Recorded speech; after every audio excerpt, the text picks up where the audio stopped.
Hi, my name is Raven and I'm from Texas. Please like and subscribe. When I was born, my parents were delighted with my lovely black hair. She's our little raven-haired beauty. That's what we should call her, Raven. My twin sister Megan was born minutes later with blonde hair just like Dad's. No one ever believed we were twins because we did not look alike. In fact, we were complete opposites in every way. We had a farm and I loved our simple life and I never complained a day. But Megan constantly threw tantrums when she didn't get what she wanted, which was often. Once when I was 7, Mom got me a new pair of sneakers when she saw how worn out my old ones were. But when Megan saw them, she went bananas. I want a pair of sneakers right now. The ones I'm wearing are ugly and useless. I told you I needed new shoes every 3 weeks. Do you understand that? You're such a brat, Megan. You have so many pairs already. You're such a brat. Me. I'm not talking to you. Mom, I need an answer. We just bought you a new pair last month. I knew it. You love her more than me. She threw such a fit that Mom got her an expensive pair of shoes just to shut her up. Life at the farm was amazing, but we were always short of money. To help, Mom picked up a job as a seamstress in the city, and she was really good. Watching her work was magic to my eyes, and she agreed to train me too. I would finally be able to pitch in and help them get some extra money. By the time I was 16, I was so good at stitching that my parents got me my own sewing machine. Megan was so jealous. You won't get me the Gucci dress I wanted while you spoil her with expensive gifts? This is so unfair. Unlike you, I help Mom and Dad pay the bills, so either work or stop complaining. I hate my life. I deserve pretty things. One day, when I'm rich and famous, I will never come back. Seeing Mom's sad face, I felt awful. I had to do something that would make them both happy. I stayed up for 2 nights and made Megan an exact replica of the dress she wanted. It was perfect. When Megan saw it, she had no clue it was a fake. Oh, Mom, I love you. A week later, Dad announced that we were shifting to Houston. We had to sell the farm because of money issues and join his brother's business instead. I loved my life here and I hated the idea of moving, but Megan couldn't get out of there fast enough. Dad's brother was a rich businessman who lived in a huge house with his daughter Sasha. We met her on the first day at school and she seemed to be insanely popular. But to my surprise, everyone kept looking at me on my first day. I didn't know why, until several people came up to me and told me how pretty I was and how much they loved my black hair. Sasha was not happy. She came and slammed her locker shut next to mine, glaring at me. A word of advice? Don't let this attention get to your head. I'm the queen bee here. Good to know. I have to get to class now. I turned around and left, but a few steps later, Megan stopped me. What do you think you're doing? I know you think you're special, but don't get on Sasha's bad side. She's my ticket to popularity. Whatever, Meg. You do you and I'll do me. That first month of school, Megan became a bigger pain in the butt because of Sasha. Megan copied everything Sasha did and blew up at our parents when they told her they couldn't afford her long list of demands. But things took a wild turn when a new boy, Dan, joined our class. All the girls were obsessed with him, including Megan. Apparently, he was a childhood friend of Sasha's, so Megan begged her to hook them up. Sasha obviously took advantage of the situation. She had Megan acting like her minion and doing stupid errands for her. One day, I saw Megan running around the cafeteria getting lunch for Sasha, and I just had to stop it. Megan, slow down! Wait! Ah! I suddenly tripped, and the entire tray flew and landed on Megan's head. She was covered in spaghetti. What is wrong with you, Raven? You did this on purpose! No need to scream like a farm girl, Megan. We have sensitive ears. Forget about it. And get yourself cleaned up. Dan will never take a chicken-smelling idiot on a date. Megan stomped off in embarrassment and I turned to Sasha. What is your deal? Stop treating her like she's your servant. She might not see through you, but I do. Really? Well, too bad I don't care about either of you. Tell Megan she can kiss Dan goodbye. What a witch! Later that day, I told Megan what Sasha had said, but she didn't believe me. Interesting. Because Sasha just texted me that Dan wants to ask me out at lunch tomorrow. Go away, liar, and let me get my beauty sleep. The next morning, Megan took an hour to get ready, and she even bragged to everyone at lunch about it. But when the time came, Dan walked right past Megan and came straight to me. Hey, Raven. I'm sure you already know why I'm here. No, I don't. Oh, I thought Sasha would have mentioned it. I told her I wanted to ask out her cousin. Any chance you're free tomorrow? Oh, no. I told Dan I was busy, but he looked so disappointed that I agreed to do a small meetup at the library later. And when I got home, Megan was furious. I'm done living under your shadow when I'm clearly better than you. Dan was supposed to ask me out, not you. I had no control over that, and maybe if you were nicer, people might like you more. Oh, please. You just get handed everything while I have to work so hard to get people to notice me. Then stop pretending and just be yourself for once. I happen to like that person when she's not a crazy, spoiled witch.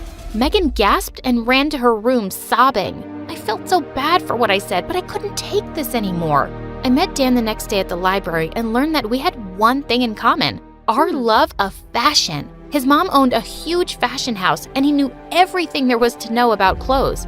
We decided to be friends and I invited him to our birthday party. Maybe if he got to know Megan, he'd see how great she was. It was supposed to be a small party, but that evening, the doorbell just kept ringing. Soon, over 100 people were crammed into our small apartment, and I overheard some girls saying that Megan had invited the entire school. She wore the dress I'd made for her and bragged to everyone about how expensive it was. But she had no idea that it was a fake.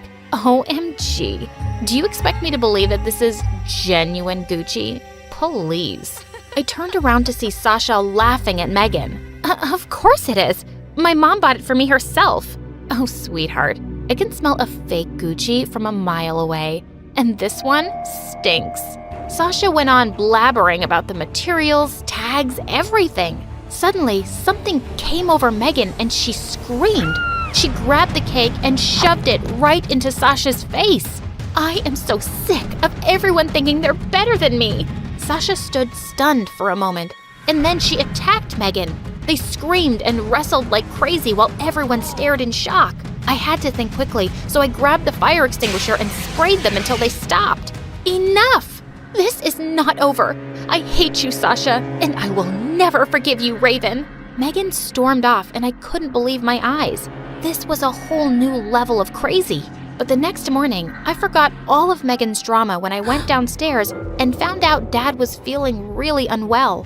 The next thing we knew, we were in the hospital with doctors telling us that he had a heart condition. He was out of danger, but he still needed care for the next few weeks. I helped Mom do house chores and take care of Dad, while Megan never even moved a finger, like always. Later that week, I was just getting back home after some errands when I saw Megan with Sasha coming out of a super expensive store and carrying shopping bags. And they seemed as close as ever, like the fight never happened. But the next day at school, I was walking down the hallway when Sasha suddenly pulled me into an empty classroom. Hey, what?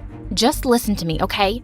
I'm worried about Megan. She's been really weird lately. Yesterday at the mall, we almost got busted because Megan stole an expensive top and threw a huge tantrum when she got caught. I had to pay for it. And she's been saying some really crazy things too. And why should I believe anything you say? All you've done is make things worse between me and Megan. Look, I know things that may shock you. Like that big scar on your stomach, I know about it. I was surprised Megan had mentioned it. It was a scar I got when I fell off my bicycle once as a kid. Okay. So Megan told you about it. Big deal. It was a dumb accident from when I was 7. That's not what she told me. It wasn't an accident. Megan said she messed up your brakes on purpose so you'd get hurt. I'm telling you, there's something very wrong with that girl. I just pushed her aside and walked out of there, but I felt a bit sick in my stomach. Could Megan really have done that? The next day, Dan came to visit me with some exciting news. His mom had seen a picture of the dress I'd made for Megan. She loved it and wanted to meet me. She wants you to bring the dress and come for an interview at her company. I was so excited. A job like this could really help us out, so I agreed immediately. I asked Megan if she could give me the dress, and she shot me the weirdest smirk as she fetched it from her cupboard. This dress? Just then, she grabbed a pair of scissors and ripped it apart. Megan, no! Oops, I slipped. She tossed the dress aside and walked off as I watched in horror. I called Dan and begged him to buy me another day so I could make a new dress, but he gave me an amazing idea. why don't you just add a few things to the same dress and make it edgy? I did just that, and Dan's mom was stunned by my talent. She offered to take me along for the next Paris Fashion Week. She was all set to offer me a job afterwards too, and I was on top of the world. But just a day before my flight, Dad felt sicker and I decided to cancel my trip. No, Raven, you can't miss this. You have to go. I'll be fine, love. I'm here, don't worry. The unpaid nurse. Go, go, live your dreams, princess. I wasn't too sure about leaving my parents alone with Megan, but they insisted. And Paris was a dream come true. I also got a chance to wear my design and people showered me with compliments. I still had 3 days left in Paris when one morning I got a frantic call from Mom. I'm so sorry to ruin your trip, Raven, but we need you here. Megan ran away with all our money, and all I have is a note saying that she's chasing her dreams and never coming back. This girl had gone completely off the rails. I left for home immediately. Thankfully, Dan's mom said I could start the job right away, and we had some money coming in so I could take care of things, especially Dad's treatment. And he made a full recovery in a few months. I worked really hard and designed some brilliant outfits, and within a year, Dan's mom was so happy with me that she relocated us to New York to run her store and offices there. Life was good, except for the fact that we couldn't stop wondering what had happened to Megan. One day, I was reading at a cafe and the waitress brought my order, and when I looked up, I was shocked to see it was Megan. She looked so different. Her hair was all messy and she'd lost weight. She stared back at me in shock. What are you doing here? What does it look like? I work here. I know you're some big shot designer now, so please don't rub it in my face.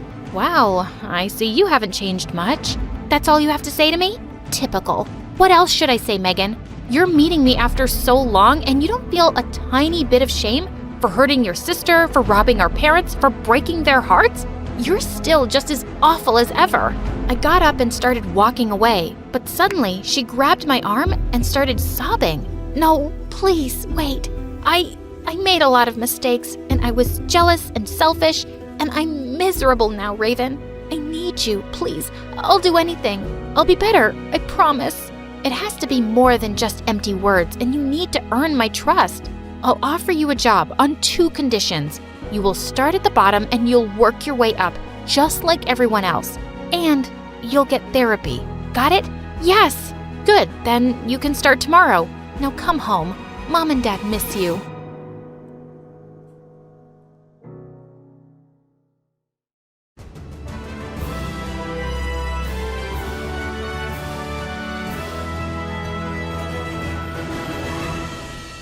Tiptoed into the lounge. I nearly jumped out of my skin when I heard a voice. You're gonna be in so much trouble.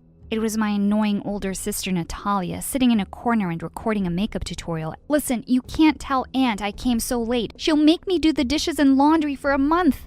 I might keep your secret if you do my math homework for the rest of the school year. Just then, my eyes fell on the mound of honey cakes on the table and my stomach growled.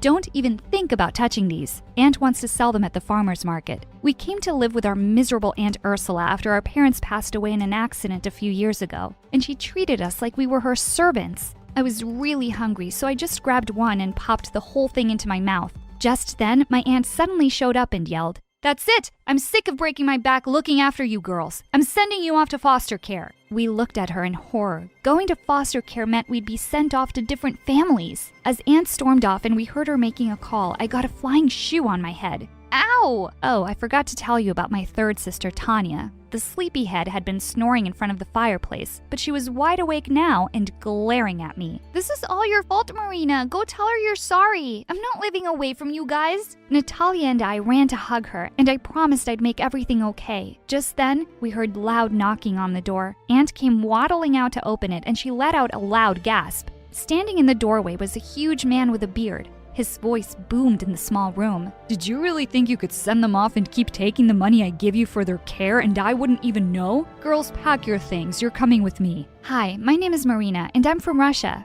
My life turned around when Mom's eccentric brother, who I never even knew existed, took away me and my sisters to live in his old mansion. But it gets even crazier from here. Before I continue, click like and subscribe. The next few weeks living with Uncle Ivan was like a dream. He got all three of us into the best school in town right away. A few days later at dinner, while Natalia and I were busy arguing over something, Tanya suddenly said, guys, is Uncle Ivan okay? We looked at him and saw that he sat slumped in his chair. Oh, no. Natalia poked him, but there was no response. I bent down to check his pupils, and just then he yelled, "Do svidaniya!" We all screamed and nearly fell back in shock. He glared at us. Can't a man take a nap in his own house? Uncle Ivan startled us again by suddenly banging his goblet on the table. I've just decided something. I want to give you $1 million.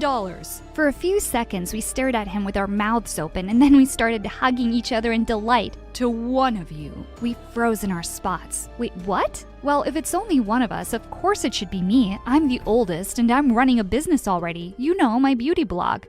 Your business is just Dumbos watching another Dumbo putting on makeup. I'm going to be a big shot singer one day, so I'll need that money for my album. Guys, come on, $1 million is a lot of money. We can share it. But the other two weren't even listening to me. How dare you call me a Dumbo, you little bug? I'm 11 and I can kick your butt. And before I knew it, they were attacking one another while I was trying to break it up. Uncle got up and looked at us with sad eyes. I will make my decision in 3 days. And with that, he walked off. The next morning, when I peeked into Natalia and Tanya's rooms and didn't find them there, I knew exactly where they'd be. And sure enough, I found them standing outside Uncle's bedroom with breakfast trays loaded with his favorite foods. Seriously, guys, we're family. I swear if I find the money, I'll happily split it with you two. Well, I wouldn't do that for you. Yeah, me neither. It's gonna be all mine. And with that, Tanya knocked on the door loudly, but there was no reply. We opened the door, and to our surprise, the bed was perfectly made and the room was empty.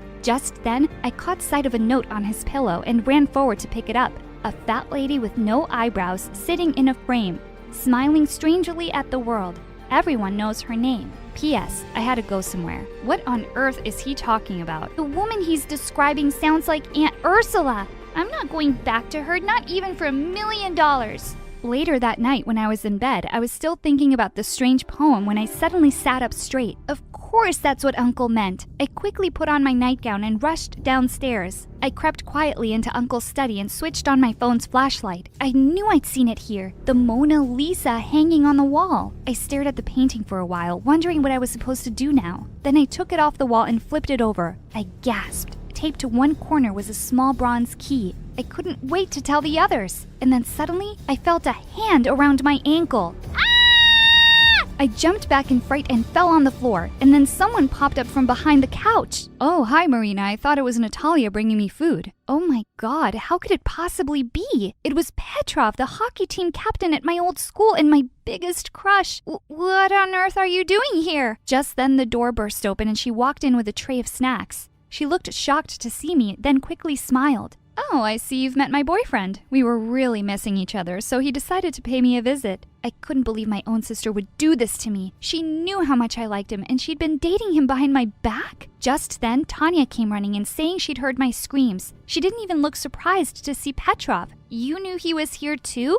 Yeah, I saw Natalia sneaking him in a few nights ago. Petrov, it's really uncool to eat someone's chocolates without asking, man. Petrov stared at her like she was crazy. What are you talking about? I didn't eat your stuff. Well, one of you is lying then because they were in the fridge this morning. Who ate them, ghosts? Just then, the study door behind us slammed shut and we all turned around, startled. And then we heard a key turn in the lock. I ran towards the door and pulled the handle, but it wouldn't budge. Who could possibly have locked us inside? Petrov started banging on the door and screaming like a maniac. Help! This house is haunted! I don't want to die here! Jeez, Petrov, you're gonna wake up all the ghosts. He looked even more horrified, and Natalia kicked Tanya before taking him aside and calming him down. Just seeing the two of them sitting so close made my blood boil. And now we were just stuck here and would have to wait for Uncle to let us out. As we all sat there sulking quietly, Natalia suggested that we could play a game to pass the time. Oh, I have a great game in mind. It's called Reflection. I picked the antique mirror from Uncle's desk and shoved it in her face. Mirror, mirror in my hands, who's the worst sister in all the lands? OMG, loser, get over it. Petrov looked really confused and asked what was going on. Natalia just said, "Oh, nothing." And then she grabbed him by the collar and started kissing him in front of me. "Oh, my eyes, my eyes!" Tanya ran off to the other end of the room and refused to come back. She snuggled into a big armchair, and after a few minutes we could hear her loud snoring. Natalia opened a packet of crisps for herself and Petrov and glared at me. "Don't even think about it. Also, why were you snooping around at night?" "As if I'd tell you." When Petrov asked us what we were fighting about, Natalia spilled out everything about how Uncle was leaving one of us $1 million. "If you're keeping any secrets from me, Marina, I'll find out. Come on, babe, I'm so tired." And with that, she took Petrov's hands and they both snuggled onto the couch. I put my fingers in my ears to stop hearing their kissing and giggling sounds. This was just the worst night ever. Finally, after ages, it seemed like they'd fallen asleep. I was still wide awake and my stomach rumbled loudly. A few minutes later, someone shook me by the shoulder. I turned around to see it was Petrov, and he'd brought me some food. We stayed up for hours talking, and I was having the best time. "You know something, Marina? I think you're the smartest, and you'll win the money." His face was really close to mine, and he was leaning in to kiss me. Just then, we heard Natalia stir, and he quickly ran off to her. A little while later, I crawled over to the Mona Lisa painting on the floor and found a key on the back. I clutched it tight and fell asleep. I woke up the next morning, and to my shock, the door was unlocked and wide open. I woke the others up, and everyone was so excited we were free. Just as I was walking out, I heard Natalia say, "Hey, why is this painting on the floor?" "Oh, I saw Marina take it off last night. There was something behind it." And before I knew it, Natalia had jumped across the room and pinned me to the ground. "Tell me what you found, you witch!" I tried to push her off me, but she was crazy strong. As we wrestled on the floor, the key slipped out of my hands and Tanya ran to pick it up. "Both of you, shut up!" As we sat panting and staring daggers at one another, Tanya said that there was something written on the key. "Together in Paris." We had no idea what that was about and decided we'd come back from school and figure it out together. I went to Uncle's room and slipped the key into a drawer. During the first recess, I snuck out of the school and went back home as fast as I could. I crept into Uncle's room and headed straight for the drawer, to find it empty. What? Just then, I saw the curtain move a little. I crept up to it slowly and pulled it back to see Petrov behind it. "What are you doing here, and where's my key?" I saw you with it, and I just wanted to help solve the mystery for you. You're so smart. I really wanted you to think I'm smart too." He suddenly took my hand and pulled me close. "I like you, Marina, a lot. Let's figure this thing out and get out of here with the $1 million.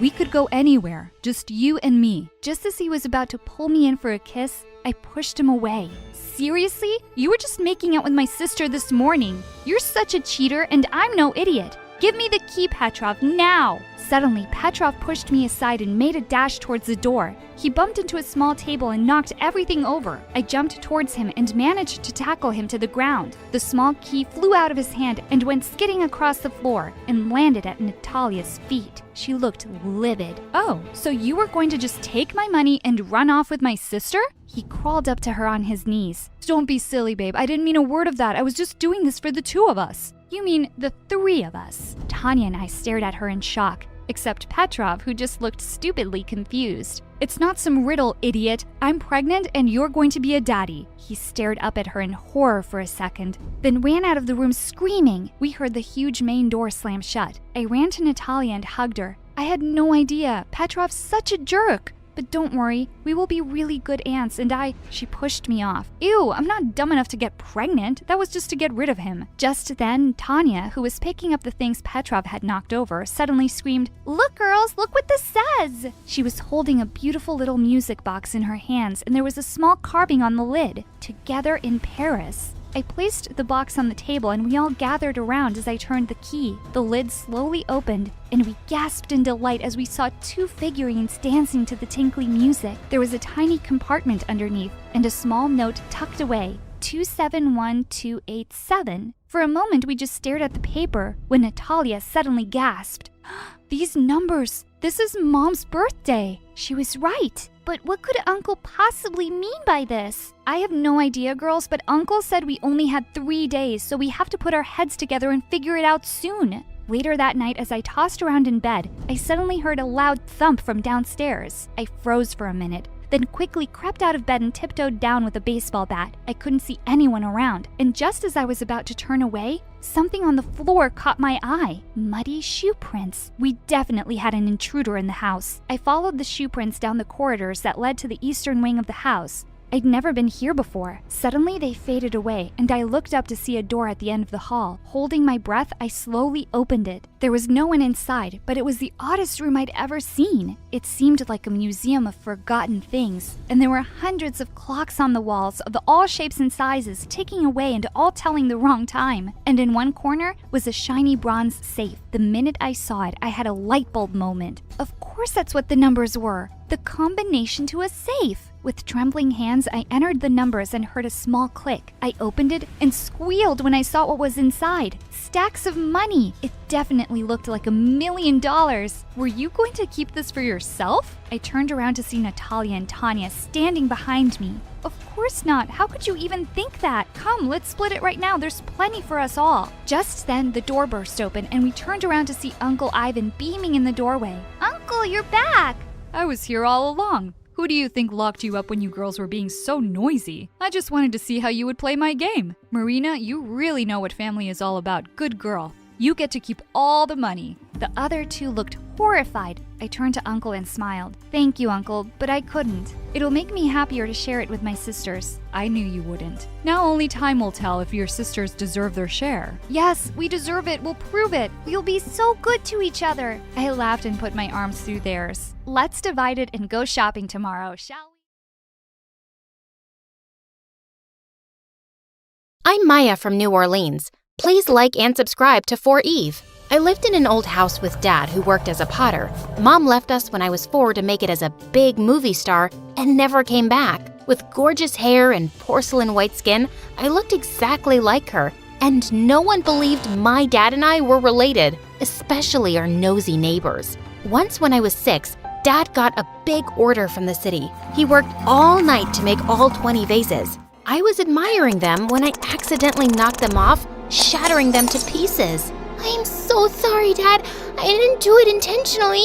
It's okay, Maya. Don't worry. I'll make new ones. But Dad couldn't make them in time, and he lost the order. He was devastated. Things got worse when the police knocked at our doors later that night. Our nosy neighbors heard the crashing sound and thought I was in trouble. Dad tried to convince them, but they only left when I showed them my birth certificate. I begged Dad to give the neighbors a piece of his mind, but he was a softie. They're just concerned. No, they're crazy. Things didn't change much even as I grew up. We struggled with money, but I was happy as long as I had my dad. On my 10th birthday, Dad took me to a mall and asked me to buy whatever I wanted. I saved it for your birthday, dear. You deserve it. But Dad, I don't want anything, and we could use this money. But he was dead set that I should buy something. I walked in, but the store manager refused to let Dad get in. You won't be able to afford anything here. Why not? We have money, and we're here just like everyone else. The manager made a face and refused us straight to our faces. Eventually, Dad gave in, and we left. It was humiliating. That day, I decided I'd never let anyone bully us like that. Soon after, I got into boxing, and by the time I was in 12th grade, I was the toughest girl in my class, and I started participating in all the major competitions around town and aced them all. One time during practice, I felt a sharp pain in my hand. Dad took me to the doctor, who confirmed I had a minor sprain and needed some rest and medicine. But Dad looked extra worried. Dad, relax. It's just a small sprain. It's not that. Your mom called this morning. She wants you to complete your school year with her. What? No way! She never looked back once, and now it's too late. This is only temporary till I look for a job. I don't even have the money to buy your meds, and you'll be starting college soon. I'll work hard and win a scholarship. I'm good at what I do. Please, don't send me away. But I knew Dad had made up his mind when the next morning a big car arrived in front of my house with Mom in it. When she saw me, she hugged me tightly. Oh, my sweet Maya. You're all grown up and so pretty, just like me. I pulled myself away as Mom smiled at me. It was the first time I'd seen her after so long. If not for her movies, I would have never recognized her. I am nothing like you. And please, don't think that I'm happy to do this. As long as I have you. Mom got her staff to pack my stuff, and I was ready to move within minutes. I was still unsure if this was a good idea, but Dad promised he'd get me soon and we'd be together again. So I left him with a heavy heart. The next few days in Mom's mansion were a nightmare. I wanted quiet time away from her, but she was stuck to me like gum in your hair. I was forced to take long walks with her and go on unnecessary shopping trips. And then one day, she changed my entire wardrobe. Where's all my stuff? Your old stuff was rotten, so I threw it away. But those things were important to me. Dad gave me those things. I want it back. You're my daughter. I can't let people see you as a poor girl anymore. So, that's what it's all about? That's why you took me away from Dad? Stop twisting my words. I was just too angry to hear her out and slammed the door shut on my way out. Every passing day I spent there made me miss Dad even more. But he spoke to me whenever he could, and I was happy. When Mom told me I'd start school soon, I couldn't be more excited. Anything to get away from her would work. On the day I was supposed to start school, I woke up late to my mom screaming at someone. I went down to see it was the cook, and a boy stood next to him holding a bagel. How dare he steal from our kitchen? But I found this in a pile of food you were throwing away, ma'am. I'm talking to your father. If your son does this again, I'll fire you. They nodded and left. I went after the boy to see him give that bagel to a helpless girl on the sidewalk. That was the kindest thing I'd seen since I'd come here. When he looked in my direction, I noticed how cute he was. She was hungry. I'm not some thief, but your mother didn't seem to believe me. I believe you. I'm Maya. He introduced himself as Zach, the cook's son. We exchanged smiles, and when the driver arrived, he continued on his way. At least there was one kind person in this strange place. My first day of school was nothing like I'd imagined. Thanks to my mom, everyone knew who I was, and to make things more awkward, a really good-looking guy approached me in the hallway. Wow, you're even prettier than your mom. I looked at him, clueless. I'm Marco. Your mom must have mentioned me. She's best friends with my parents. Nope, doesn't ring a bell. I started walking to class, but Marco stopped me again. I wasn't done talking, princess. Too bad. I was, and I'm late for class, Franco. Marco. Don't care. After that day, Marco did everything to get my attention. He started showering me with expensive gifts and flowers, and it almost looked like he was on a mission to get me to date him. Only later did I learn he was the mayor's son and one of the most powerful guys in town. Not that I cared. I already had an obsessive mom, so my hands were full. One day, it was Mom's movie success party, and the entire town was invited. She was so excited that she even bought us matching dresses and begged me to wear them. We'll look like twins, baby. It'll be fantastic. First, that's weird. And secondly, that dress looks like poop. I'd rather wear a tent. There was no way I was doing anything she wanted me to. So I went ahead and bought myself the weirdest dress I could find, just to embarrass her. The party was boring, and my eyes hurt from all that bling. And when I saw Marco enter, I knew I had to get out of there. I tiptoed my way into the kitchen, but banged into Zach. Are you okay? Hey, I'm just trying to ignore someone. The guy in white who looks like he eats money for breakfast? Yeah, how did you know? Zach pointed in Marco's direction, who was frantically searching for someone under the tables. We burst out laughing, and I noticed what a heart-melting smile Zach had. Come here, I'll show you a great hiding place. He pulled me toward the back entrance, leading to a sprawling garden. It was beautiful. Our eyes met for a second, and I felt a weird rush in my tummy. So, why were you hiding from him? He's just an idiot from school I'm trying not to punch. I wish I could return home and get away from this place. You really hate it here, don't you? I nodded. Zach and I walked around and started talking. He told me how he was saving up for culinary school and wanted to be a chef someday. And I told him my story. Boxer, huh? Show me your moves. I know a little boxing myself. Don't say I didn't warn you. I tried to do a fake box in the air, but ended up hitting Zach smack in his face. That was good. Ow. Oh my God, I'm so sorry. Are you hurt? As I tried to check for any broken bones, Zach moved in closer and tucked my hair behind my ears. I felt my knees go weak. Better. His eyes caught my attention because they were a gorgeous shade of green and could make anyone swoon. I wasn't paying attention when I noticed a flash from the corner of my eye, and then 100 people started taking pictures of us. I turned to run, but saw Mom staring at me with eyes blazing like fire. It's bad enough that you're dressed like a joker, and now you're flirting with the help? His name is Zach, and he's my friend. That looked more than friends. You embarrass me, Maya. Why don't you just abandon me then? You're good at that. Mom and I got crazy on each other and the party fell silent. You rude child. I saved you from your pathetic father, and this is how you repay me? Mom reached for me, but she tripped over a rock and fell into the life-sized fountain. Her makeup washed off her face, and she looked like a zombie. I knew I'd taken it too far. I stepped forward to help her, but Marco reached before me and helped her out. I apologized to Mom the following day, but she ignored me. Zach and I were all over the news, and as a result, his dad was fired and they left. He was my only friend here, and I missed him so much. With Dad not responding to me either, I was left all alone. Soon after, Marco and Mom started working on a movie together because Mom recommended him. It was bad enough I had to deal with that fame-hungry, good-for-nothing brat in school, and now he was always at home. A week before my 18th birthday, I was already feeling low, so I decided to treat myself to some ice cream. But while I was walking back home, I saw a hooded figure following me. "Come out, you jerk! What are you hiding your face for?" I was all set to knock his teeth out when suddenly the guy came forward and revealed his face. Zach! Oh my God, you got me there for a second.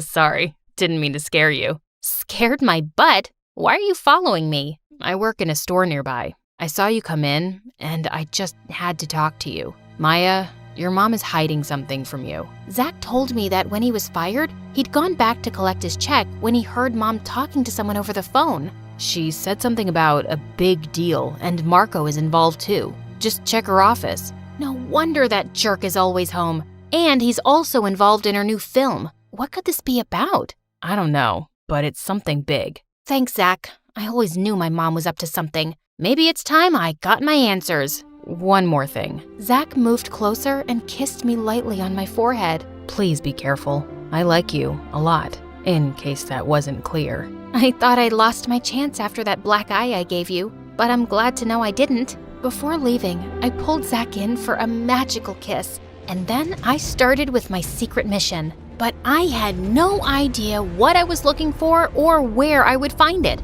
With Marco around the house, I had to be extra careful. I found my opportunity when Mom offered to throw me an 18th birthday party. She'd be busy with the guests, and I could snoop around the office. She got me the most beautiful dress and even hired someone to do my makeup. I hated everything, but I didn't want to draw any attention, so I agreed. The whole house was filled with guests on my birthday that evening, and I spotted Mom in the corner talking to Marco. This was the perfect moment. I went to Mom's study and found some papers in a red mailer about some land deal. I was just opening them when Marco walked in. He saw me and grinned, and I had the weirdest feeling ever. You're a sight for sore eyes, sweet face. That dress looks amazing on you. Shut up, moron. That's not how you talk to your fiancé, sweetheart. Is this some kind of sick joke? Well, your mom would answer that better. Why don't we ask her together? Marco took my arm and pulled me outside. When Mom saw that, she came rushing and pushed him away. What are you doing? Just bringing the truth out. Mom, what's happening and what are these papers about? Mom looked at me in shock as the color drained from her face. Why don't I do the honors? Marco told me that Mom wanted to open a film academy but had money issues, so his dad pitched in. In return, she promised them a role for Marco and our marriage. But now, she doesn't seem to believe me. Maybe she'll believe you. I looked at Mom in shock, and she stayed silent. She totally did it. What kind of mother are you? First you abandon me, then you take me away from Dad, and now you want to use me as bait? My beauty won't last forever, so I had to think for myself, and I don't regret it one bit. You will marry Marco, and that's final. Not without my approval. Don't forget, you signed over full custody to me. I turned around to see my dad looking angrier than ever. I rushed to him and hugged him tight. Dad, I'm so glad you're here. Maya, there's someone I'd like you to meet. We all turned around, and I was completely shocked to see Zach walk in. He told us how Zach had called him a few days back and told him I was in trouble. I was out of town to set up my pottery school. I wish I could have come sooner. You're just in time. As Mom and Dad argued, I walked up to Zach. Marco tried to butt in, but I kicked him so hard, I'm sure he'll limp for days. I took Zach's hand as he smiled at me. Thank you. You truly are amazing. Not half as amazing as you. I'm moving to Paris to study. Want to join? I'll follow you anywhere. Zach and I kissed as I said goodbye to this fake life forever.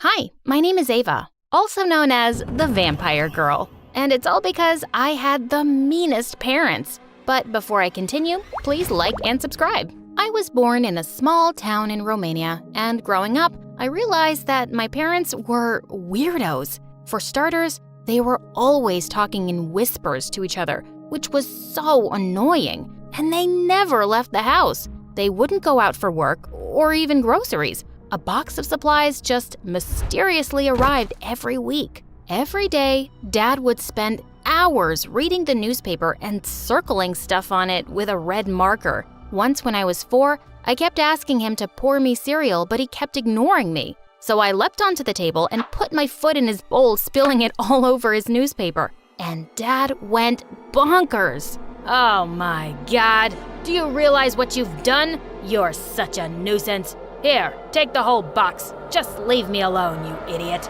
Gosh, I wished I could just leave them forever. They didn't even love me. We never had any visitors, but when I was 5, Grandma came to see us once, and she brought me an adorable cat. I was so happy. But of course, my parents were not. A pet? We already have Ava. It's hard enough to take care of her. No, just take it back, please. No freaking way! I ran up to my room with the cat and slammed the door shut. But when I woke up in the morning, it wasn't anywhere in my room. I looked all over the house. Nothing. I just knew my parents had gotten rid of it. I screamed and cried, but they said they didn't know anything. Liars. Before they could stop me, I just ran out the front door. I was never going back. It was a really sunny day, and as I kept running, my skin suddenly started turning really red and itchy. I looked up at the scorching sun, and my whole body began to burn. Ah! I let out one huge scream and fainted. When I woke up, I was in my bed. Mom told me the doctor had been to see me, and he'd said I was perfectly fine. No, that's not true. I'm not fine. The doctor is dumb. The sun almost killed me. My parents said I was crazy, but I knew they were evil, and I wasn't gonna let them hurt me. So after that, I refused to let a single ray of sunlight touch my body, not even indoors. I covered myself from tip to toe, socks, Trek pants, hoodie, and a face mask. Only my eyes were visible. My parents almost fainted when they first saw me roaming around the house like a little ninja. The only time I removed my costume was when the sun was gone. I'd never go out during the day. I even insisted on being homeschooled. But by the time I was 13, my parents refused to homeschool me anymore. There's nothing wrong with you. Just go to school. It's been years since you last walked under the sun. It's because I'm allergic to the sun. You just want me to die? If you keep behaving this way, I swear I'll send you to your aunt's place in Norway. There's only sunlight there for 6 months. Gosh, they were unbelievable, and they thought I didn't know about their plan. Fine, but don't think I won't wear this costume to school. I will, and when people say you're weirdos for dressing me up like this, just know that you asked for it. I joined school in the 8th grade, and the minute I entered the classroom, everybody started laughing and whispering things like weirdo and freak. I ignored all of them and sat down quietly on the first empty seat. During lunch break, I stayed back in the classroom while everybody left, except for this one girl, Jessie. Ava, right? I'm just curious. Why are you dressed like a garbage bag? I'm allergic to the sun. It burns my skin. She started laughing and just left. Soon enough, I discovered she was the meanest girl around, and she'd pick on me every chance she got. Once she put a fart bag on my seat just as I was sitting down, and the farting sound had everyone howling with laughter. Another day, I solved a math problem on the board, and as I was returning to my seat, I slipped on some water and fell on the floor. That's where your place is anyway, weirdo. I ignored Jessie's stupid pranks, but one day, she went too far. I was standing under some shade and enjoying a baseball match when suddenly, Jessie came out of nowhere and dragged me into the sun. She started to pull my hoodie off, and I bit her hand really hard and ran away as she screamed. You crazy freak! Are you a vampire? And that's how I got my name, Vampire Girl. I could hear people calling me a monster, but I didn't care. At least the bullies were a little scared of me now. A few days later, the teacher introduced a new kid, Nick, to our class.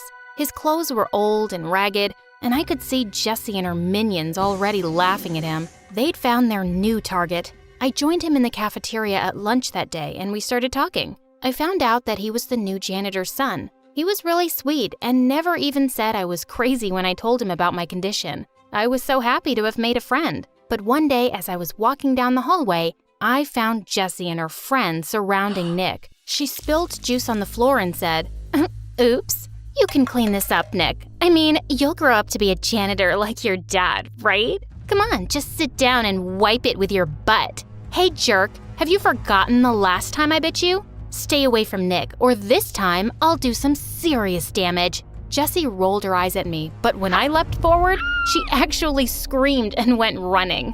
Nick thanked me, and I always made sure to stick close to him after that. But then one day, Nick and I had just entered the classroom after recess when Jessie started screaming like crazy. "OMG!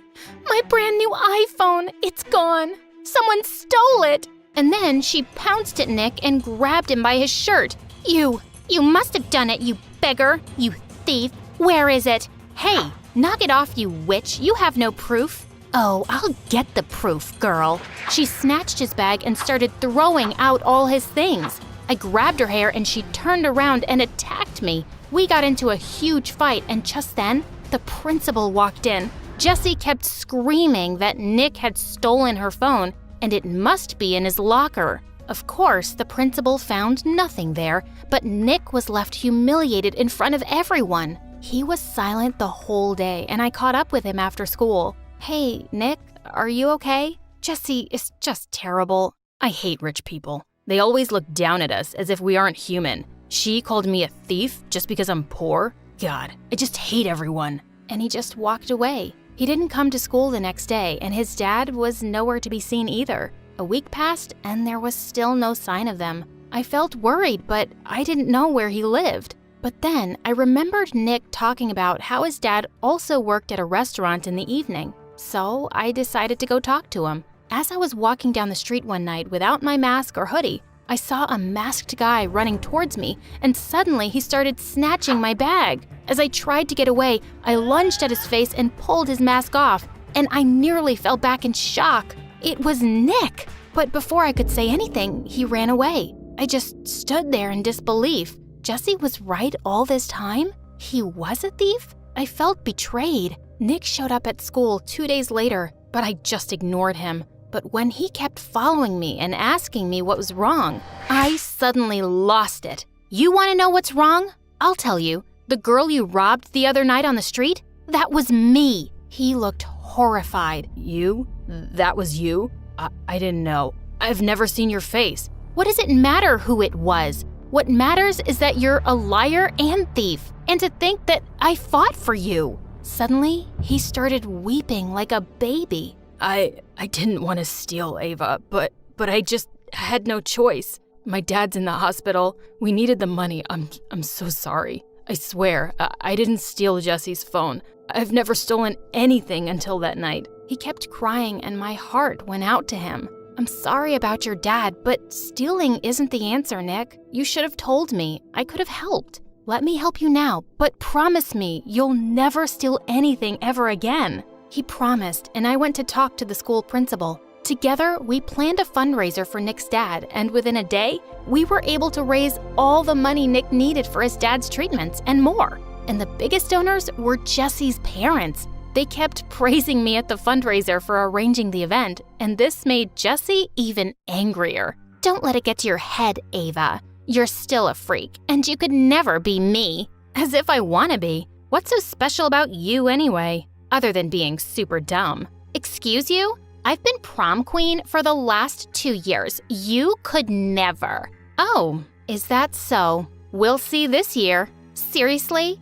It's the prom, not some freak show. You'll never win against me, loser. Nick whispered into my ear, says the girl who's never seen your face. I bought a beautiful red dress for prom. Since it was at night, it was the first time anyone in school would be seeing me without my mask and hoodie. As soon as I entered the hall, I saw people turning around and asking each other who I was. Just then, Nick came to me and took my arm. Ava, you look beautiful. That's Ava, the vampire girl? I can't believe it was that face behind that mask all this time. She's gorgeous. Jessie looked furious when she saw everyone's attention was on me. And to my shock, I was actually voted as that year's prom queen. As I was being crowned, suddenly Jessie came charging at me on the stage, trying to rip the crown off my head. But then something strange happened. The bullies who used to pick on me saved me. They all stopped Jessie and took her away. Don't lay a finger on our prom queen.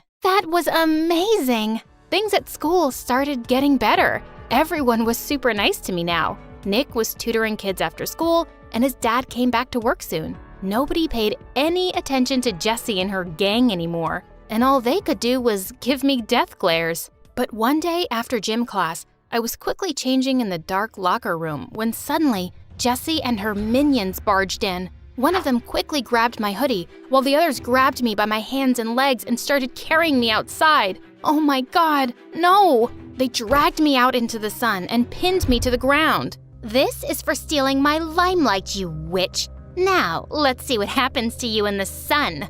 I hope you melt and disappear. Suddenly, someone pushed the girls away. It was a teacher, and Nick. While the teacher dragged the bullies off to the principal, Nick quickly took me inside as I cried like crazy. Hey, you're okay now. And your skin? It looks totally fine. It's not even red, Ava. Does it hurt or burn? I looked all over my arms and realized he was right. There were no rashes, and it didn't itch or burn at all. Was my condition gone for good? Or had it just been all in my head? When I went back home that day, my parents were shocked to see me. Ava, where's your hoodie and your mask? Mom, Dad, I was out in the sun, and nothing happened to me. Was I just crazy all this time? They hugged me tight and actually started to cry. Sweetheart, we tried to tell you it wasn't real. You just got a bad sunburn as a kid, and you let that fear get so big in your head. I just never believed you guys because, well, I always thought you hated me, and you wanted to be rid of me. You got rid of my cat. No, we didn't, honey. It just ran away, and we never hated you. When you were growing up, your mother and I were working as undercover government agents. It was a really stressful time for us, and I'm sorry we made you feel ignored. What? My parents were secret agents? That was the last thing I'd ever expected. But suddenly, their weird behavior made sense. I wish you'd told me sooner. All this time, I've been believing things that just weren't true. We're sorry, Ava. We should have been better parents to you. We love you so much. I love you too, guys.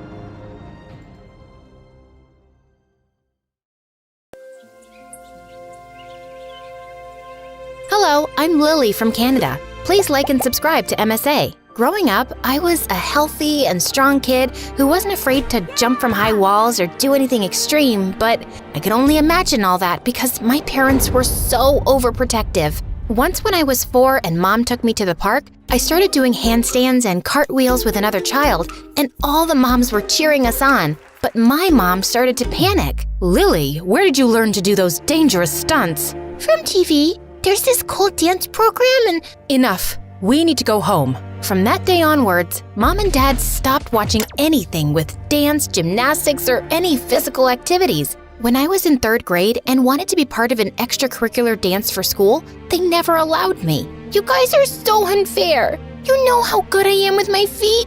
Why can't I just dance? Because, hun, we live a very peaceful life right now. What if you become a famous dancer and then there are reporters and the next thing you know you're being published? Do you really want all that attention? Yes? Who doesn't? My parents still refused, and their excuse was ridiculous. And then when I went into high school, I started to rebel against them and become friends with the most rebellious girl in school, Zoe. everyone in school was scared of her because she did the craziest things. Like this one time when we were in the 8th grade, she set the school's rose garden on fire.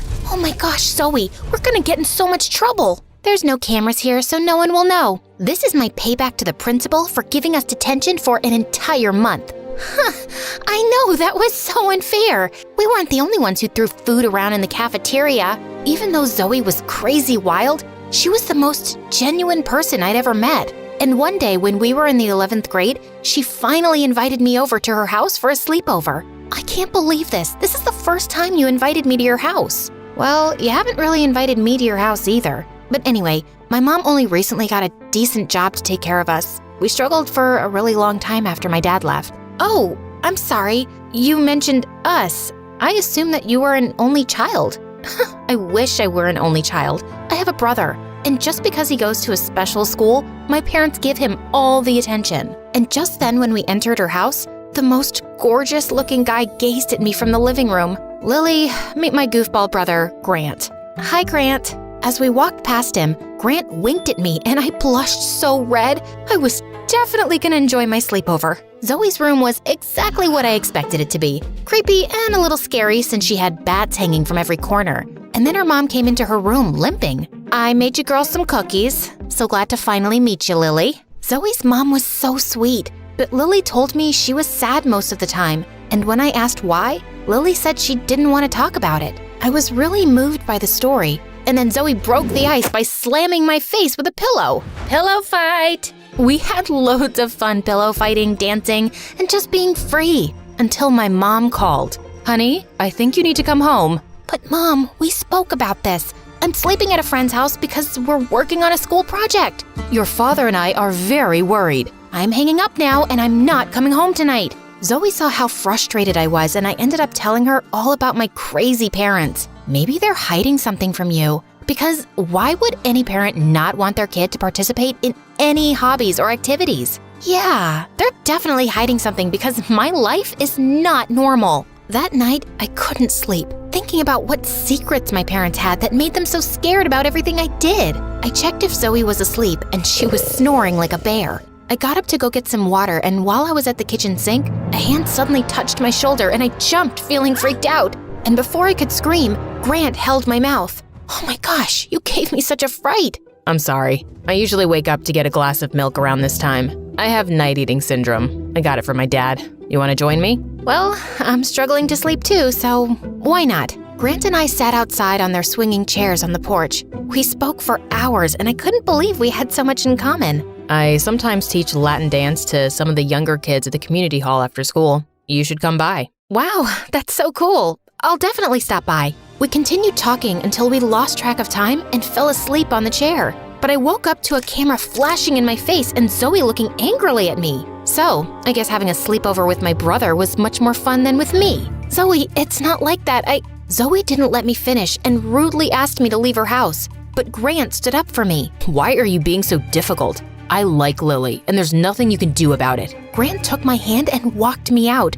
I just felt more and more sparks between us. Zoe started acting weird after that, but at least I had Grant. As time went by, I started going to the community hall after school to watch Grant teach. I was mesmerized by his moves, and one day after his class was over, he called me to dance with him. Grant, I don't know anything about dancing.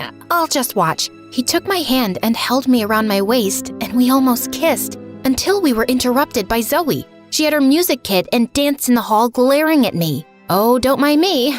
I'm just here to practice for the up-and-coming competition. You need a dance partner for the competition. Don't worry about me, brother. You should be concerned with your dance partner, who has 2 left feet. I wasn't planning on taking part in any dance competition, but because of Zoe's new attitude towards me, I took her mockery as a challenge. What if we practice until we shine so bright that Zoe won't be able to open her big mouth anymore? I think I like that plan. After a while, I stood up to Zoe. She tried to make my life a nightmare at school. Once I was reading a book under the school tree during recess, and then suddenly I felt eggs cracking on my head one after the other. And when I looked up, I saw Zoe looking like a koala. Zoe, I'm gonna get you for this, you crazy witch! She definitely laughed like a crazy witch after that, and that wasn't all for the day. When I got back home after school, she was at my house. and thank goodness my parents weren't around. Have you completely lost your mind? I didn't come here to fight. I'm just here to warn you about my brother. He has a girlfriend, so let's just stop being enemies and let's go back to being pals. Your brother and I are not dating, and besides, he would have mentioned his girl. Before I could complete my sentence, my parents came back from shopping and Zoe's expression changed. You know what? I think we should just forget the friendship thing. I felt so confused with her, and my parents acted even more strange when they rushed me into the house and locked the door. Who was that? And why was she at our house? Relax, that's Zoe. I was at her house for a sleepover, and why are you two always on edge? Did y'all commit a crime or something? Lily, we will not have you talk to us like that. To your room, now. My parents frustrated me with whatever secret they were keeping. I was done listening to them and never told them about my dance lessons or the local competition. But I did invite them to the contest and told them it was a school function. I thought after they saw me dance, they would understand my passion. But I was wrong. Lily, what did you do? I just won a local competition. You should be proud of me. And then Mom suddenly took my hand in a panic. Come on, we have to get out of here before anyone sees us. But before I could walk out the door, Zoe called out to me. She was with her mom and Grant. Lily, wait. My mom wants to meet your parents. I pulled my hand away from Mom and ran to them. And when Zoe's mom saw my parents, she immediately stopped smiling, and my parents had this look of guilt in their eyes. Lily, are these your parents? Yeah? Why? Our parents used to be best friends and famous dancers. But one time, they were doing a competition. Your mom tripped my mom and broke her foot. Your mom ended up winning the competition, and my mom's foot was permanently injured. She was never able to dance again. I looked at my parents, and all of a sudden, Mom started crying, and I looked at her angrily. So all this time, when you were stopping me from doing what I loved, it was to avoid how you felt about your guilt? We did everything for you. When I found out I was having a baby, it came as a shock, and your father and I didn't have any money for a baby. So you cheated and left her to suffer? We are so sorry, Lily. This has haunted us for so long, and we are still ridden with shame every day because of it. Somehow, we thought if we shielded you from pursuing any hobby you loved, we'd prevent you from ever making the kind of heartless mistake we made. Zoe walked away with her mom, and Grant stood watching me with sad eyes. I guess we'll meet in another life. That was the last time I saw Grant, because when I went home, Mom and Dad quickly made plans to leave town. So, I guess you guys are just gonna run away from your problems again? Honey, we have built a good reputation for ourselves, and we can't have anyone ruin it.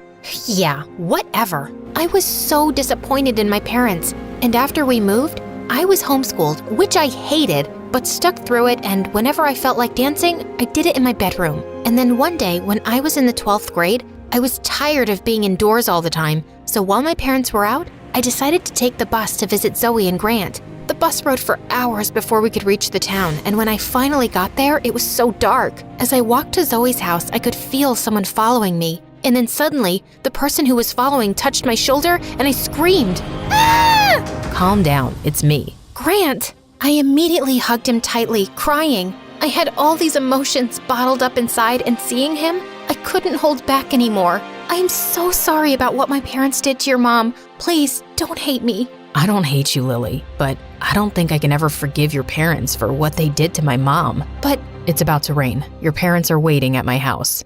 I was shocked that my parents would even show their faces in this town. And when I got there, Mom ran to me crying. "Oh, Lily, we were worried sick. How are you guys here?" When we didn't find you home, we asked everyone we could in the complex. And then finally, a little girl said she saw you get on the Kibler bus, and that bus only goes to one town. I was shocked that Zoe and her mom allowed them into her house. And then Zoe looked at me sternly. "Why would you run away from your house to come here? Don't you get it? We don't like your family." Wow, I thought maybe over the years you would have grown a heart. Zoe and her family still couldn't find it in their heart to forgive my parents, and I had to accept that. My parents took me back home, and I eventually moved on. And one day, Mom and Dad gave me an envelope. When I opened it, I was so surprised. They applied for me to study dance in one of the best universities abroad. Wow, Mom, Dad, are you sure you want this for me? Dance is what you love, and we deprived you of it for too long. Yes,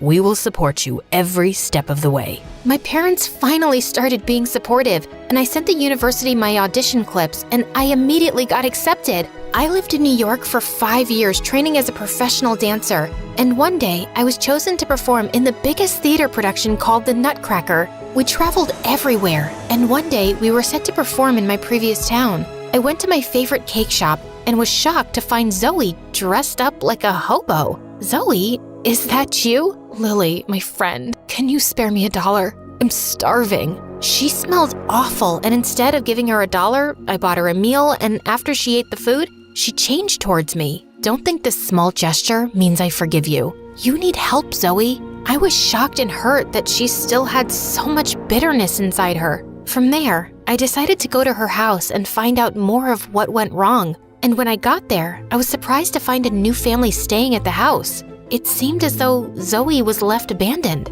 I went back to the streets where I found Zoe, took her back to my parents' house, and started her off with a bath. She moaned and grumbled the whole way through, but I wasn't gonna leave someone I knew on the streets. Why are you helping me? Is this because you feel guilty about your parents? No, and that happened a long time ago. I think it's about time you get over it. Now tell me, what's your story? Why are you out on the streets? I messed up. When I found out that you were gonna study dance, I wanted that too, but my mom couldn't afford it, so I gambled hard. So hard that we lost the house. I'll never forgive myself. Zoe started crying and I comforted her. I invited her to the Nutcracker production, and she loved it so much that I even put in a word for her with my manager to be an assistant props girl. And when we went back to my parents' house, Zoe and Grant were there with their mom. They looked so relieved to see her. Zoe, what happened to you? We've been looking for you for nearly a year now. I know. Every time I saw you, I hid away. I let you guys down, and I'm sorry. Zoe's mom thanked me and my parents for helping Zoe come to her senses. I don't think you'll ever know how sorry I am. Do you think you can forgive me one day? I don't know about that, but we can still make peace with each other. Just then, Grant and Zoe hugged each other and then walked over to me. So, what about our friendship, Lily? Can we have a new start? I would love that, you guys.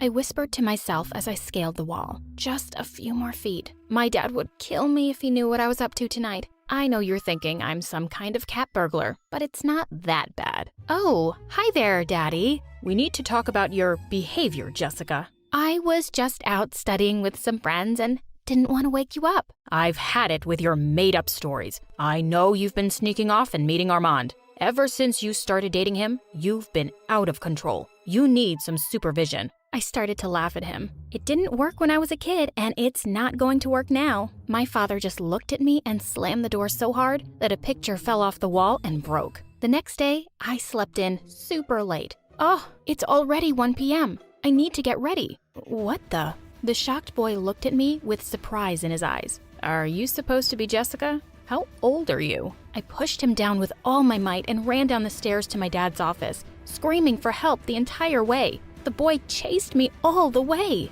Daddy! Daddy, help! This guy is trying to kidnap me. He looked over his glasses and chuckled. So, I see you've already met your new babysitter, Liam? Babysitter? I'm a teenager. If it makes you feel better, we can call him your bodyguard. Ugh, I don't have time for this. I have to go meet Lisa at the mall. Great. I hope you 3 have a good time. I thought it was all some kind of sick joke until Liam hopped in the limo with me. And what do you think you're doing? Liam let out a long sigh. I'm following your father's orders and supervising your little trip.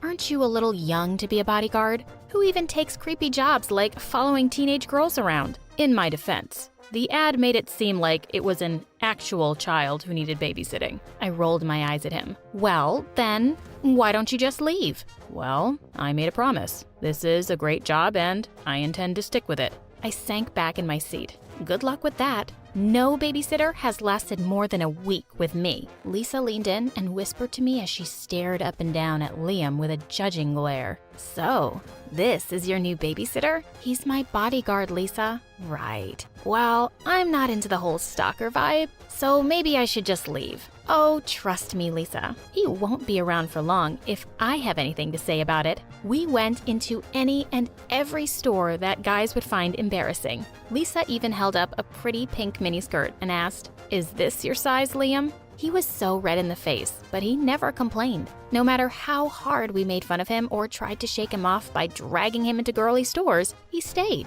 Lisa pulled me in tight and whispered, "I have an idea." "Oh, Liam, we need to make a detour." We rushed to the bathroom, but stopped Liam right outside the entrance. No boys allowed, Liam." He said he would wait for us outside. Well, he's gonna be waiting a long time. As soon as we made it to the bathroom, we crawled through one of the windows and ran across the street to our favorite cafe. We were there for maybe 10 minutes sipping on smoothies when an announcement made Lisa spit it all over me. "We'd like to report a missing child. Jessica went missing from the mall across the street. If found, please bring her to the help desk so we can reunite her with her guardian." The announcement went on to describe my appearance and outfit. People started to stare and point at me. "Isn't she a little old to have a babysitter? Wow, something must be wrong with her. I'd be so embarrassed if I were her. Maybe we should go walk her to her babysitter?" I ran out of there so fast to avoid any more humiliation. I went right up to the help desk where Liam was standing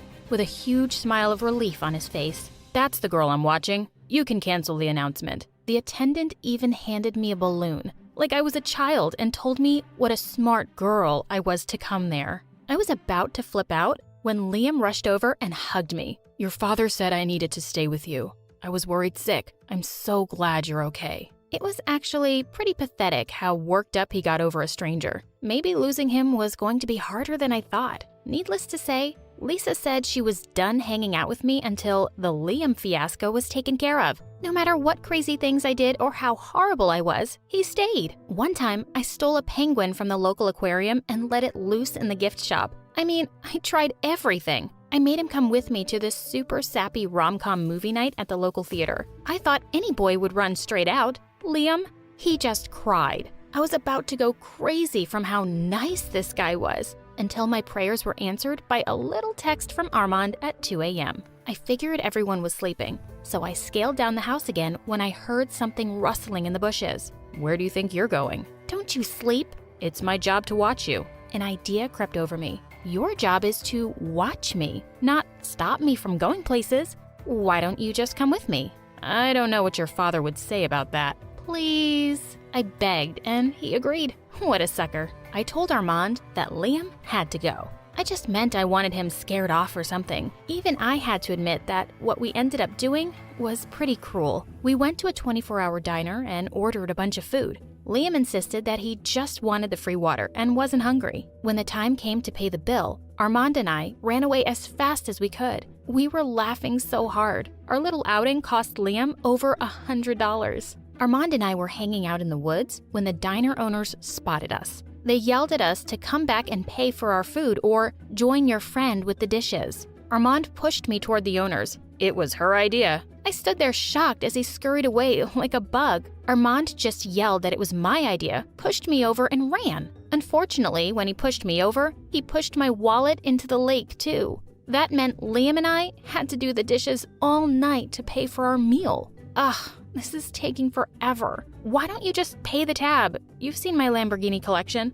I promise to pay you back with interest. Liam shifted uncomfortably for a bit before muttering, I can't. What do you mean you can't? I don't have enough money in my bank account right now. I nearly fell over. You're kidding, right? That was like a tenth of my allowance when I was 5. You have a job? Are you that stupid and irresponsible you blow your whole paycheck? He got really quiet and said nothing at all the rest of the night. We got home around 4 a.m. and were greeted by my very angry father. I braced for the lecture of a lifetime, but when he started shouting, he was looking at Liam. What do I even pay you for? You're fired. Mission accomplished, right? It was weird though. I'd tried all that time to get rid of him, but once he was gone, I was super sad to see him go. The house felt so empty without him, especially since I was grounded from seeing Lisa and Armand ghosted me yet again. I decided the least I could do was bring him an apology gift. After all, the guy didn't even have $100 in his bank account. I looked through my dad's pictures and found his address. I nearly fainted when I made it to the house he had listed. It was a dump. I nervously knocked on the door and was greeted by a frail woman with breathing tubes. Phew, I made a mistake. Can I help you? Sorry, ma'am. I was looking for a guy named Liam, but it seems like I had the wrong address. Oh, honey, you have the right house. Liam is my son. He's out picking up my medicine. She invited me in for a cup of tea, and I felt too bad to say no. She told me all about her kind son who got a job babysitting to help her pay her medical bills. The woman coughed. I wouldn't get better if it wasn't for him. I'd never felt more horrible. Liam suddenly walked into the room and looked shocked to see me. Okay, upset to see me might be a better description. He pulled me into the kitchen with him and whispered, "Haven't you done enough?" "Oh, I'm actually here to give you your job back." Are you now? Your father seemed pretty upset. No. Daddy insisted you come back. I'm here because he wanted me to. I don't know. I don't want your pity. Don't say that. It's not pity. You need this job and I need you. Please come back. Liam heard his mom coughing in the other room and did something unexpected. He pulled me in for a hug and my face turned scarlet red. Thank you, Jessica. Truly. I felt so awkward and said, "I don't know what you mean. My dad made me come." Of course it was a lie, but I didn't want to give him any wrong ideas. I just felt bad for him, right? Now, on to the next part of my mission, convincing my dad to rehire him. That was actually easier than expected. "Daddy, please, just give Liam one more chance. It was all my fault. I'm sorry." An apology? Who are you and what have you done with Jessica? Just please, Daddy? Fine, you get one more chance, but only because I think this boy is a good influence on you. I rolled my eyes and left. Liam owes me big time. Now that I knew about Liam's personal life, I couldn't help but like him a little more, in a sad puppy kind of way. My heart started to flutter every time I saw him sipping his coffee in the morning. Every time I caught him staring, I couldn't help but blush. I wasn't being very good at hiding my girlish stares, though. This one time, I was watching Liam carry in some packages and Lisa snapped at me. "Earth to Jessica. You can't seriously be pining over that guy. Don't you have your super hot dream boyfriend already?" I don't know. Do I? I'm not even sure who's my dream guy anymore. Lisa said Armand and I were just having a rough patch because of the whole dinner thing.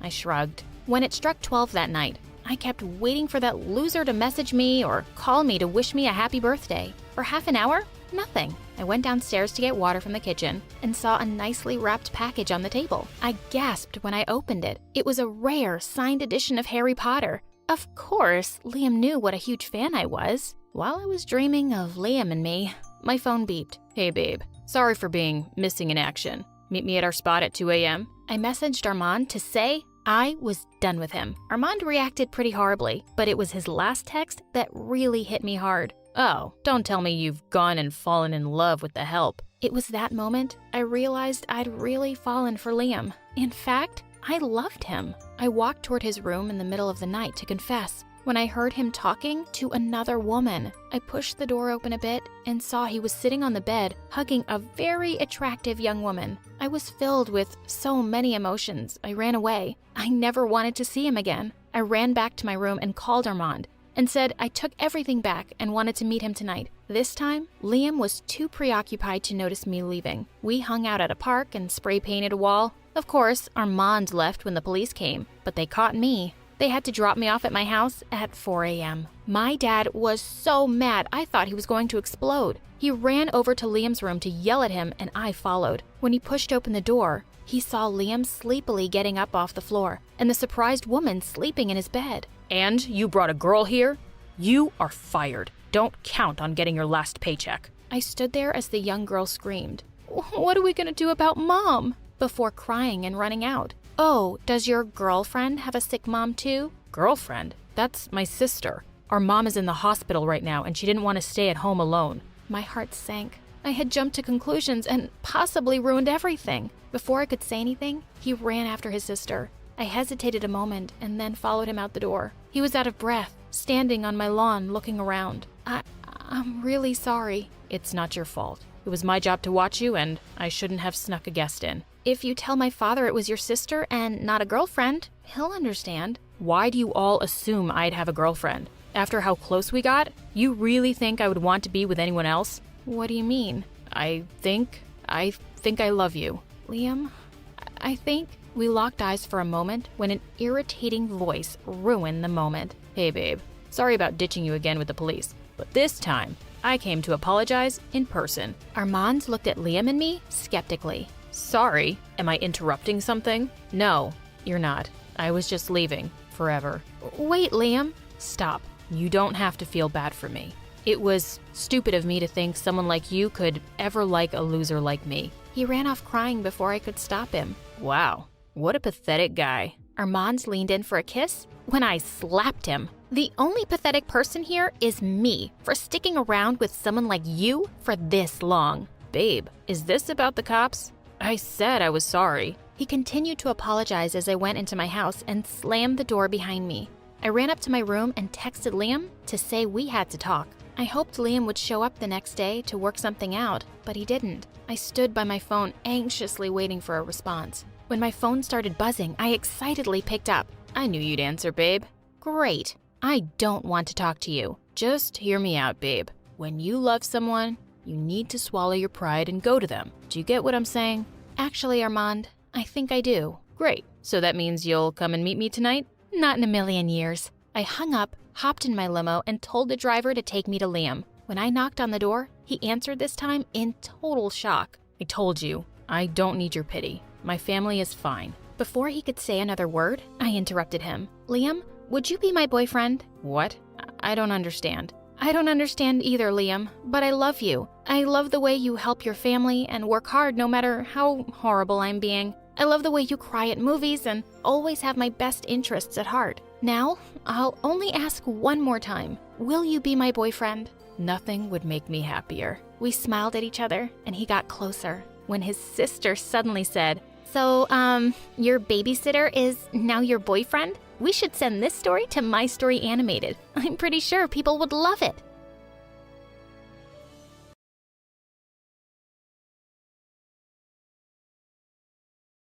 Hi, my name is Ray, and I'm from Virginia. Please like and subscribe. My parents were pretty famous singers back in their time, so when I grew up, I became one too. But Mom and Dad had an accident when I was only 6, and ever since then, my uncle and aunt took care of me. Both of them spoiled me to bits and always supported me in everything, especially in my singing career. By the time I was 14, I was already doing huge shows and concerts, and it kept me so busy that I always wondered what normal stuff like making friends and going to school would be like. But suddenly, my life took a wild turn on my 15th birthday. Just as I entered my room, I saw my auntie going through Mom's stuff.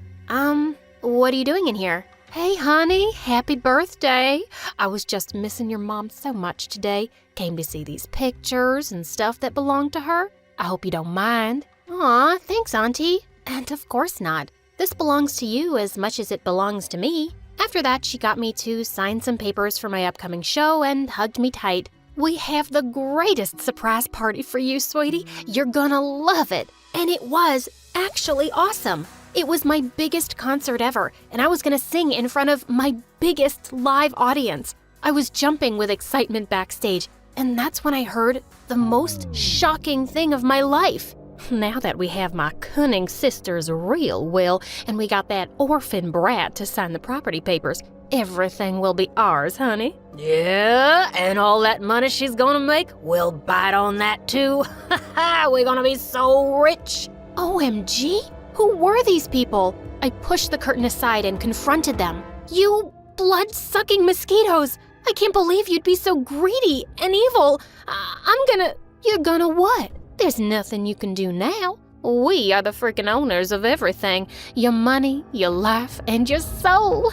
Yes, sir, and now you're gonna make more money for us, so get your butt on that stage and do what you trained for. No, there's no way. I'm not gonna do anything you guys say. That's enough. I'm not asking. I'm giving you an order. Security, watch over this room and don't let her out until the show starts. Oh, God, no. I tried to kick her with all my might, but that witch got away. And now I was gonna be trapped in this room with 2 Hulks standing outside keeping an eye on me. I had to do something. I looked at the window in the room, and without a thought, I climbed out of it. I had to run away from these evil people at all costs. But just as I was climbing down, my hand slipped and I fell on something. Ah, my back. I'm so sorry. The guy looked at me super stunned, but he finally spoke. Oh my God. I'm sorry.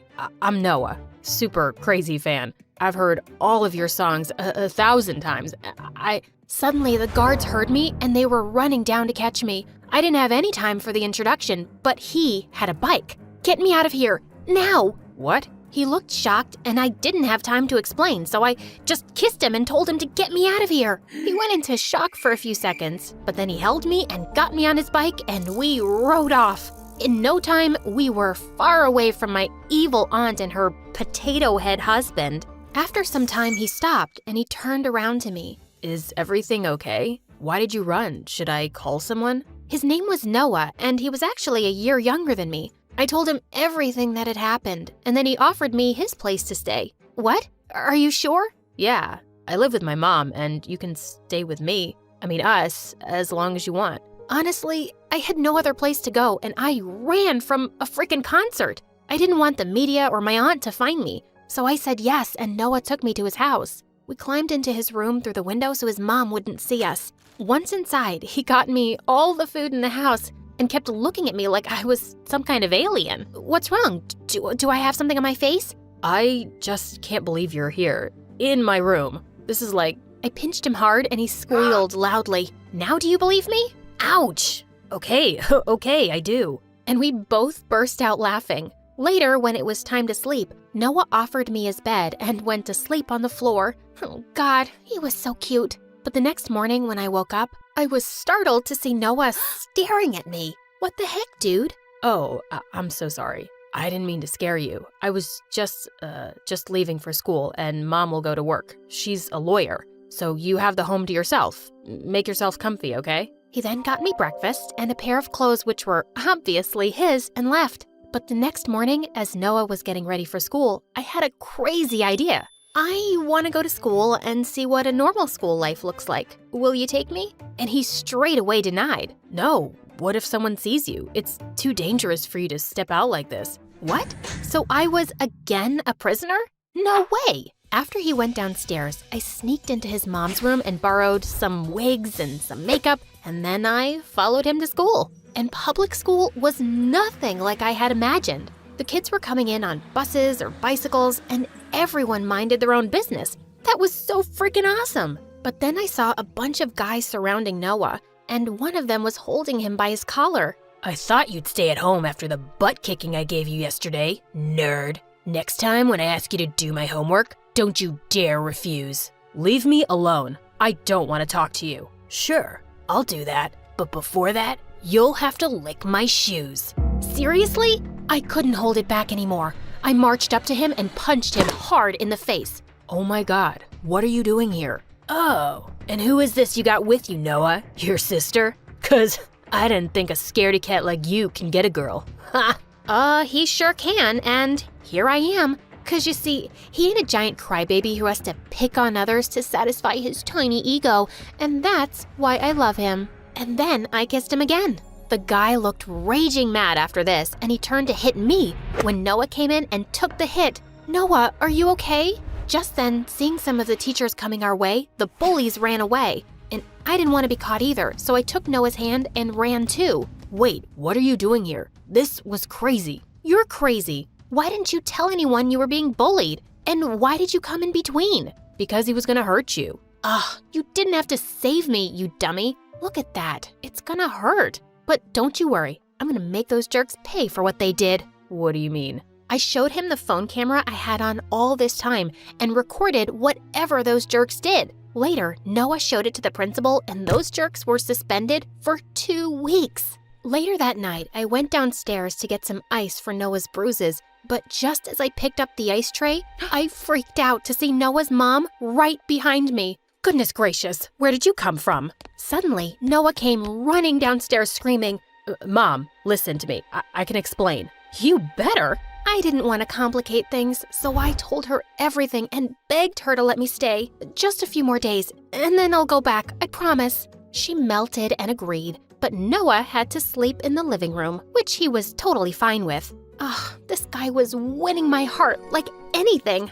The next day, Noah's friends were throwing him a huge party for getting into the basketball team, and he asked me to tag along. This was gonna be awesome. When we reached there, Noah and I danced to my favorite song and partied so hard. This is the best day ever. I'm so happy you got onto the team. Yeah, I think I made it because I got my good luck charm. Oh, your good luck charm? The bully guys from school. What were they doing here? How about you share this babe with us too, Noah? What are you even doing this evening, sweetheart? Want to go out with a real player? I was gonna poke my fingers right into his eyes this time. But before I could do that, Noah kicked him hard and he fell to the ground. Both of them broke into a fight and I had to pull Noah apart from him. But Noah looked raging mad. Stay away from my girl or I'm gonna kill you. Whoa, this girl. I was blushing so hard. Noah took my hand and we were about to leave when the bully got up and pulled me by my hair. My wig. It came off and everyone gasped as they saw me. Ray! It's Ray, the music superstar! Within seconds, everyone had their phones up and were taking pictures of me. Oh, shoot.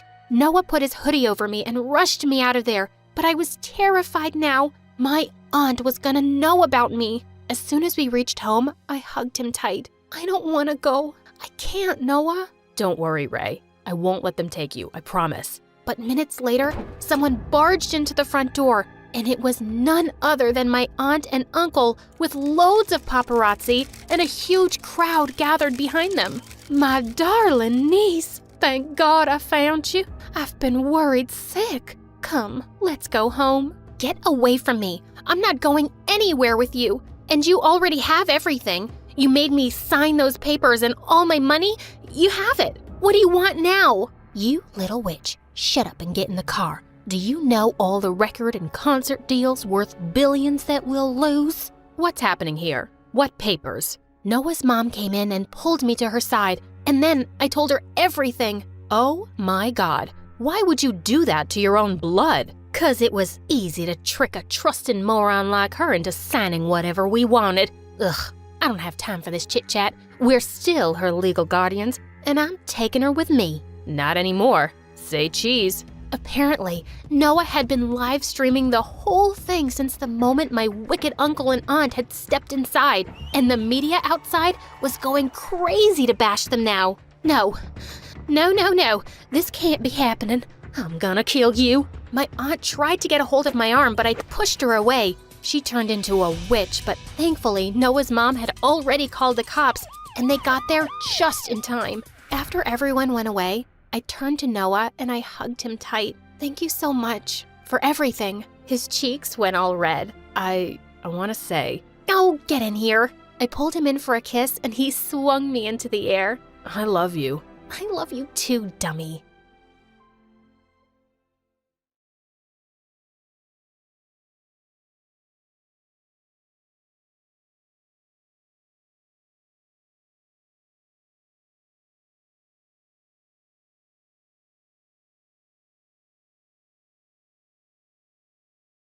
Hi, I'm Elodie. Before I tell you my story, please like and subscribe. I was born on the outskirts of Paris, and my early life was pretty uneventful until I turned 7, and my parents decided we were going on our first real vacation. That involved flying to the Maldives on the other side of the earth. I was super excited, but as soon as the plane took off, I started feeling very uneasy. The height made me feel dizzy. Then, halfway in our flight, we started having really bad turbulence, and that made me panic. Are we gonna crash? Don't be silly. The chances are really low. So you're saying there is a slight chance we might die? I cried hysterically for the remaining flight, and when we finally landed, I was shaking. Not even a week of fun at sea could make me forget, and when it was time to go back home, I refused to get on the plane again. I caused such a scene at the airport that my parents had no choice but to take a ship for the return trip, and it drained their credit cards. This is the last time we're going on vacation ever. Mom and Dad argued about money all the way home, and soon after, they separated. I was convinced it was my fault. No, honey, we were having problems for a while. Don't worry, we'll be okay. But seeing them divorce was heartbreaking. Dad remarried, had new children, and completely forgot about me. Mom tried many things to cheer me up, but it seems like nothing was working. Until one day, she took me ice skating at the local rink, and that changed everything. everything. When I was on the ice, it felt like I was flying, and all my problems disappeared. Mom saw the potential I had and signed me up for private lessons. By the time I was 10, I was already winning junior local competitions. My training was expensive, but Mom worked double shifts to cover for it. If this is your dream, I will do anything in my power to help you. You're the best, Mom. I'll make you proud. At school, I did well enough. My peers admired me, but unfortunately, I didn't have many close friends. Also, as time went by, I started noticing I wasn't like other girls my age. Like one time when I was 15, I was at a friend's house for a sleepover and we were watching the movie Titanic. During the final scene, all the other girls were crying, but I just couldn't get it. I snatched the remote and paused the movie. This is so stupid. Look, there's enough room on that door for Jack to climb too. Elodie, you're ruining the moment. This moment is already ruined. Who even likes such dumb movies? Needless to say, I was never invited for a movie night again. So maybe I wasn't that much of a romantic, or at all. Big deal. As I grew older, most of my peers started dating, breaking up, and crying over ice cream, while I was still waiting for my first crush to happen. I felt like I was being weird, and the only person in the world who got me was my best friend Lewis. We got closer months ago. Mom is happy I'm not getting distracted by dating, but her sister and friends always ask why I don't have a boyfriend, as if there's something wrong with me. It's not something you can force, the same way I can't like girls. And even if you never fall in love with someone, who cares? You're amazing just the way you are. I know, but sometimes I wish I wasn't so different, and that guys would stop asking me out. I wish that was my problem. It would be if you came out. No thank you, I'd rather swim with alligators. Lewis was terrified of his father finding out he was gay. In a way, we were both fishes out of water, and maybe that's why we got along so well. I knew I could talk to him about everything without being judged. When I turned 18, I was added to the national competition that would send the winner to the Olympics. That would give me the opportunity to have a real sponsor, relieving Mom of the huge financial burden. By that point, I was training daily, and my coach had given me a very complex program. You have a real chance of winning, Elodie, but you really need to land that triple axel. That jump would keep me up at night. It was so difficult, less than 20 women landed it in competition ever. And as if that wasn't enough, one day, the restaurant where Mom worked caught fire, and she ended up in the hospital with a broken ankle and some burns. Her condition wasn't too serious, but she needed time to recover. I won't be able to work for a while. I'm sorry, Elodie, but I can't pay your coach anymore. I was devastated. It felt like my only chance at a career had just been taken away. But I didn't want to show that to Mom. She was already feeling bad, and I didn't want to make her feel worse. I picked up a job in a small cafe to earn some extra cash, but between studying and working, I was exhausted. I was crying on the phone with Lewis one night when he came up with a crazy solution. You won't like it, but hear me out. My dad is having this big party in a couple of days with all his business partners, and he insisted that I invite my girlfriend. What girlfriend? I may have lied about that. Dad kept asking me why I was still single at my age, so I panicked and told him I was dating someone. I know it's wrong, but I never expected him to meet her. Anyway, you could pretend to be my girlfriend, and I'll ask him to sponsor you.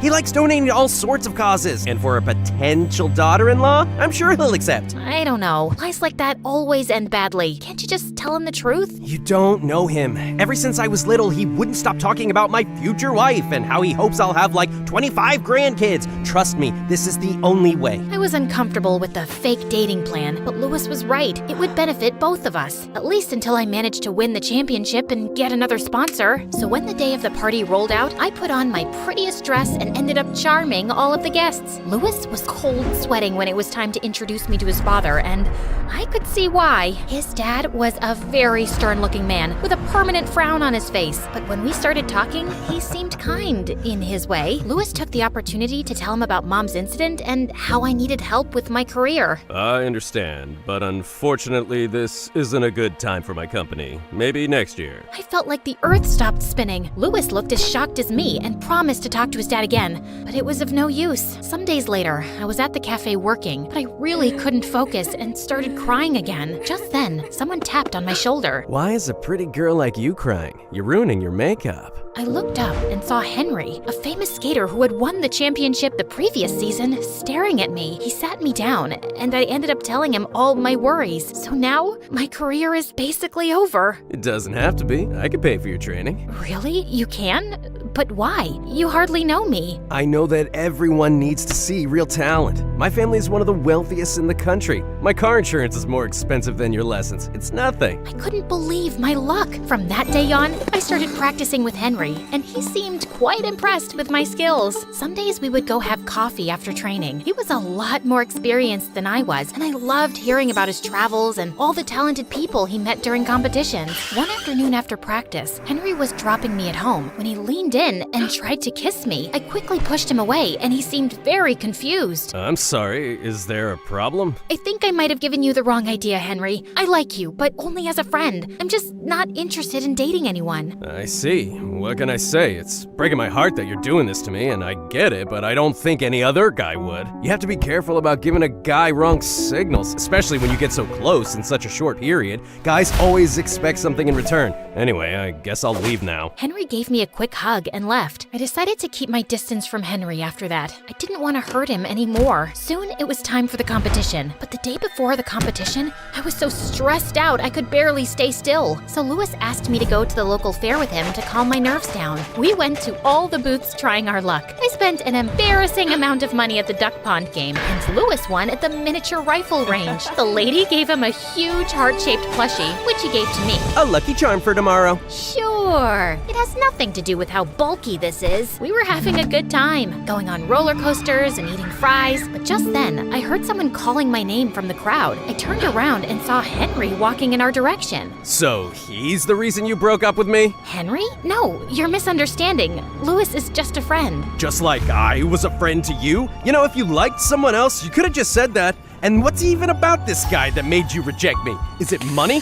Careful, dude, you got yourself a gold digger. Don't you dare talk to her like that, or what, you'll hit me? Henry took a step forward, his fist balled up, but I got in the way and pushed Henry aside. It's not worth it, Louis. He's just a crazy, possessive guy. Forget about him. Oh, wow. Crazy and possessive? This is how you say thank you for being a good friend and helping you? Something this idiot would never do? I wanted to argue more, but I decided against it and left with Louis. I couldn't believe Henry would turn on me like that. I thought he was my friend, but I couldn't waste too much sleep because of him. I had a competition to win. I set the alarm on my phone and went to sleep early so I got some rest. But the next morning, I woke up to Louis screaming in my face. Get up, Elodie, you're late. What? Oh my god, how did I not wake up? I checked my phone and the screen was glitching. It looks like my phone's broken. We don't have time for that. Hurry up or you'll miss the competition. I quickly got dressed and left with Louis, but the road was jam-packed with traffic. It was the weekend and the main carnival day. As if that wasn't enough, the main bridge was closed because of a small accident. This is the only way to cross the river. We're never gonna make it. What am I gonna do? I might have an idea. Louis got out of the car and we made our way back to the fair from the previous night. Okay, anytime now. Who? What? That. I looked where Louis was pointing and my heart dropped. Right over the fair, a couple of hot air balloons were already taking off and others were waiting for customers on the ground. Oh, no. You gotta be kidding. I know you're afraid of heights, but this is your only chance. Listen to me, Elodie. You can't let your fear win. Not now, when you're so close to making your dream come true. Louis was right. My stupid fear was getting in the way of my dreams, but I was stronger than that. We paid the man piloting the balloon and hopped on. As we took off, I closed my eyes and wrapped myself around Louis like an octopus. You can look now. Trust me. I slowly opened my eyes, and it was so different from what I remembered from that airplane all those years back. Sure, I was still afraid, but from up there, the world looked so peaceful and beautiful. The flight didn't last long, and soon we were landing in front of the arena. We ran inside, and I got my skates on just in time. The place was packed, but I felt confident and performed my best routine. And then came the final moment, the dreaded triple axel. I took a deep breath and spun 3 times, landing beautifully, and the crowd went crazy. The results were announced soon after, and I was over the moon to bag the first prize. Right after I got my trophy, I was getting back to Louis when Henry got in my way. What now? I just came to tell you that I'm sorry. I was wrong and totally out of line. Also, I really thought that hackers would hack your phone and keep you away from the competition, but I guess talent always finds a way. You hacked my phone? That's why the alarm didn't go off and nobody could reach me? That's horrible, Henry. Why would you do that? Because I wanted to show you your place. But like I said, I was wrong, and I'd like to start a new friendship with you from scratch. Yeah, I don't think so. I can't trust you, and friendship is based on trust. Now, if you'll excuse me, my friend is waiting for me. I went backstage to Louis and was kind of surprised to see his dad waiting for me. Congratulations, young lady. I'm proud my son has such a talented girlfriend. Actually, Dad, Louis gathered himself for a moment and then told his dad the truth. I'm sorry for all the lies, but all this time I was afraid of disappointing you. You're right, I am disappointed, but with myself. I kept projecting my ideal life without even considering you'd want something different. Son, all I really care about is for you to be happy. And you, young lady, this was a big step in your life, and I have a surprise for you. Louis and his dad took me home with them, where his dad had organized a party to welcome Mom after her discharge from the hospital. She couldn't be at the competition, so the party was our chance to celebrate together. Mom introduced herself and thanked him, and then they kept chatting, and it gave me a weird feeling. What's going on with our parents? They're so red. Are they sick? Worse, they like each other. And yes, you guessed it. That's how I ended up with a stepfather and brother. I learned that you have to face your fear, or you'll be afraid for the rest of your life.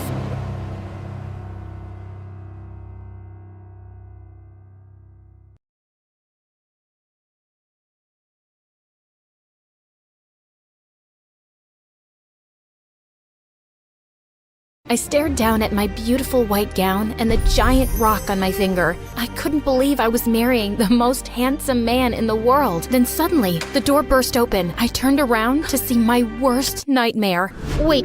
Before we get into all this, let's circle back around to the beginning. I'm Jordan from California. Please like and subscribe to hear my story. I grew up with a single mom who was a high school teacher. We didn't have a lot of money, and my older sister Cass was always a huge brat about it. My friend Becky got the newest iPhone at school, and I need it. I'm sorry, sweetie, I can't afford it. And you just got a new phone 2 years ago. 2 years? Mom, do you know anything about phones? Geez, your phone works fine, and no new camera is gonna fix that ugly personality. Ugh, this family sucks. Mom always felt guilty that she couldn't provide us with the best things, so I never asked for anything expensive. But when I started 7th grade, I went through a crazy growth spurt. Mom took me shopping, but she kept looking worriedly at the price tags. Mom, I don't mind getting secondhand clothes. Oh, sweetie, no, we can make it work. Really, it's fine. I like thrifting anyway. Jordan, you're an angel. One day the universe will give you everything you ever wanted. Later that night, when Cass saw my clothes, her eyes popped out of her head.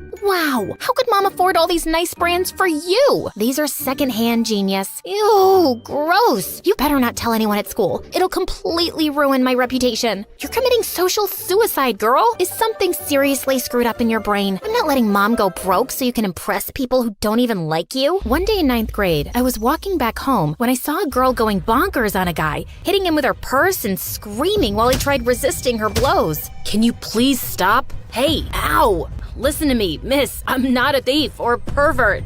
Ow! She smacked his head one last time and walked away, and the boy brushed himself off. Then suddenly, he caught me looking at him. I swear, I didn't do anything wrong. What happened? I'm an idiot. A pen fell out of her bag and I just wanted to return it. I kept calling her, but she didn't hear me because of her stupid headphones. Then I thought I'd just slip it into her bag, but that's when she noticed me and lost her mind. Anyway, you want it? We started talking, and it turned out his name was Zach, and he'd just moved into my neighborhood. And soon, we were hanging out almost every day. We had a ton in common, like our love for hiking and video games. Even Cass got along with him and sometimes joined in for movie nights. Once in 11th grade, the three of us were going to a party, and Cass came down in a cheerleader's outfit, and she wasn't even a cheerleader. Why are you wearing that? There's a new guy in my class who'll be at the party, and he's the most genuine person I've ever laid eyes on. It's time to introduce myself. So, you haven't even spoken to him yet? How do you know he's genuine? I wasn't talking about his personality, idiot. I was talking about the brands he wears,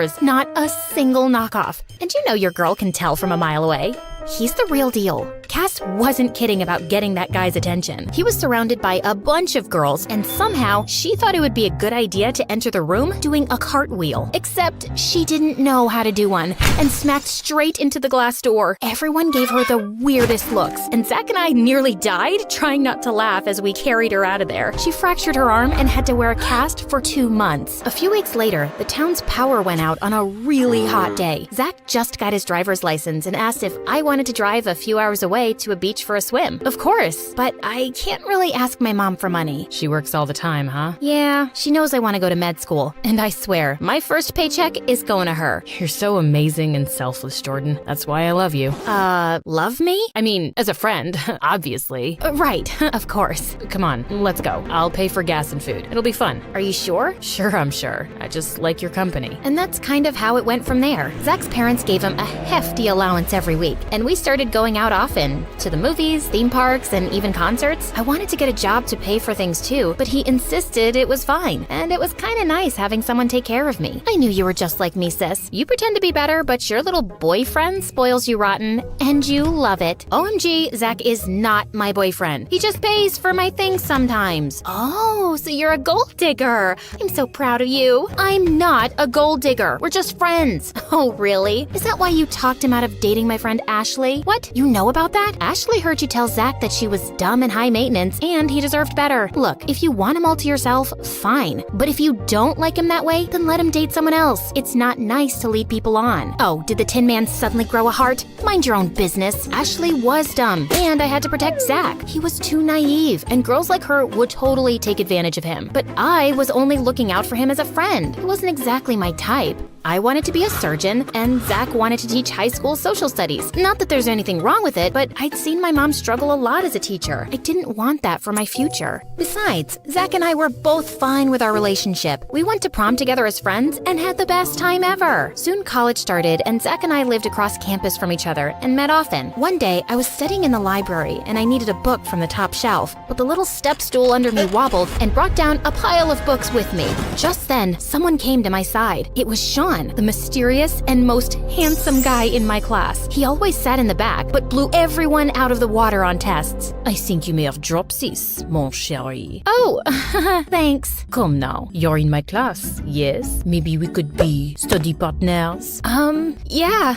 Sounds great. When I say Sean was amazing, this guy was amazing. He was brilliant and explained things to me in ways my professors never could. He brought me delicious French pastries and laughed at all my jokes, and let's be honest, I'm not that funny. His parents owned an airline company, and he was going to medical school only because he got bored one day and decided to apply. Everyone wanted to be around Sean, and for the first time in ever, I was popular by association. Only one person didn't like him. He's a total jerk. You're blinded by his swoopy hair and fake accent. I saw him yelling at the teacher the other day for giving him an A instead of an A+. Come on, don't be like that. He's sweet. You can't be serious, Jordan. Zach made it so obvious he couldn't stand Sean. Whenever we hung out together, he sat in a corner and sulked. What is wrong with the little boy, eh? Nothing. He's totally fine. Then why is he crying in the corner like an injured duck? Walk, walk. Now waddle away and let me enjoy my beautiful view. Excuse me? Jordan, aren't you gonna say something? Sean, come on, don't tease him. But Zach, maybe we'll just catch up later? Zach stormed off, and I felt kinda bad. But Sean started feeding me chocolate strawberries, and everything else left my mind. I hoped Zach would warm up to Sean soon, but he started acting crazy. On one of my dates, I spotted him wearing a stupid disguise and glaring at us from across the restaurant. Another time, he just happened to be at the movies where Sean and I were, and he took the seat between us. Zach fed me popcorn and wiped my face every time I drank soda, and I wanted to punch him. Then one day, Sean arranged a rugby match, and Zach said he wanted to join too. Are you crazy? Do you know how intense it gets? You think I'm not strong enough or man enough, huh? Yeah. They're gonna mash you like a boiled potato. I can play it rough, Jordan. You don't need to worry about me. And then he let out a weird war cry and jumped into the field. Oh man, this was gonna be painful to watch. And of course, he got injured within minutes, and I had to take him to the ER for stitches. We started drifting apart, and I missed him, but I was really busy with studies and Sean. After graduation, Sean asked me to marry him, and of course, I said yes. I couldn't believe how amazing my life was turning out. Mom threw a little engagement party for us, and Sean's parents even flew in from France. But when I went to introduce myself, I overheard them talking. This place smells like poor people. I thought Sean said she was becoming a doctor. Don't eat anything here. They don't even have chefs. The girl's mom made everything herself. I turned to leave, and of course, Zach was right behind me, and he'd heard heard everything. Is this really the type of family you want to marry into? I can't do this right now, Zach. I pushed past him and left. I was planning on confronting Sean about his parents' comments, but wedding planning took over. Cass was my wedding planner, and she was a nightmare to work with. But she did take care of all the arrangements just in time. On my wedding day, I felt anxious. I hadn't really forgotten what Sean's parents had said, or Zach's disappointed face. He'd stopped answering my calls soon after the engagement. Hey sis, what's wrong? You're marrying a freaking prince. Look a little happier. It's just that I am doing the right thing, right? Is this about Zach? I just thought he'd show up, is all. I bit back my nerves as the music started playing. Mom and Cass walked me down the aisle together, and I followed. Sean looked gorgeous standing up at the altar. He smiled at me and I forced one back. But just as I started walking, the doors burst open. Zach was standing in the doorway with a freaking child who was crying at the top of his lungs and then came running to me with open arms. Mommy, please. You said you were gonna get milk for pancakes. You said you'd make pancakes if I stopped pooping in the closet. And I did, Mommy, I did. Please come back. Don't leave me. What the fudge? Everyone was staring at me, and Sean looked furious. I dragged Zach out the door. What do you think you're doing? What is this? You have a child with him? How could you keep this from me? No, what? No, I don't. That's not my kid. How can you say that? How could you just deny your own child and what we mean to each other? Things turned chaotic after that. I knew this girl was trash from the start. Humiliating us like this, how dare you? But I'm just glad we found out now and not years down the road. Who are you calling trash, moron? No one speaks about my family like that. Sean, don't you believe me? And do you really have nothing to say to your parents? I knew I was marrying below my station, but you were smart and pretty, and I thought you would learn our sophisticated ways. But this, I won't tolerate. I was clearly wrong about you. I almost punched him, but he left with his parents on his tail. Mom and Cass were handling the guests, and I turned to Zach furiously. How could you do this to me? You just ruined my life. And who the heck is that child? My nephew, and I just saved your life, Jordan. Those people are not you. You care about others. That's what I always loved about you. But you changed when you met that rich jerk. It's none of your business. As my friend, you should be happy that I'm happy. Like you were happy for me and Ashley, or me and Taylor, or me and any of my other girlfriends you convinced me weren't worth dating. Look, that's different. You just wanted me to take care of you while you kept your options open for someone better. Admit it. You can't start blaming me right now, Zach. You've gone too far. I don't want to see you again, ever. Later that week, I found out Sean had flown back to France and was getting married to this girl his parents had wanted to set him up with. I couldn't believe he moved on so quickly. Cass tried to cheer me up with a junk food movie night, but it wasn't working. I just don't understand how Zach could sabotage me like that. He's supposed to be my best friend. Well, it pains me to break it to you, sis, but you haven't been a very good friend to Zach. What? He's the one who ruined my wedding. Remember? The guy has loved you for years, and you knew he did. But you led him on all throughout school. He had plenty of girls swooning over him, including me. Wait. You like Zach? Not anymore, but I had a crush on him at one point. Lots of girls did, but he only had eyes for you, and you threw him to the side as soon as someone better came along. I didn't mean to. I just didn't want to lose him. Well, now you've lost him anyway. I knew Cass was right, and I felt so horrible for treating Zach the way I had, but I was still so angry at him. I just wanted to graduate and start fresh, away from all this drama. I finished my residency and became a neurosurgeon at a big hospital. I paid off my student loans and soon gave Mom a down payment to buy a cute flat. Cass got married to a rich guy who adored her and moved into a house close to mine. We saw each other every week and life was good. Then one day, I was invited to give a lecture at a local university. I was so nervous and stopped by the coffee shop on campus. I had my face in my speech as I walked away with my drink and ran straight into someone spilling their smoothie all over them. Oh my God, I am so sorry. Wait, Zach? Jordan, what are you doing here? I'm a guest speaker at the medical school today. What are you doing here? I'm a history professor here. Wow, that's amazing. We sat down to catch up, and it was so good to see him again. Hey, listen, I never apologized for bursting into your wedding like that. That really wasn't cool of me, especially using my nephew. No, I'm the one who's sorry. For all the years I took advantage of you, and I did keep you away from other girls. I was afraid you'd easily fall for someone and she'd take you away. You didn't take advantage of me, Jordan, and I wouldn't have treated someone else the same way. Me taking care of you was my love language. language and not just being nice to a friend. You were so good to me, and can I tell you a secret? I think even if you hadn't burst in, I wouldn't have gone through with the wedding. Really? Why not? Because you were right, and Sean and his family are jerks. I'm glad you finally saw it. But I'm sorry I wasn't more supportive. I guess I always liked you, and when you started dating Sean, I knew I could never compete with a guy like that. You shouldn't have had to. You were always the better guy. You think we could pick up where we left off? We could go hiking. I'll pack a picnic, just like old times. I'd love that.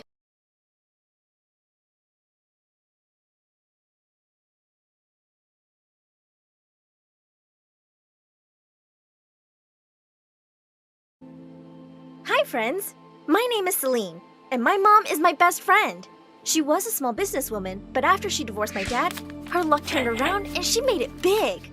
Mom adored me. By the time I was 7, I was living the life of a Malibu Barbie. She got me everything I wanted. She threw a birthday bash for me that had ponies and hot air balloons in it. My friends were shocked. Once when I was in 2nd grade, I had a fight with my annoying classmate, and Mom was called to the school to meet the teacher, who I hated. Celine needs some discipline. Just look at what she did to her classmate. Maybe she needs a father to teach her some manners. Get her one. My mom suddenly went ballistic and pushed the teacher away. Are you a moron? My daughter doesn't need a father. She has me, and I can take care of her. You say nonsense like that again, and I'll have you fired. I was so proud of my mom as she took my hand and stormed off. By the time I was in 4th grade, my mom was my best friend. I used to tell her every single freaking thing that happened to me. But once, I made a mistake. I told her how I'd seen my friend Jessica take the teacher's watch and put it in her bag. And a few days later, I invited my friends to my house. When we were all having lunch, I heard a loud scream from my room. We all ran there to find Mom holding Jessica's hand. You can't fool me, kid. I know you stole your teacher's stuff, and now you're snooping in my daughter's room. Oh my God! Jessica was shaking and in tears. Mom, she had to go to the bathroom. I told her to go to my room. When my friends left, I was so angry at Mom. I told her I won't be telling her anything from now on. Even though she apologized, I ran to my room and slammed the door shut. The next day at school, my friends started avoiding me like I was some weirdo. And this mean Jessica said, "No, you can't sit with us because you tell all our secrets to your mom. Why are you like that, dumbhead?" I started eating alone, but one day, something amazing happened. A girl came and sat next to me at lunch. Her name was Ashley, and she was new in the school. Soon we became friends, and it was so good having someone to talk to. A few days later, I saw Jessica wearing my bracelet that Mom had specially gotten made for me. Hey, that's mine! That bracelet has my name on the back! You're such a thief! I grabbed her wrist to take it away, but Jessica pushed me hard and pounced on me. Just then, Ashley came running and snatched the bracelet from her. We reported her to the principal, and she took a look into Jessica's locker. She was stunned to see so many stolen items. Jessica was suspended for 2 weeks, and I felt so foolish. Mom had been right about Jessica all along. When I went home, I apologized to Mom and she hugged me tight.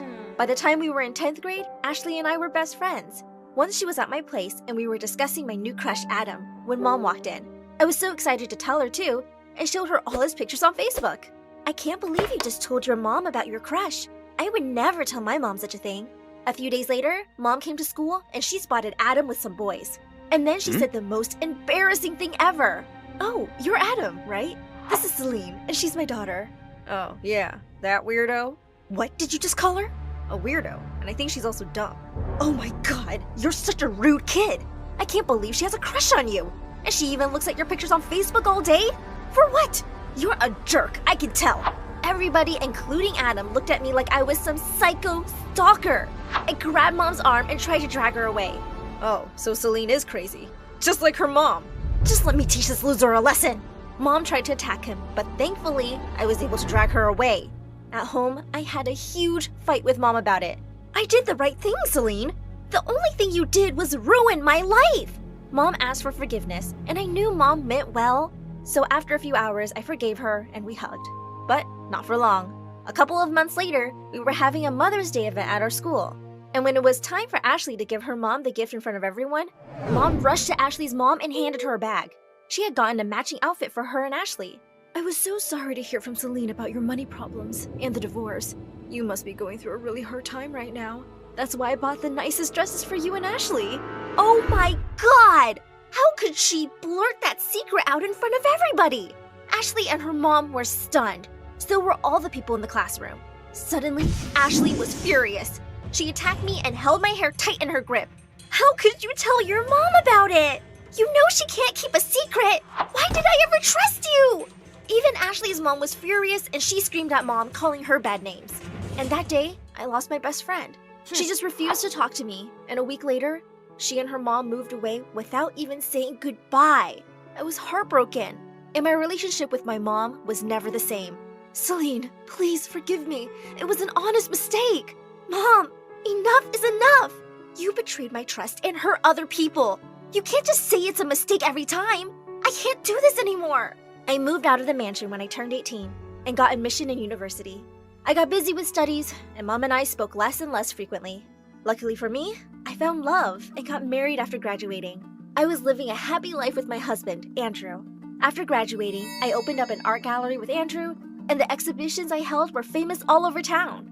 After 2 years, we were blessed with a little baby girl. We named her Crystal. She had a star-shaped birthmark behind her ear, and I just loved kissing it. She was my world. One day when I returned from work, I saw Andrew park up his new Porsche. I was stunned. Sure, we both earned well, but not that well. Something was off about Andrew. I walked into his new home office and heard him talk to some girl. Oh, babe, I love you too. You think I'm in love with her? I am living with her only for the money. I went berserk on Andrew. I made him tell me the truth. But when he did, I felt the earth shake beneath my feet. My mom had been sending him money, and that's why he was with me, while he loved someone else. First, I kicked Andrew out of the house. I was done with him. Then I called up Mom. Why can't you just stop interfering with my life? Why did you give money to Andrew? But honey, Andrew asked me for money. He said he would leave you if I didn't give him the money. You knew he didn't love me and you didn't tell me? Mom, that's awful. You think giving him money was right? I told her never to send money again and hung up. I just wanted to focus on raising Crystal. Now that life was set, Crystal and I became best friends. When she was 4, I took her to Disneyland and we had a blast. I even got a star tattooed behind my ear, just like Crystal's birthmark. Mommy, we have the same mark now. I love you. After a few days, it was time to go home. When our plane landed, we needed to take the train to get home. As I was buying tickets, I suddenly turned around and saw Crystal wasn't there. I went crazy. I searched for my baby girl all over the station, but I didn't find her. People started to help me look for her, and soon the cops arrived on the scene too. I just sat down on a bench, crying with shock. I couldn't believe that my daughter was missing. I took my phone out and called the only person I could think of. I need you to come immediately, Mom. The minute she arrived, I broke down in tears and hugged her tight. I'm so sorry, Mom. Now I realize the pain of being away from your child. I am so sorry. Hush, Celine. You have nothing to be sorry about. Don't worry, love. We will find my granddaughter. But days turned into weeks, and my baby girl was nowhere to be found. It had been many months since Crystal was missing, when a familiar-looking woman visited me at home, and when our eyes met, we were both shocked. Ashley? Is that you? Oh my God, Celine! I'm the detective handling your daughter's case. We hugged each other tight as we both started to cry. Don't worry, we will get her back, I promise. For 5 years, we searched for Crystal day and night. Everywhere I went, I would see my daughter. One day, I was walking towards the police station where Ashley worked when suddenly, I heard a voice. A voice so sweet that it shook me. Hey, Mom, wait up. I'm coming. I turned around and saw a girl who looked so much like Crystal. Oh my God, it was my baby girl, all grown up. Without a second thought, I ran to the girl and took her arm, and she started screaming, Mom, Dad, help! Sweetie, just let me look at your ear. Turned out, it was not Crystal, and her parents furiously took her away, and I was heartbroken all over again. I was almost beginning to lose hope. I met Mom at the park that night and cried on her chest. Mom, it hurts, Mom. It's burning. I miss my baby. I'm so sorry for treating you badly. You were my best friend. I now understand how much I hurt you. Mom, I just want my baby back. Mom? I couldn't believe what I just heard. I looked around to see Ashley, and next to her was a 9 or 10-year-old girl looking confused. The moment I saw her, I knew it was my Crystal. I ran to hug her, but the girl took some steps back. Mom had a tattoo like mine behind her ear. Show it to me if you were my mom. I showed her the star tattoo, and she gave me a huge smile and flung herself in my arms. Mom! I missed you so much! Why did you leave me? You don't love me! Oh, baby girl, I love you so much. And I look so hard for you. I missed you. I missed you. Ashley told me that my baby had gone on a train to another city, where a couple had found her wandering alone and crying, and they'd taken her in. Since then, they had been trying to search for her family. I pulled Mom to join our hug, and also Ashley. I love you guys so much. All my best friends are back now. I love you, Crystal. I love you too, Mommy.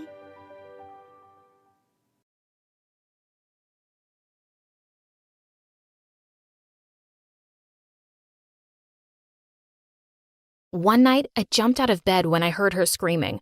I rushed to her room but couldn't find her anywhere. I was surprised when I opened her closet. She was in there looking like a scared little kitten.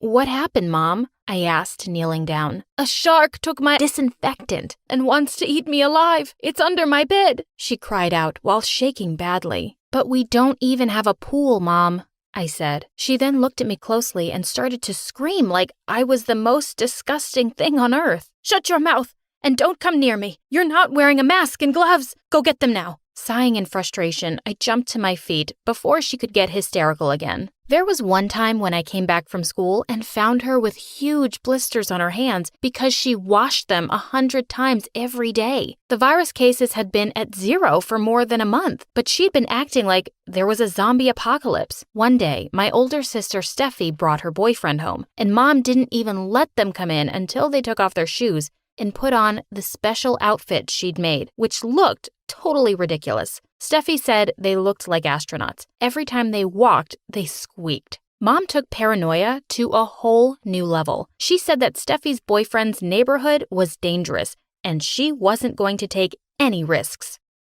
"You and your contagious boyfriend," Mom yelled at them while standing at least 2 meters away, of course, and squirting disinfectant at them. My sister was really embarrassed and decided never to come back home ever again. The week after that, my mom saw my older brother Seth talking to the garbage truck driver one night.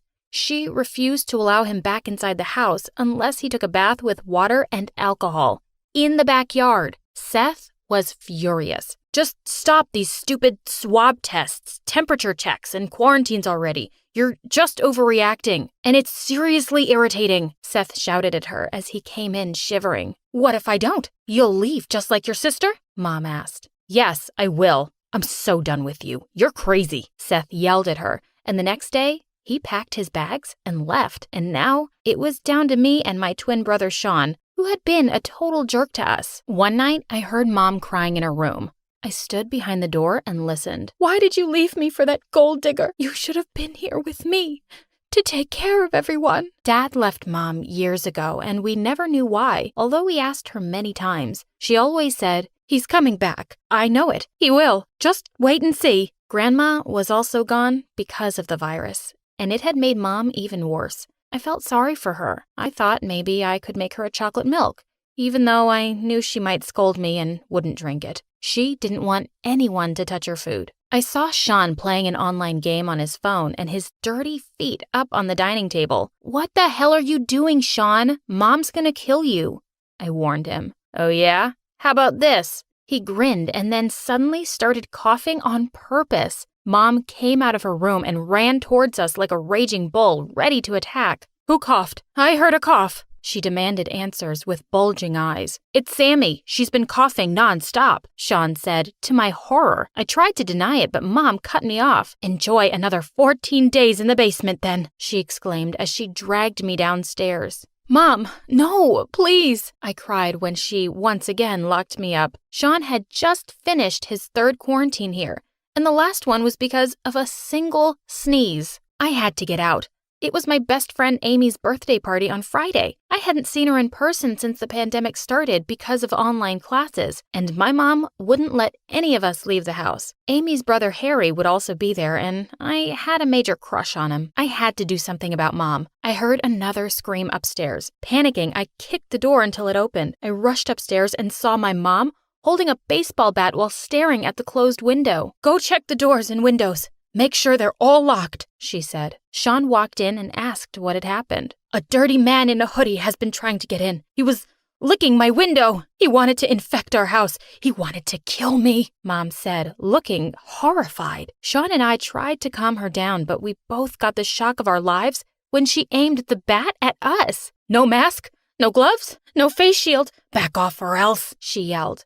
Sean looked at me and said, "Your mom is officially insane. I'm sure you're so proud." I dragged him out of the room and said, "You're only good at making fun of people. That's it. I'm contacting Dad. He needs to do something about this." "Sure, go ahead. Ask him to take me with him after." "I'm tired of Mom," Sean said in frustration. "She needs us this time, and we have to do our part," I said. "Whatever. I'll be staying at my friend's place for the week. Tell Mom that the shark ate me if she comes looking for me," he said before walking away. How could they do this to their own mother? I was about to call the hospital from the living room when Mom appeared. You're supposed to be in isolation," she yelled as she picked up a lampshade and threatened to throw it at me. "Mom, please drop it. I'm going to wear my mask now," I said. She dropped the lampshade as soon as I put on my mask. She then sat down on the couch, which she had wrapped in a special plastic, and burst into tears. "I'm so sorry, Sammy. I'm so sorry." She was bawling now. I first sprayed alcohol all over myself before sitting beside her. It's like I have a special vision, and I can see the virus and germs everywhere, even when I close my eyes. Her crying got louder, but it stopped when I tried to hug her. The next day, I ordered ice cream and pizza and lied that I had made them all myself using the clean ingredients from the fridge. I then suddenly started coughing uncontrollably in front of her. Oh no, it was probably the cold ice cream. My heart started to race when my mom flipped into crazy mode again.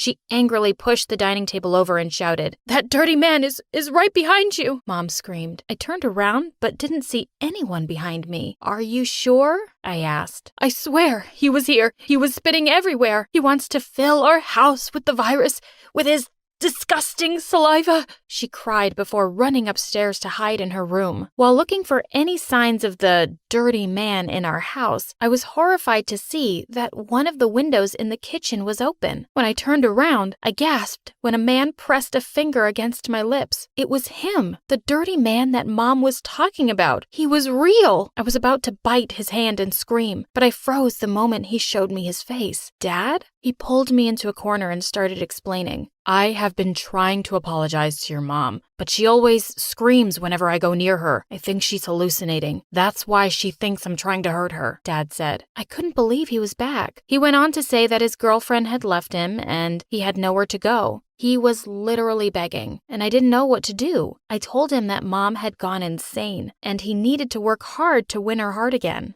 Mom didn't even open her door for the next few days. She was in self-quarantine again. I let Dad stay with us for a while because I needed his help in dealing with Mom. Then one day, Mom suddenly went missing. Dad found a way to break her door after hearing some odd noises in there, but she'd only left a note saying, "That man came back, just like I expected. I even saw him rubbing his eyes after holding the remote. I can't take this anymore. I'm sorry, Sammy. Take care of yourself. Mommy loves you, despite everything." Oh my God, what had she done? We asked for help from the police to look for her around the house and all over the city, but it had already been a month and there was no sign of her. A while later, I was in the basement and while I was going through some old stuff, a big rat ran over my foot. I screeched and jumped back, lost my balance and landed on the floor. Groaning, I turned to my side and noticed something under the rug on the floor. I lifted it and saw a trap door. I had never noticed it before. I opened it and saw a set of stairs going down.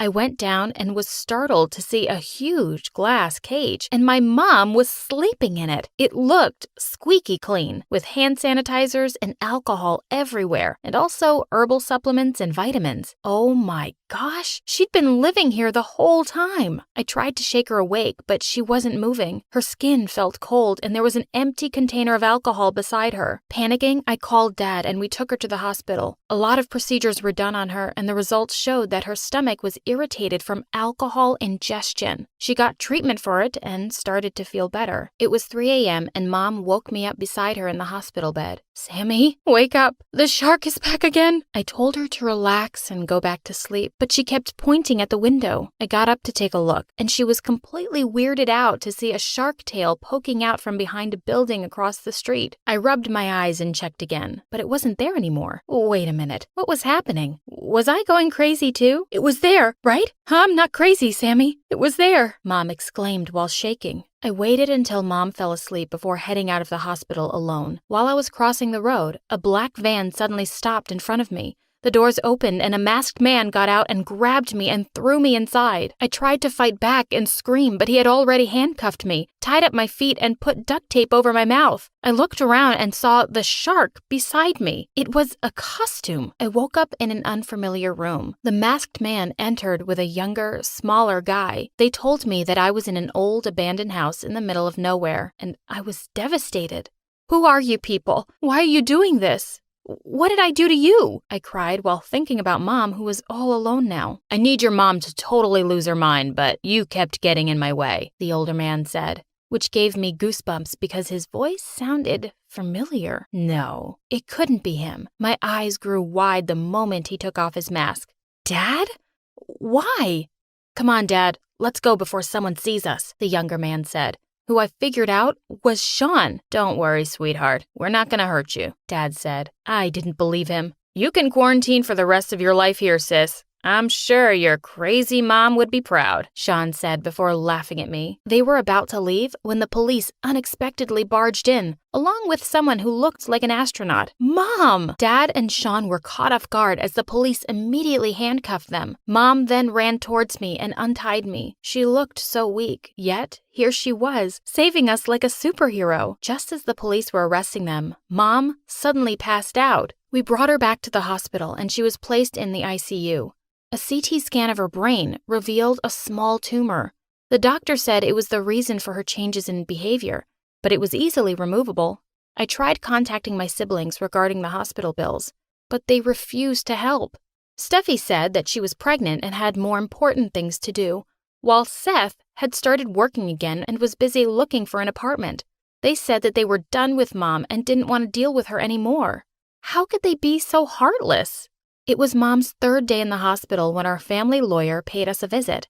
He told Mom that Grandma had left a will, saying that she was giving everything to Mom, including her mansion. I knew it. He was just waiting for your grandma to pass away, Mom said, and it all made sense to me now. Dad wanted all my mom's fortune for himself. Mom fully recovered after the surgery, and we moved into the mansion after a week. She then suggested something unexpected. "Why don't you invite Amy and the rest of your friends here tomorrow night? I'm going to throw a huge party." I pinched myself to check if I was dreaming, but Mom giggled and assured me that she was serious. We had some unexpected visitors at the party the next day. I opened the door and was shocked to see Steffi and Seth wearing the special outfits that Mom made. "What are you doing here, and why are you wearing those? I thought you said it looked ridiculous," I asked. "Where's Mom? We miss her," Steffi exclaimed. "We just wanted to apologize. We realized that she just wanted to protect us from the virus," Seth explained. I was speechless. Mom heard our voices and immediately came down. My siblings acted like they were so happy to see her again. "We've got presents for you, Mom." Seth gave her like 10 paper bags filled with alcohol bottles, sanitizers, face masks, gloves, vitamins, and a lot of fruit. Mom didn't say anything. She grabbed the bags and threw them away as if they were the most disgusting thing she had ever touched. "I don't need them anymore, right, Sammy?" She turned to me and I automatically nodded. Seth and Steffi insisted on coming inside, but Mom shut the door in their faces. "Now, let's get back to the party," Mom said, and I just smiled in excitement. Hi, I'm Marin from Vermont, and my parents are a couple of lunatics who hid a secret from me that rocked my world. But before I continue, please like and subscribe. I guess you can say I'm the grumpy oddball of the family. My dad's a psychologist, and my mom's a life coach, and they have permanent smiles plastered on their faces. Before I was born, they made millions and became famous selling books that taught people how to be happy. When I was a kid, they insisted on driving me to school, where they'd always make a big scene. Give Daddy a hug, sweetie. Give Mommy a kiss. And don't forget Mr. Stuffy and your magic hat. It was nice when I was 5, but now I'm 16 and they're still doing it. Every day they'd find new ways to embarrass me. They'd burst into song in the middle of the grocery store. They'd insist we dress like triplets every time we went out. And they'd show up at school in cheerleading outfits before every big test. You can do it, honey. Yes, you can. Go, Marin! My parents and I couldn't be more opposite. I failed to inherit their cheery disposition or their good looks. Oh yeah, I forgot to mention that my parents are gorgeous. People are always staring at them and stopping them in the street to pay them compliments. But no one ever noticed me. My parents tried to share their spotlight with me by dragging me to their photo shoots and TV interviews, but it always ended up a disaster. I was not photogenic. Then one time, they decided to do a photo shoot in Disneyland, and the place was just getting on my nerves. All the workers there and the Disney characters kept waving and smiling like they were infected with happiness, just like my parents. And then a woman dressed as Cinderella's fairy godmother came to me with a big smile. So, sweetie, how do you like being at the happiest place on earth? Bippity-boppity-boo! And something inside me just snapped. What is wrong with you? You're a middle-aged woman whose job it is to dress up as a fictional character in a dumb costume, and you're smiling like a psycho. What are you so happy about? Then I grabbed her wand, snapped it in half, and threw it in her face. Okay, I know that wasn't my best moment. I apologized to her a lot and gave her a really big tip, but someone had made a video of me, and it was making the social media rounds. For the first time, my parents didn't look too happy with me. I thought they'd ground me, which was totally understandable, but after a day of silent treatment, they burst into my room, hugged me, and took me out for ice cream. I learned to accept that my parents were just not normal, and we were poles apart. But then one day, I came home from school, and they told me something that changed my life. Honey, we think it's time you knew the truth. You're adopted. Dad's words echoed in my ears. I couldn't believe it. My mind raced, and so did my emotions. First, I was in denial. No way. I got so mad I threw a chair. Then, I tried to convince my parents to come to their senses. Haha, funny joke. Now take it back. I'm sure you have a lot of questions. Suddenly, I started crying like a baby. It took a while for my parents to calm me down, but I was finally able to hear them out. They told me they'd adopted me when I was 2 years old, and the craziest thing was that I had a sister. Why tell me now? We received a letter from your sister. She saw us on TV. Up until now, we didn't know she existed. She's been in foster care her whole life, but she showed her records and she's been adopted from the same orphanage we got you from. The more I thought about being adopted, the more it made sense. This is why I didn't have my parents' genes. They weren't my parents. Your sister wants to meet you. She'd like to visit, but the choice is yours if you want to see her. My parents gave me my sister's contact information, and I looked her up online. Her name was Francesca, and she was 2 years older than me, and she looked a lot like me, but somehow 10 times better. She was head of her cheerleading team, voted most likely to succeed, and wore the most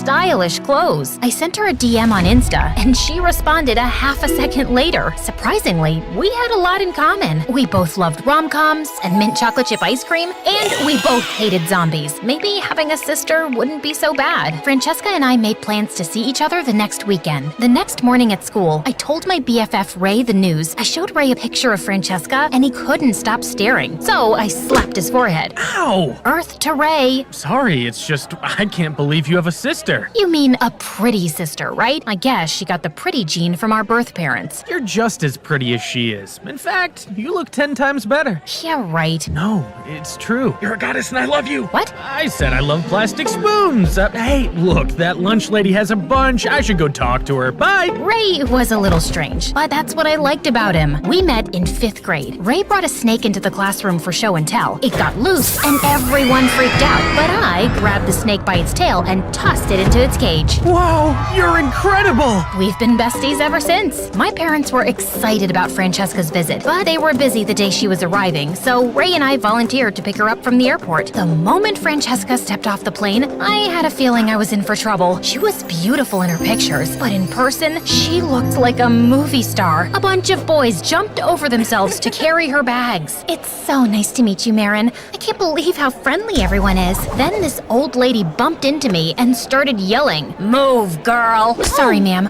We didn't mean to stand in your way. The mean lady looked at Francesca and instantly smiled. Aren't you a sweetheart? You, on the other hand, could learn some manners and comb your hair. You look like a peacock. What the heck? And to make matters worse, Francesca kept fawning all over Ray on the way back home. OMG, Ray, your muscles are huge. Do you work out? A little. Ray was practically a toothpick. What was she talking about? I don't know why, but when Ray smiled at Francesca, it made my blood boil. When we got back to my house, I barely had a chance to introduce Francesca to my parents before she ran up and hugged them. Hi, Mom. Hi, Dad.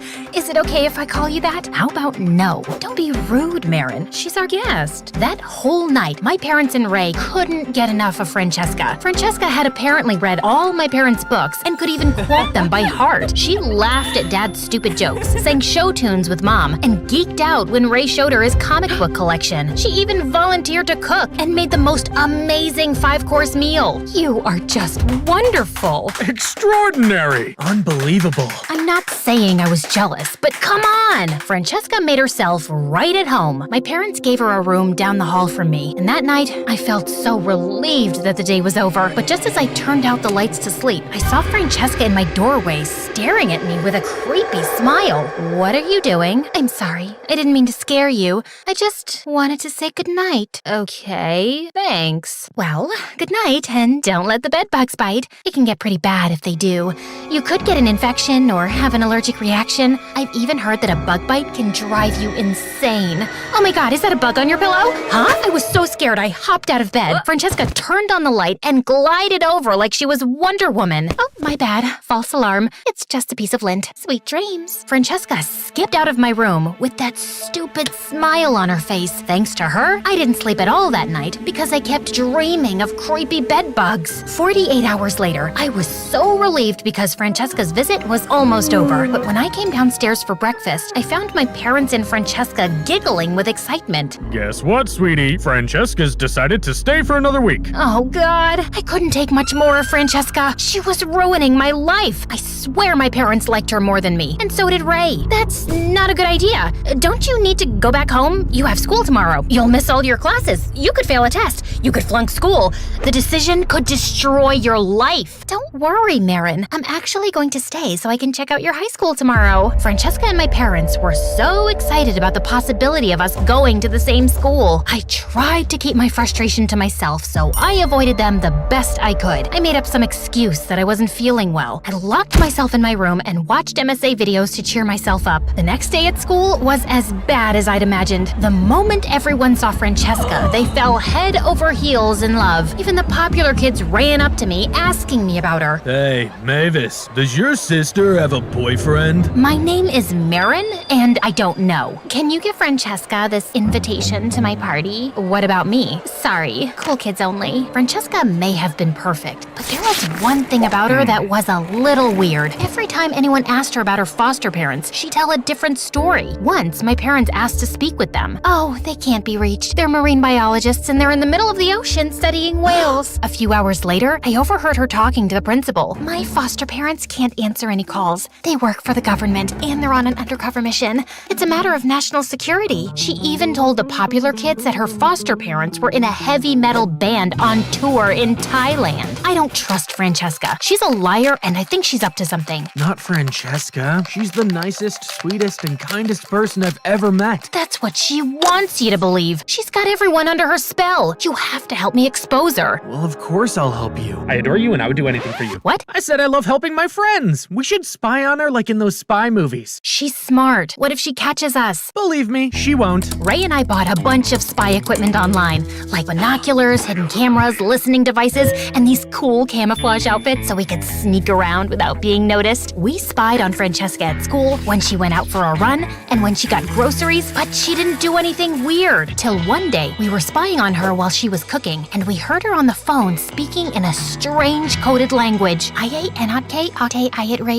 What? Oh, I know. That's Pig Latin. You keep adding A to the end of each word or something like that. My parents have been talking like that since I was a kid. Okay, so what is she saying? I don't know. I've never been able to crack the code and figure out their secrets. Oh my god, do you think they're hiding something really big from me? And focus on my problems, Ray. Yours can wait. Then one day, I caught Francesca sneaking out of school. I followed her to the park across town, where she met this shady couple. I hid in the bushes and used my spy equipment to listen to their conversation. What's the holdup, Francesca? I've changed my mind. You can't back out now. We had a deal. You break into their safe, steal their money, and then you're free. You'll get your share, then you can go to that fancy college you're always yapping about. I said no, I won't do it. The mean woman grabbed Francesca's arm. You don't have a choice. We could always tell them about your past. You think those rich people will love you after they find out you're a thief? Suddenly, my allergies started to kick in, and I sneezed really loud. Francesca and the shady couple looked in my direction. I panicked. Then I saw a bird on a tree, which gave me an idea. Okay, my bird impression was a little lame, but I had to do something. What the heck was that? Sounded like a bird dying, but forget about that. You're out of time, Francine. We'll make our move tonight. The shady couple got into the car and drove away. Once they were out of sight, I jumped out of the bushes and confronted Francesca. No, Francine. Geez, this is getting confusing. I'm just gonna call her Francesca, okay? Like I said, I jumped out of the bushes. I knew you were up to no good, you thief. I heard everything. You're going down. Suddenly, Francesca burst into tears, and man, did she look ugly. Her eyes got puffy, snot ran down her nose, and her face looked like a newborn's wrinkly butt. I'd never seen anyone look like a hideous troll when they cried. Can you please give me one chance to explain? Yes, anything that stops you from crying. Francesca told me all about her awful childhood with her cunning foster parents, who always made her part of their schemes. I've been waiting to turn 18 to get away from them. Then one day, they showed me you and your parents on TV and told me you were my biological sister. They said if I stole money from you, they'd give me my share and I could go to my dream college. I just wanted out really badly, so I agreed. But soon after I met you and your family, I knew that I couldn't go through with the plan. You're my sister, my only friend in the world, and I love you. Francesca hugged me tight and cried some more. I hadn't thought of her as a friend before, and she was getting snot all over my shirt, but it was okay. I started to realize how silly I was for being jealous of her. I was the lucky one. Even though my parents were annoying, there was no doubt that they loved me. That night, Francesca and I told my parents everything. They told the police, and Francesca's foster parents were arrested the next day. I asked my parents if Francesca could live with us, and they said yes. After that, Francesca moved in for good, and we became a happy family. One day, I was hanging out at the pool with Francesca and Ray. Hey sis, I've got one question. Why did you say your name was Francesca? I wanted something fancy. Francine was too plain. Now it's my turn to ask one. When are you gonna admit that you're in love with Ray? I spat out my juice. I'm what now? You heard me. And he's always looking at you like an infatuated cow. I am not, and that doesn't even make any sense. I'm as thin as a toothpick. Jeez, just shut up, admit it already, and work it out, losers. And with that, she pushed us into the pool and ran off cackling. Maybe it wasn't gonna be so fun to have a sister after all. Once, when I was in the 11th grade, I threw a birthday party and Ellen, my neighbor, was coming over. Most importantly of all, though, tonight I was going to tell Ellen about my feelings for her. But just before she was due to arrive, she gave me a call and said, "Luce, I'm going out with Brian tonight. Do you mind covering for me? I told my mom that I'd be spending the night with you." I rushed to my window just in time to see Brian kiss Ellen before they got into his car and left. This was just a week after I told her I thought Brian was cute. Hi, my name is Lucy, and this is my story. Anyway, when Ellen's mom called later that evening and asked to speak to her, I said I hadn't the slightest idea where she was. That night, I heard Ellen's mom yelling at her when she got home. For once, she was getting what she deserved. The next day, she came over and apologized for putting me in an awkward position. Then, she pulled a brand new box of AirPods from her bag and gave them to me. "I know you've always wanted these, but they're too expensive for you, so here you go." I said, "Get off your high horse, Ellen. Stop showing off your money all the freaking time. Is that all that matters to you? You make me sick." I was so mad at Ellen that I didn't know what to do. So I decided the best person to get advice from was our school guidance counselor. After listening to everything, She said she had something serious to discuss with me. She said, Ellen was just in here. She said that Ellen had said something crazy, and since she knew about my feelings for Ellen, she had decided to tell me. She said, you have to promise never to repeat what I'm about to say. Then she told me the craziest, most unimaginable thing. She said Ellen had told her we were half-sisters. Apparently, Ellen's dad was also my dad. Just last week, she had overheard him say to my mom that I was his responsibility too, and he had to keep taking care of me. I was beyond horrified. This was too much. Not only was my crush my half-sister, but my dad had also left me to live in misery while she got everything? And I'd lived without a dad my whole life. I was done with this. I needed payback. I started with small things. I cut the string on a tin can phone line we had made when we were kids. It went between our bedroom windows. She always said it was a symbol of our friendship. Well, no more. Ellen called me immediately and asked why I had cut the line. Instead of answering, I asked her about her boyfriend, Brian. She just said goodbye politely and then didn't speak to me for a few days. A week later, she called me and said in her stupid goody-goody voice, it's no big deal. We're growing up and yeah, Brian is fine. It's nothing serious. We're just friends. I could have screamed with rage now. The next day, I decided to up my game. Ellen was hard of hearing and needed to feel what I was feeling. Ellen loved to listen to my music.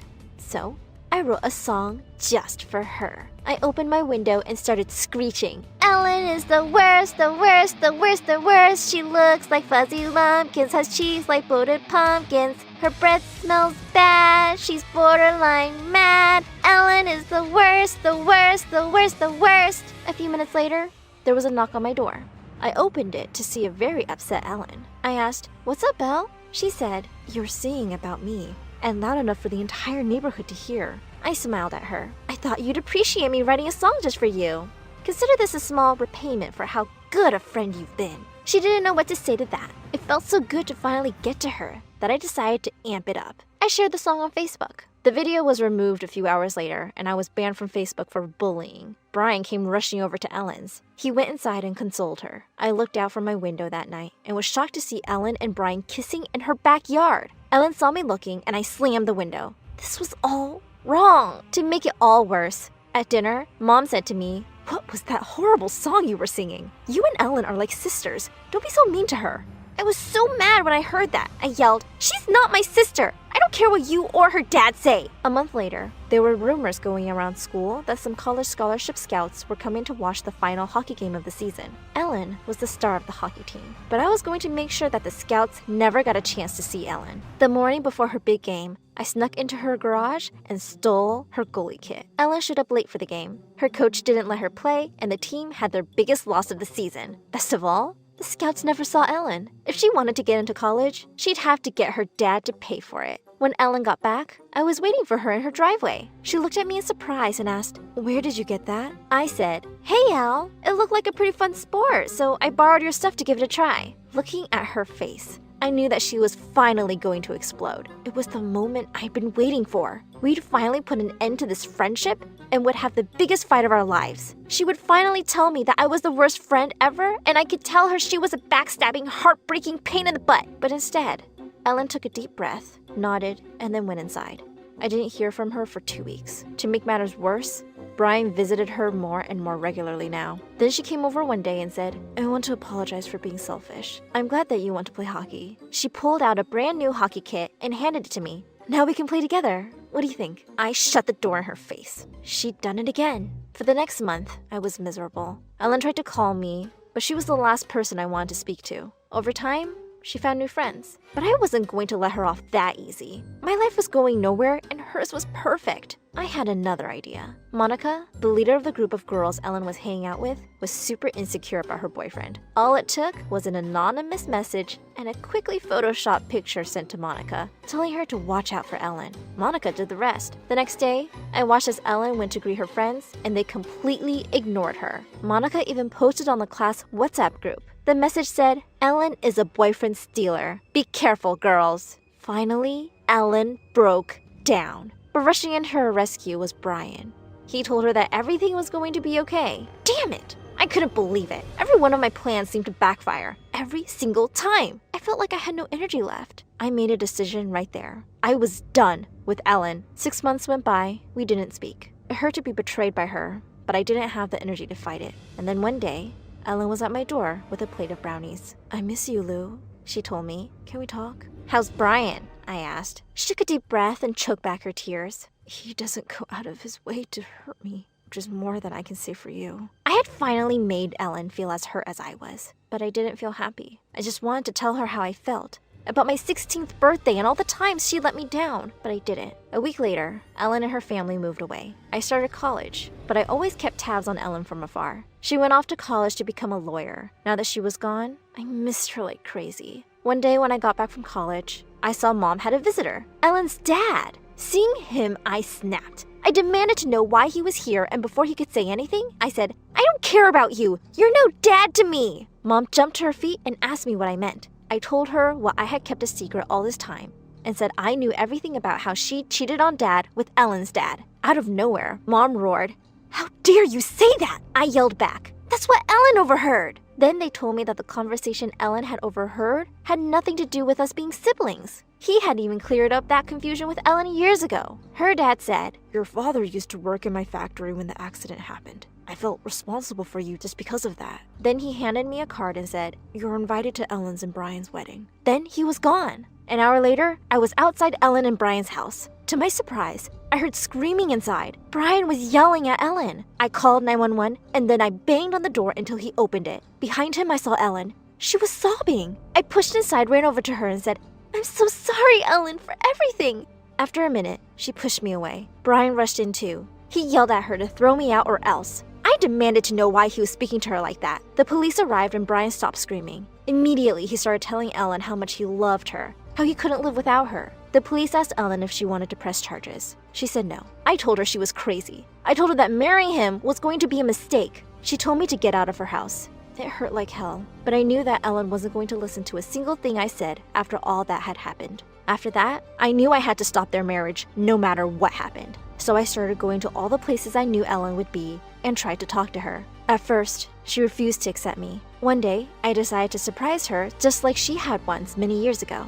I baked a batch of brownies and rang her doorbell, but no one answered. The next day, I went again, and still no answer. Disappointed, I decided to try one last time. The door was opened by Ellen's mom. She told me Ellen and Brian had decided to move upstate and marry there.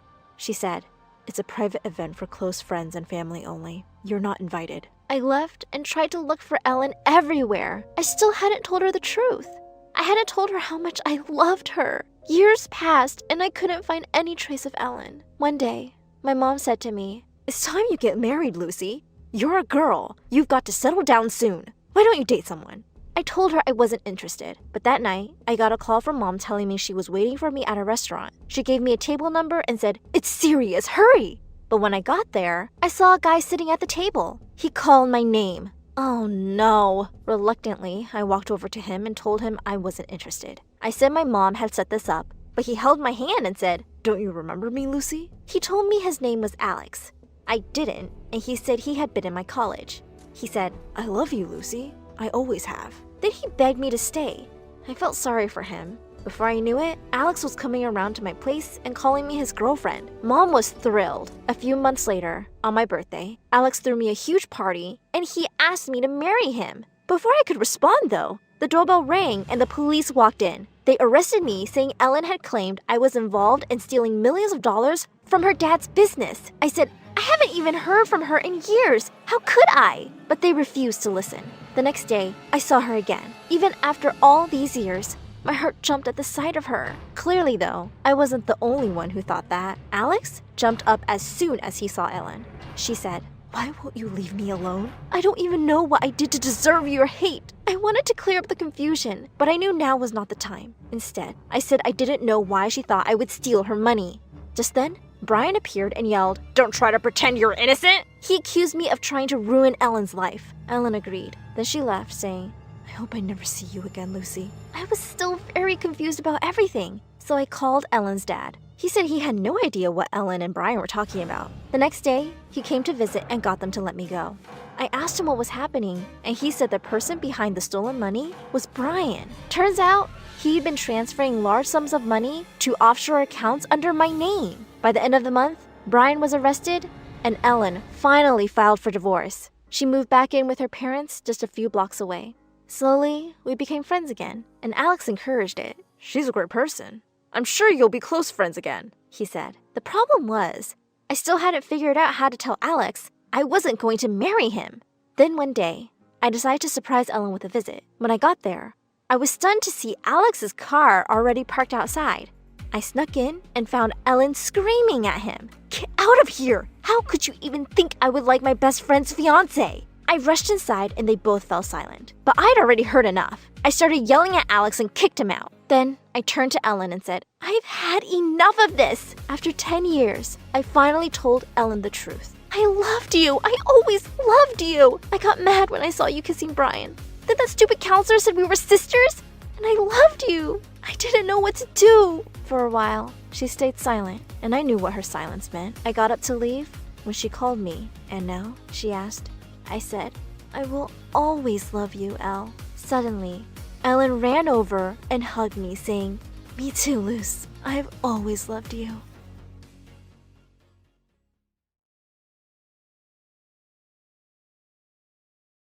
Hi, I'm Dee Dee, and I'm your typical high school nerd, except I have a very big secret. Want to know more? Stick around and like and subscribe to MSA. I lived with my parents and twin sister Claire. Growing up, I was a very quiet kid and mostly kept to myself. Read books, got straight A's, but Claire was the total opposite. She was the school's queen bee, really pretty, and every week she would date a new guy who would instantly fall in love with her. You are so perfect, Claire. I love you. Aw, sweetie, you're not too bad yourself.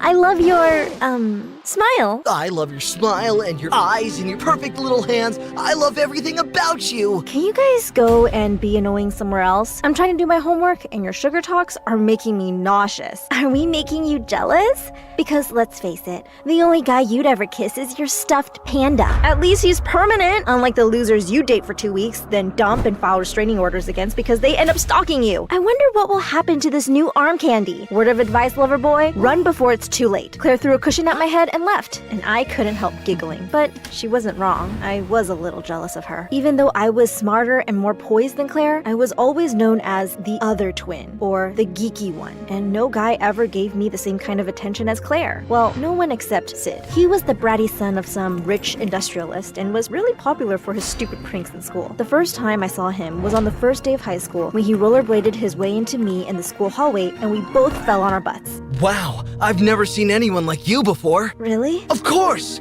I mean, how many people can be as stupid and blind as you are? You've gotta be someone special. Excuse me, but you crashed into me. You should be apologizing. You're right! Where are my manners? I'm sorry for calling you blind. Cause you also have an incredibly twitchy face and you sound like a pregnant horse when you talk. Now I know I'm very handsome and you'd rather spend your day staring at me, but I'm late for class. And Sid just pushed past me and left. I was hoping to never run into him again, but then I walked into the class and the teacher introduced him as the new student. To make things worse, she appointed me as his student tutor to bring him up to date with the classes. Later, as I sat with Sid in the library, I saw him staring at me funny. You must be so happy. What makes you say that? Come on, I saw how you were staring at me in the hallway. You like me, and it's cool. So how about we ditch these books and make out? How about I punch your face and fracture your nose? My plan's better. Sid slid to my side, and our faces were inches apart. Do you always smell like this? Like what? Like a mix of poop and garlic. Your breath stinks. What the heck? I thought with time, Sid would find a new target, but a whole year went by, and he only got more annoying. One time, he put a rat in my locker, and it chewed all my books. And another time, Sid pulled out a fake snake from his bag and threw it in my face, in the middle of a chemistry class. I got spooked, tripped, and crashed into a table full of chemicals. We couldn't enter the lab for a whole week, thanks to the smell of rotten eggs. But despite everything, I had one thing going on right, my secret matchmaking website. I was Mrs. Cupid, famous for giving advice to anonymous kids who are suffering in their love life. Dear Miss Cupid, I have a crush on this mega hot chick, but since she's the most popular girl in school, she never notices me. How do I get her to date me? Dear Agent Hot Abs, I'm sorry, but the only way you'll get a girl like that to date you is in your dreams. But try the math club, drama club, and polar bear rights club. You've got a lot of pretty girls in there. And a month later, Agent Hot Abs confirmed that he was dating a theater club girl. Another time, I got an email from the bimbo babe. Dear Miss Cupid, I want a boyfriend, but I don't want to sound too desperate. What should I do? Dear bimbo babe, if you're writing this email, it means you're already desperate. And something about your name tells me you're not too smart either. Try searching the library for some hot MSA.geeks. This way, you can find a date and maybe learn a thing or two. Win-win. And a week later, Bimbo Babe was dating someone too. Another score for Miss Cupid. I'm making your dreams come true. There you are! I jumped in shock as Sid walked up from behind me and I shut my laptop. What you hiding on that computer? Are you stalking me on Instagram? I knew it. You have a crush on me. I don't. Now stop snooping around and leave. Not so soon. Sid snatched the laptop from my hand. I tried to get it back, but that sleaze bag wouldn't let go. Finally, the laptop fell on the ground and the screen flew open. No way. You're Mrs. Cupid? You give advice to corny teenagers. Oh my god, I'm dying. I think I might have coughed up a lung. Shut up, you moron. And yeah, I am Mrs. Cupid. But if you tell anybody, I swear I will end you. I won't tell anyone if you agree to set me up with someone. I know you're probably wondering why a hot guy like me would need your help, but I want to see how good you are. I'd rather eat a bag of worms than help you. Suddenly, Sid ran out of the door and screamed into the school hallway. Hey everybody, our grand school matchmaker Mrs. Cupid is none other than... I covered his mouth and yanked him back into the classroom. Why are you doing this? You haven't dated a single girl this whole year and now suddenly you want a girlfriend? Maybe I'm bored, and this could be a welcome change. Now do we have a deal? Ugh, I hate this, but fine. I'll find a date for you. And if you two hit it off, you have to promise to permanently get off my back. Whatever you say, princess. I know it was probably the worst idea to help Sid, but I also didn't want anyone to find out I was Miss Cupid. It was the one good thing in my life. I wasn't going to let all my hard work go down the drain. So I sat up all night trying to find the perfect match for Sid, and the next day, I arranged a few dates for Sid, but they all ended up in massive disasters. Have you seen my new rubber chicken collection? Your what? Rubber chicken. You know the one you squeeze and it makes a sound? Let me show you an example. I'm a dorky chick, beep, and I love to flap my wings, beep, beep, beep. Okay. Actually, I just remembered I have to take my cat for a manicure. See you around. And we never saw her again. The next day, Sid met another girl at a burger joint and sneakily placed his dumb rubber chicken in her food. Just as she took a bite, the toy made a sound and she almost passed out. This happened a few more times before I finally lost my mind and cornered Sid. What's the matter with you? And what's with this stupid obsession with rubber chickens? What? I really like them. And if I can't share my passion, what's even the point of having a girlfriend? If you really want this to work, you've got to step up your date game. Carrying chicken toys to dates is not how you woo a girl. Really? Then how do you woo a girl? Sid came closer, staring into my eyes, and for a second I forgot how to breathe. But then he just pulled my laptop closer and stared at the screen. Ooh, this one sounds interesting. Dear Cupid Lovelock, I'm tired of dating the same guy over and over again. Find me someone different. Bored Anonymous. Yeah, cool. Now sit back and let me work my magic. I texted Bored Anonymous that the boy she was looking for would meet her in the library with a red book in hand. And the next day, Sid sat at the desk with the book while I hid behind the wall waiting for Bored Anonymous to show up. I almost threw up when I saw Claire walk in and she went straight to Sid. She was Bored Anonymous? Mind if I take this seat? I don't see why not. Claire pulled out a chair and I waited for Sid to do something stupid, but surprisingly, they got along really well. They were cracking up at Sid's jokes and Sid was blushing like stupid girl. And weirdly enough, I started feeling kind of jealous watching them together. I was still lost in my thoughts when Sid walked over. That went well. You don't actually think you can date my sister, do you? Why? Claire is fun, cool, and pretty to look at. Why should I not date her? Because you guys are totally different and she's known to crush boys and walk all over them. That was before she met me. I'm gonna steal her heart and she won't know what hit her. In fact, she just asked me to be her date at this super cool party, and I think I'm going to go. Uh-huh. Guess what? I'll be there too, with my boyfriend. You know you can't bring an imaginary person to a party, right? He's not imaginary. He's a very real person. You'll see. I can't wait. Neither can I. And yeah, don't forget your rubber chickens. I walked away feeling kind of miserable. I had less than 5 hours to find myself a boyfriend, so I just asked one of the guys from the chemistry class to be my date, and he said yes. The party was nice, and I was having a good time, until Sid showed up with Claire on his arm and sat right next to me and my date. Oh, my sweet honey buns. I could stare into your eyes forever. And I could stare into yours. I can stare deeper. I can stare into your soul and I can say you're an angel. That doesn't even make any sense. It's a metaphor. It's stupid. You're stupid. Are you two done? Because I want to dance. Sid, come on. We'll join you. But I don't know how to dance. Just follow my lead. I dragged my date, but he kept missing steps, banged into a bunch of people. At one point, he stomped on my feet so bad, I had to sit down with an ice pack. I didn't see Sid and Claire after that, and the next day, they were officially dating.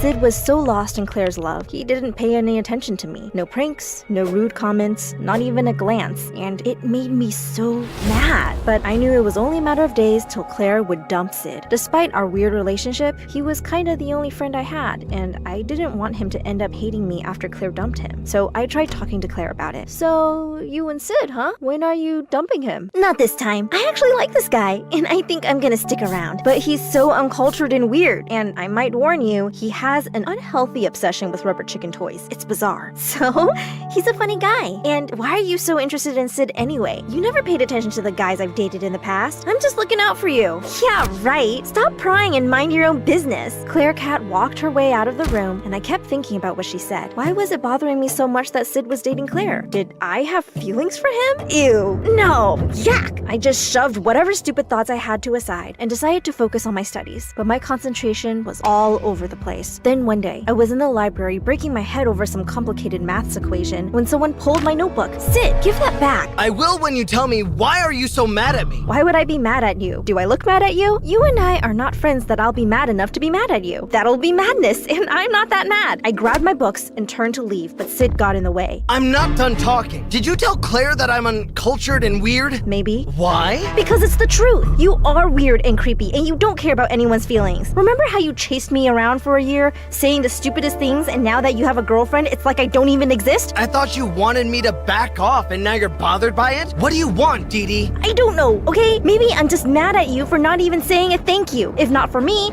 Claire would never date a rubber chicken loving brat like you. Fine, thank you. Happy now? Anyway, I came here to ask your opinion on this necklace I got for Claire for prom, but I guess it was a stupid mistake. Glad to know that there's something you can figure out on your own. Sid and I didn't talk after that, and I just spent most of my days locked up in my room, eating tubs of ice cream and watching MSA. Watching these stories made me realize how stupid I was to chase a guy who didn't even like me. So I decided to keep my self-respect and forget about Sid, even though it broke my heart. Then a few days later, it was prom, and I decided not to go. I was casually sitting in my living room when I heard a car pull up in the driveway. I peeked outside the window and saw Claire kissing some guy who looked nothing like Sid. What the heck was that? It's called none of your business. No, it's called cheating. You're dating Sid. Remember? Your boyfriend? Ex-boyfriend. I've decided to dump him. So he doesn't actually know? Claire, he genuinely likes you. Well, they all do. I'm literally perfect.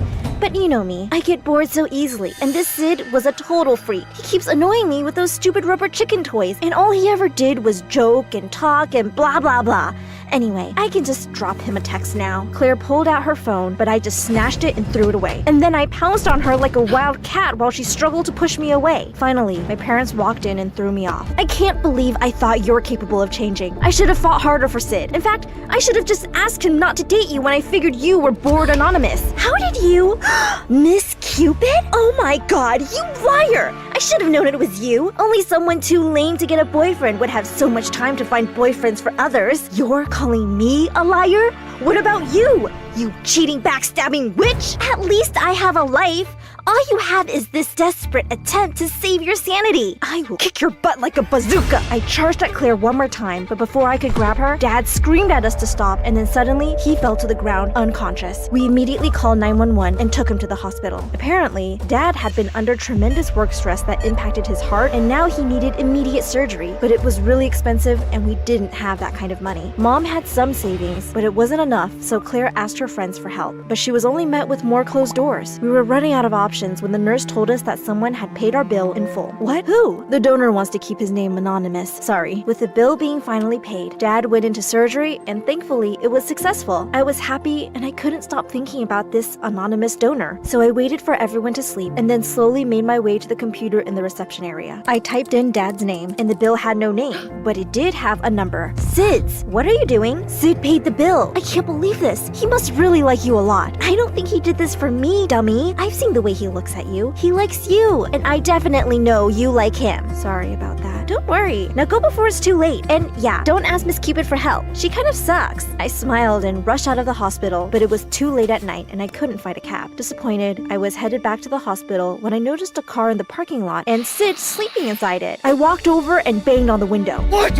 I have a weapon, Dee Dee? Sid stepped out of the car and I immediately hugged him. Thank you for saving my dad. I don't know what would have happened if you hadn't stepped in, but what are you doing in the parking lot? I stuck around in case you needed more help. Listen, Edie, there's something you should know. I like you. I was stupid to be playing games with you to begin with, but I thought you weren't interested in me. I started dating your sister to get some reaction out of you. And I did get a bit infatuated with her, but I started seeing her true colors soon enough before she even dumped me. I know I was crazy and should have just told you I like you in the first place, but... Hey, I like you too, always have, but I needed you to date Claire to finally see that. Guess we both kind of messed up. We can still make it right. I'd like that. Sid leaned in, and I was sure he was going to kiss me this time, but instead, he handed me a rubber chicken. You really know how to woo a girl.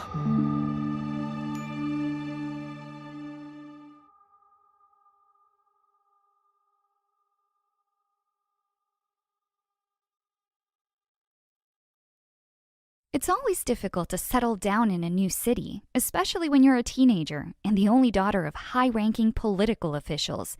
But little did I know that my life would change forever. I'm Rachel. Growing up, I had everything I ever needed. We moved around different cities a lot and never settled down. When I was 14, we moved yet again. Then followed the same old cycle. I was enrolled in the top school of the new city a month late, thanks to my parents' contacts and influence. The school was full of rich kids who believed they were better than everyone around them. I felt like a stranger around them. I had to behave myself all the time, or I risked ruining the family image. I was used to not having many friends. Their problems seemed so irrelevant. I wasn't interested in any of that. I'd rather talk to someone I could share my feelings with, someone who understood me. I didn't know that this would soon change once I became friends with Amelia. She enrolled in the school 2 months late. It was obvious that her parents were quite influential. I was intrigued, but I knew better than to ask because I didn't know how she would respond. Amelia was beautiful. She was easily the prettiest girl in class. I saw the reaction of the boys the first day she walked into class, and they were practically drooling over her. It was obvious that the popular girls in our class were jealous of her because they were giving her a hard time. They were whispering about her and calling her bad names. But Amelia was different. In a way, she seemed like she was like me. She kept to herself, never made any friends. I didn't know what her deal was. She didn't seem arrogant, but she wasn't shy either. She spoke confidently and always participated in classroom activities. I liked her. One day, I saw Amelia and Jonathan in a hallway talking. Jonathan was cute and very popular. I didn't particularly like him. I could see that Amelia wasn't exactly comfortable with him either. I walked by them and I heard him forcing Amelia to go out with him. I decided to intervene. I said, "Hey, Jonathan, is everything all right here?" He turned around and looked annoyed and said, "Yeah, how about you mind your own business?" "Amelia doesn't seem comfortable. Why don't you leave her alone?" I said. Jonathan looked pissed off, turned around and left. I turned to Amelia and said, "Hey, you all right?" She said, "I don't need you to protect me. I can take care of myself." I thought I was helping her out, but clearly she didn't seem to care much for it. I tried to explain myself. I said, "I know you don't need my help. I was just trying to do the right thing." Amelia answered rudely, "Yeah, well, next time save it for someone else. I'll see you around." She walked away. I felt a bit hurt. It just went to show how the people in this school were. I promised myself that I would not interfere in anyone's business again. Almost a year went by and I didn't speak to her at all. We would see each other in the classroom and pretended that we didn't know each other. Things changed when one day, one of the teachers asked everyone to get into pairs for a project. It was a nervous moment for me because I didn't really have any friends. Amelia was the only one left in the class without a partner, and the teacher asked us to pair up. She walked up to my desk and stood there shyly, not saying anything. I knew that we were both thinking about that day the previous year. Amelia said, "Hey." She paused for a moment and said, "Listen, about that day last year, I'm sorry. I didn't mean to be rude to you." I was a bit surprised. I didn't expect her to talk about her feelings so quickly and openly. I said, "It's okay. It was a long time ago." After that, she started opening up to me. She laughed at my jokes. She had the most charming smile, and I found myself adoring her more and more. One night, as I was trying to sleep, I wondered what it would be like to kiss her, but I immediately stopped myself. This wasn't right. I pushed the thought out of my mind. One day, Amelia and I were discussing a project.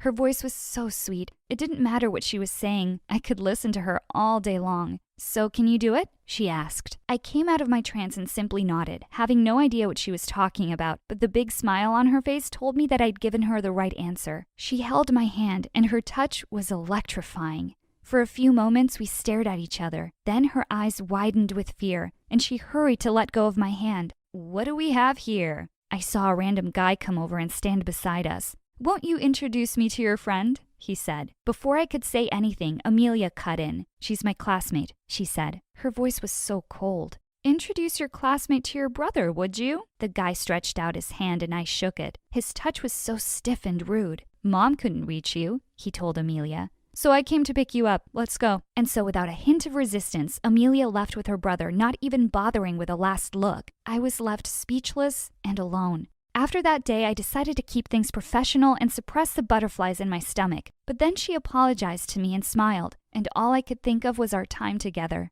Amelia and I got closer. The project went on for a month and a half, and by the end, I had started noticing a lot of strange things about her. She was very guarded about her personal space. She would flinch anytime someone touched her. She would never let anyone touch her bag or any of her belongings. Anytime there was a question about her personal life, she would brush it off with an excuse. Me and Amelia had been friends for 2 months now, but I knew absolutely nothing about her. She was nice to be around, and I didn't want to push her by asking her anything she wasn't comfortable with. One day I got to school very early, and I saw a black car drop her off. It stayed there until she was inside the main gates, then left. Now that I thought about it, she was always the first one in class, without fail. Who was this girl? What was she hiding? By this point, I was almost sure that she was hiding a big secret, but I had no idea how to find out what it was. I got really curious about what she had to hide. I walked into the classroom and almost didn't see. She was sitting on a bench and gently shaking. She didn't hear me come in. I took a few steps towards her and realized she was sobbing. She was shaking uncontrollably, and for a second, I froze. I asked, "Amelia, are you okay?"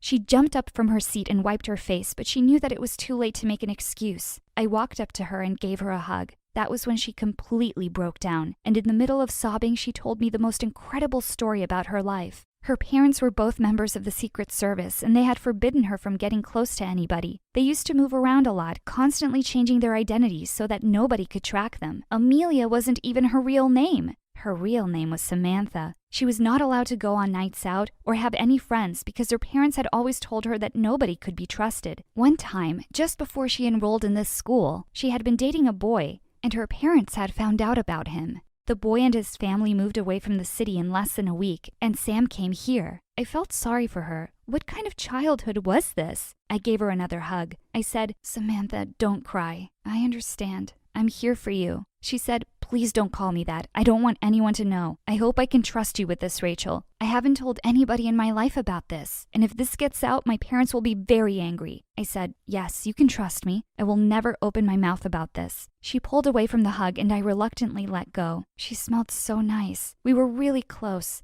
She had stopped crying, and she still looked so beautiful. She looked into my eyes, gave me a small smile, and then leaned in and pressed her lips against mine. I didn't even flinch. At that moment, I knew that this was what I wanted. It felt right. I gave in completely to her embrace. After all this time of confusion and nervousness, I finally knew what I wanted. I wanted to be with her. This strange, beautiful girl with her incredible story had brought it out of me, and I promised myself that I would carry her secret to the grave for both our sakes. The next day, Sam didn't show up at school. I knew something was wrong the minute I walked in and didn't find her there. The day after that, still no sign of Sam. I feared the worst, thinking that her parents had found out about us. The day after that, she showed up, but acted cold and distant, like nothing had happened between us. She ignored me when I smiled at her. Something was terribly wrong. I tried to talk to her after class, but she didn't give me a response and walked away. I was devastated. I was in love with this girl who I thought was my best friend, and the memory of that kiss was still on my mind. Was it a lie? Had I imagined it all? This went on for a few days. I couldn't imagine what had gotten into her and why she was acting this way. My questions were answered a few days later as Sam caught up with me in the hallway after gym when nobody was around.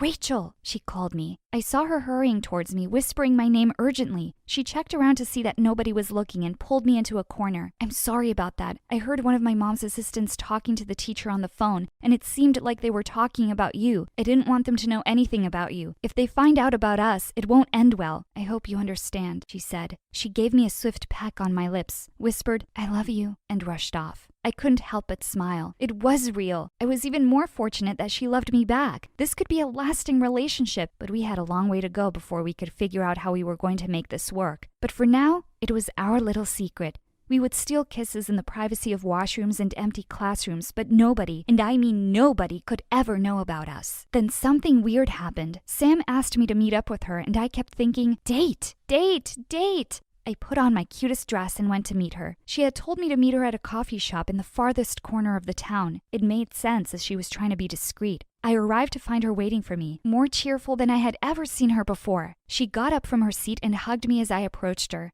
"You're glowing," I told her. She blushed. "I'm so happy we're finally away from everyone," she said, grabbing my hand tightly. "So am I," said, squeezing her hand back. I sat down with my back to a big glass window while she sat facing it opposite me. We couldn't stop smiling. She ordered us coffees. "I had to search very hard to find this place," she said. "It's one of the most out-of-the-way hidden places ever. No one will think of looking for us here." Sam beamed. "Someone's looking for us?" I gasped. "Obviously." Her eyes sparkled. "There's no way they won't notice I'm missing, but I know how to protect those I love." After those words, she looked into my eyes ever so shyly. I felt overwhelming love for her. I started, but stopped midway. She was suddenly frowning. Her happy, dreamy look was replaced with anger? "What's wrong?" I asked. She was staring over my head angrily. "I didn't know it would upset you." "We've been followed." She was practically growling. All of a sudden, she jumped to her feet. "We need to get out." She was bracing herself to run.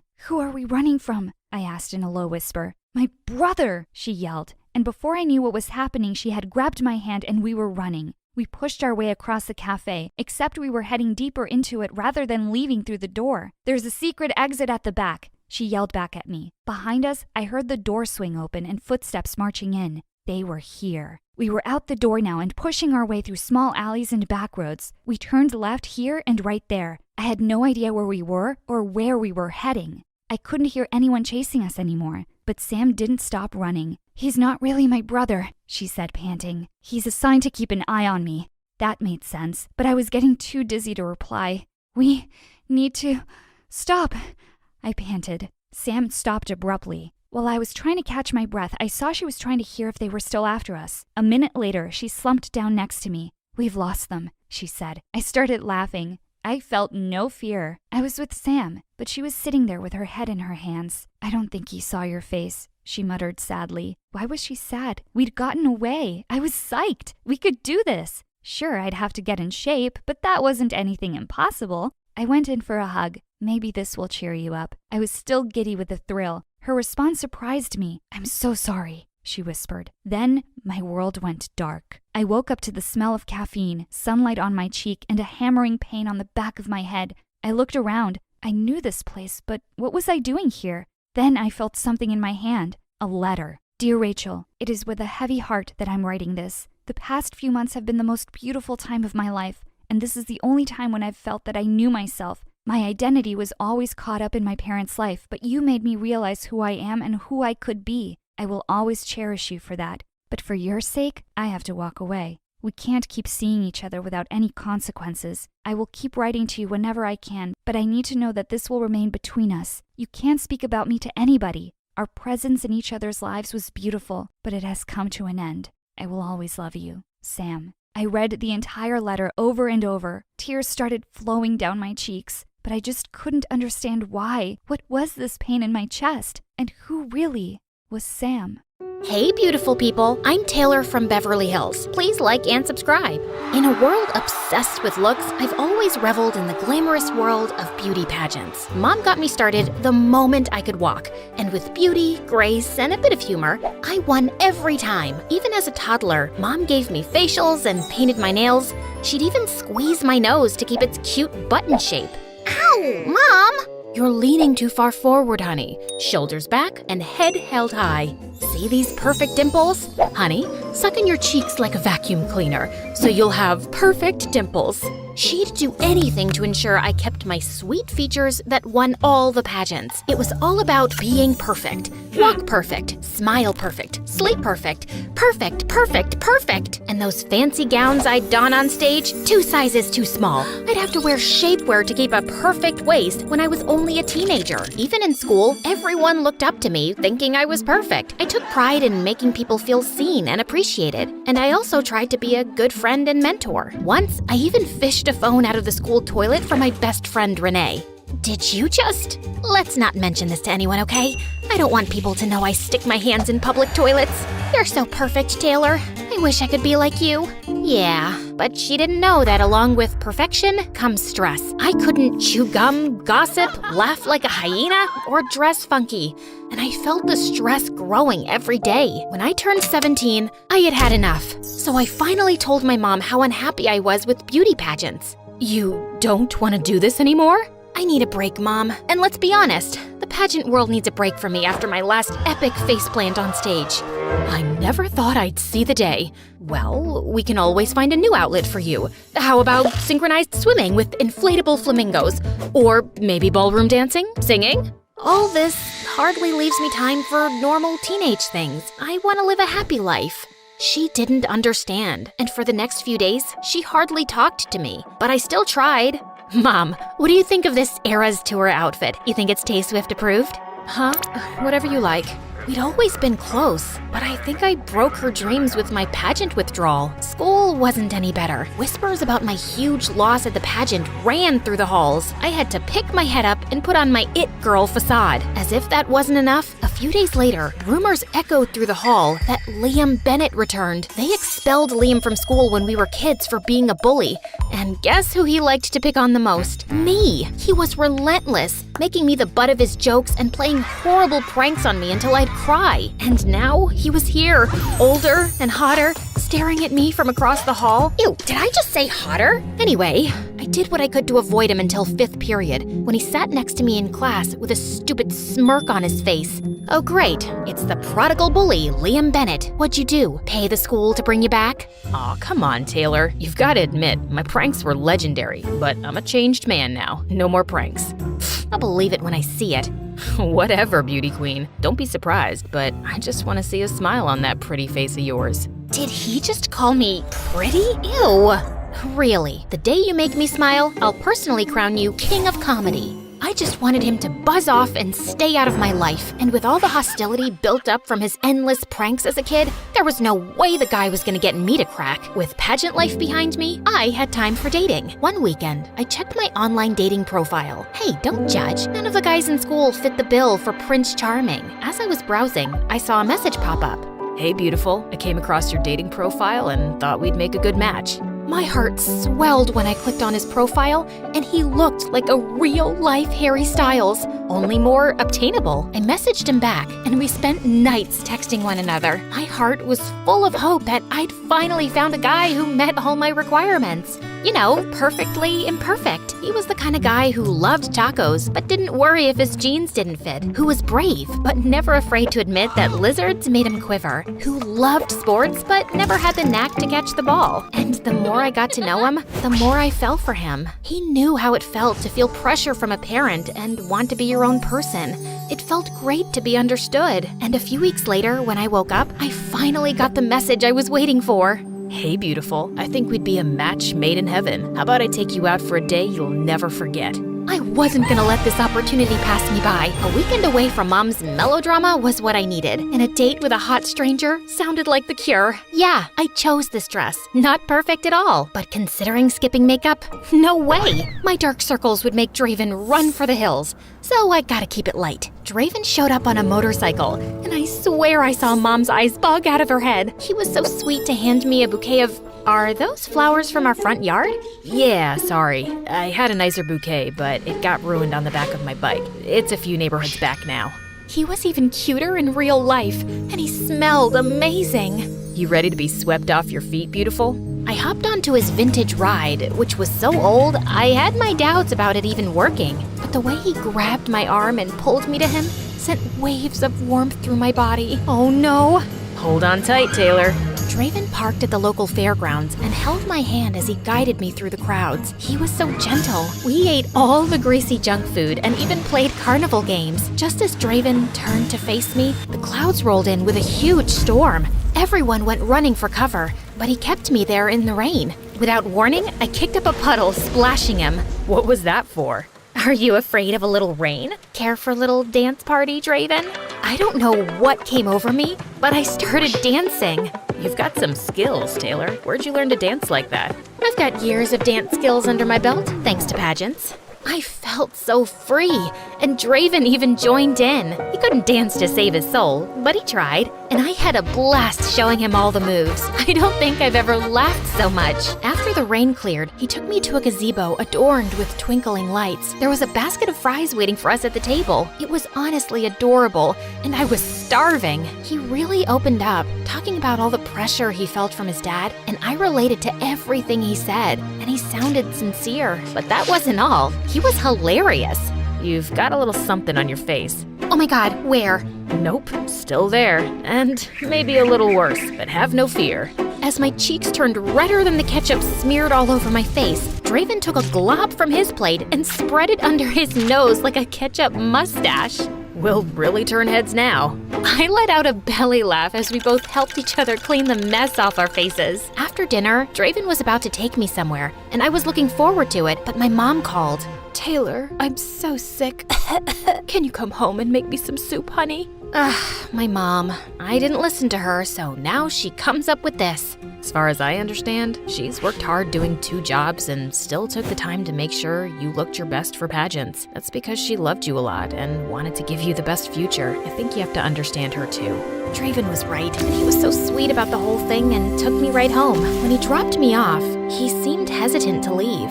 So, I guess this is the end of our date. Thank you for a fun day, Draven. I hate to say goodnight, but it's getting late. How about we end the night with a movie-worthy Just then, Mom came to the door in her robe and a box of tissues. What took you so long? I swear I'm dying, Taylor. Mom, seriously? With the theatrics? I'll be right in. With Mom back inside, I grabbed Draven by his jacket. He leaned closer to me, but as I gazed into his deep eyes, I felt my breath catching my throat. Is that Taylor? Gotta go. He sprinted off, and I stood there, confused at all the emotions rolling through me. Liam Bennett, you little jerk! He'd even disguised his voice. If he thinks he can prank me and make a fool out of me after all these years, he's got another thing coming. Knowing that Liam went out of his way to do this, I was fuming. But then I decided I'd go along with his plan and call him out when the time felt right. 2 can play at this game. I went back to school Monday. I was livid, but somehow I had fallen for him. And then I was thinking of my plan to knock him out. If it isn't my favorite beauty queen. Oh, please. Beauty pageants are so yesterday. I've moved on to dating hot guys. Is that so? He looked so proud of himself, pulling off his little stunt this weekend, but I had my own plans. I wish more guys were like Draven. He was perfect. It's like we were a match made in heaven. Oh, is that so? Yeah, honestly, I've fallen in love with him. He's all I thought about all weekend. In love? Absolutely. Draven is a total dreamboat. He's picking me up after school today. Do you have a jacket I could borrow?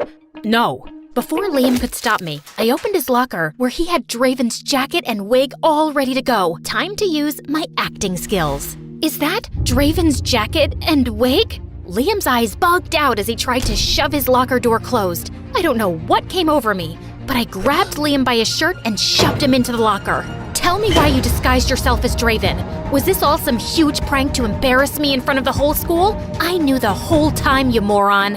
Liam didn't answer as a slow smirk crept up on his lips. And then he did the unthinkable. He kissed me in front of the entire school. And just when it ended, ow, what was that for? As if that wasn't enough, school security came over and started pulling me away, threatening to expel me for abusing a classmate. Let me go! You've got the wrong troublemaker! I was angry and deceived and headed for the principal's office. I could picture Mom pulling me out of school and making me endure countless hours of beauty treatments as if I were preparing for a never-ending beauty pageant. My whole life would be one big show. Hey, hold on a second. Let her go. This is all a big misunderstanding. Well, kind of. Liam, what's going on here? I need you both to resolve whatever issue this is, or you'll both get detention. I can explain everything. Leave me alone long enough with this creep, and I'll have his face rearranged. Miss Anderson, you are way out of line. It's okay. I deserve that. Come on, Taylor. Liam took me by the arm, leading me out of the office and into an empty classroom to talk. I know you're upset. Please, let me explain without rearranging my face or any other parts. Oh, I'm sure this'll be good. After they kicked me out of school a few years ago, my parents got me a mentor to help me turn my life around, and I really changed. The school gave me another chance on the condition that I don't pull any more pranks. Oh, really? Because it looks like you're still making my life miserable. It's not a prank, I swear. Then explain, Draven. I wanted to apologize to you, but you've been so hostile toward me, which you have every right to be. So, when I found out how sad you were feeling those days, and then I saw your dating profile online, I made up Draven.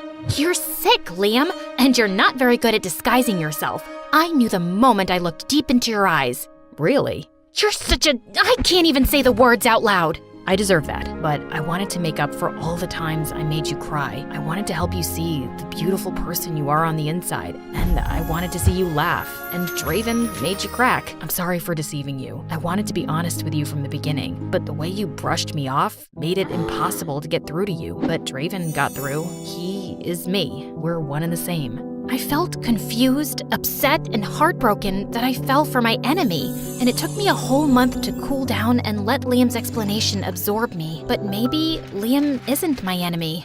When he came up with ridiculous ideas to try and win back my forgiveness, I just had to roll my eyes. One day, when I entered the classroom, he came in with a guitar and started singing like a dying cat. And then the strings were snapping one by one. It was all I could do not to burst out laughing. And gosh darn it, those sweet eyes were doing me in. But that doesn't excuse the fact that you lied to me. You're right, I messed up. Seeing you sad broke my heart, and that's too much for me. Please. I could kick myself for caving, but all I could think about was how happy and carefree he made me feel. I liked being myself and not living up to anyone's expectations. We'd have a long way to go, but I guess I could forgive him.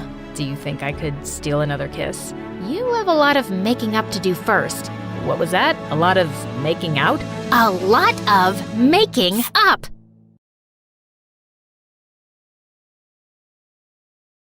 Hey there, I'm Christina. Hit that like button and smash subscribe to MSA for stories that'll make your head spin. But first, show your love for MSA with our awesome bottles and notebooks. Peek at the collection in the description and pick your favorites. Life used to be all fun and games with my twin Nadia. We did everything together. Watched cartoons, played games, and even wore identical clothes. We were so alike, even our parents got mixed up. But as we grew older, things changed. We started liking different things, and by the time we were in 5th grade, everyone saw that Nadia was way smarter than me. Mom was a university teacher, and she was always talking about Nadia's good grades to everyone and giving her extra lessons. She tried with me once, but when I didn't understand quickly, she just sighed. Some kids shine, others don't. It made me feel bad. Nadia's study sessions grew longer, and our playtime disappeared, like our matching outfits. How about a cartoon break? For old time's sake. Can't. Mom thinks they're just a distraction now. And then, Mom started giving me more and more house chores. At first, I didn't mind helping, but then I noticed she was doing it on purpose to keep me away from my sister. Leave your sister alone. She's studying. Go wash the dishes. But I just wanted a little help with my math. Ask your teacher for help. Nadia's busy, and those dishes aren't going to wash themselves. And after that, you can organize your closet. If you can't manage that mess, you're not going to get very far ahead in life. You don't always have to be like that. It's all right, Christina, honey. Let's go do the dishes together. Nadia and I were growing distant. Mom paid me no attention, and she and Dad fought a lot, mostly about the way she treated me. And I couldn't help feeling that I was the reason our family was tearing apart. Eventually, Mom and Dad split up, and I ended up moving out with Dad to a really dingy apartment. Look on the bright side, honey. Adventures await us. Adventures, huh? More like nightly mouse marathons and indoor rain. This place just needs a little love, and you can choose the decor. Pink for your room? Maybe black, just like my future. Surprisingly, I came home to find one wall in my room painted black. Dark moments show us how the little things can shine. He put bright flowers against the black wall. Notice how the colors stand out now? It's pretty, I guess. You'll understand someday. Always look for the bright spots. Positive thinking was tough, especially with school growing weirder by the day. Everyone at school thought of me as the other dumb sister. Even my teachers seemed to feel sorry for me. Christina, maybe put in some extra effort? You might surprise yourself. Sure, I'll ask Mom for help. Oh wait, she's too busy with her star student. I left the classroom upset when I heard Nadia's voice behind me in the hallway. What's wrong now? Just another day of me growing tired of being compared to you. It's not my fault. I just keep to myself. It must be nice not worrying about anyone else. I was walking off, but Nadia grabbed my arm. Hey, listen, I know you're upset, but there's something I can't tell you right now. It's why I am the way I am now. Please trust me. Or maybe you're just self-absorbed, and that's some stupid, mysterious lie you made up to make yourself sound more interesting. Well, it's not working, 'cause not interested. Later, Nadia went to a fancy school for smart kids, and things got quiet. I missed her a lot, because even though we drifted apart, she was still my twin after all. And after that, I hardly saw her anymore. Even when I visited Mom's place, Mom was always too wrapped up in her own world, and I couldn't help but notice that among the family photos on the walls, there wasn't a single one of just me. On my 15th birthday, Dad had a big grin and said he had a surprise for me. Guess what? I've got a girlfriend! She's Italian and she owns a pet shop. Let's go see it. Vanessa's super cool. You'll see. We walked into the pet shop, and it was like a jungle. Instead of puppies and kittens, there were snakes and big bugs. Holy moly, what is this? Vanessa had a big snake around her neck and smiled. That's just Ziggy, my whip scorpion. He's nice once you get to know him. Vanessa was full of energy and made the scary animals seem cool. And this majestic creature is Mr. Bean, the python. He's quite the gentleman. I thought I was the man in your life. Oh, you are. But Mr. Bean here is the silent type, and he never complains about my cooking. The way they were flirting with each other was so cringy. On the drive back, Dad wouldn't stop talking about Vanessa, and it was too much. Dad, I like Vanessa, but I'm not ready for a new mom. He looked sad, but I had to say it. Next time he invited me out with them, I said no. It felt like everyone was moving on except me. Dad had Vanessa, Nadia was busy being smart, and here I was feeling stuck and unnoticed. Vanessa, the snake lady, started hanging out at our place a lot. One afternoon, she was trying to bake a pumpkin pie, and she dumped a whole bag of flour on the floor and then tripped over the cat. I couldn't help laughing, even though I was trying to ignore her. After some time, Vanessa plopped a piece of pie in front of me, raising an eyebrow. Truce? She asked, and honestly, it smelled too good to ignore. Look, I know you don't like having me in your dad's life, and honestly, I never saw myself as a stepmom. I'm more like a free spirit, you know? But hey, your dad's got my heart doing cartwheels, so let's try to be friends, huh? I'm not like your typical stepmom witch type. Does that mean you won't give me a hard time for eating junk food? I'm the one offering pie for lunch, aren't I? Okay, she was quirky, and she had a point. Later on, I found myself helping her cook, and Dad got all teary seeing us getting along. Turns out, Vanessa was kinda cool to have around, but I still felt a bit like I was on the sidelines of everyone else's game. One day in my room, I noticed the flowers next to the black wall looking sad, their petals falling. Time for new flowers. Fresh flowers had become my thing. They cheered up the room. At the flower shop, I met Mrs. Garcia for the first time. She was super cool, zipping around in her wheelchair, arranging bouquets with the biggest smile. Pick whatever makes you smile, Christina, she said, handing me the brightest bunch. I walked out of the flower shop, super happy with my new flowers. I wasn't looking where I was going and didn't see a bike coming. It knocked me over, and I blacked out. I woke up in a hospital bed, and Nadia was there looking super worried. She ran off to find Dad as soon as I opened my eyes. The doctor said I'd hit my head pretty badly and was out for 3 whole days, but they checked me over and said I could go home. Back in my room, something about my flowers caught my eye. They seemed cooler somehow. I grabbed a pen and paper and started drawing, really getting into all the shapes and patterns I could see. What's up with you? Did you know flowers are kind of like math? They've got these patterns that are all just cool. Nadia looked at my drawings and turned white as a ghost. No way. Here, try these math problems. Stuff that used to look like alien code suddenly just made sense. I even solved the complex equations. Did my brain just level up or what? We gotta tell Mom, like she'd care to check on me. She's not heartless, okay? She was actually worried. Don't defend her. You don't know everything. Then tell me. I told you, I can't. Ugh, then just go ahead and leave. I don't even want to know your stupid secret. Later, when Mom popped by, she barely glanced at Dad and Vanessa and came straight to me with a stack of papers. Time for a little test, Christina. After I finished, she examined the papers and just said, pack up. up. You're staying with me now.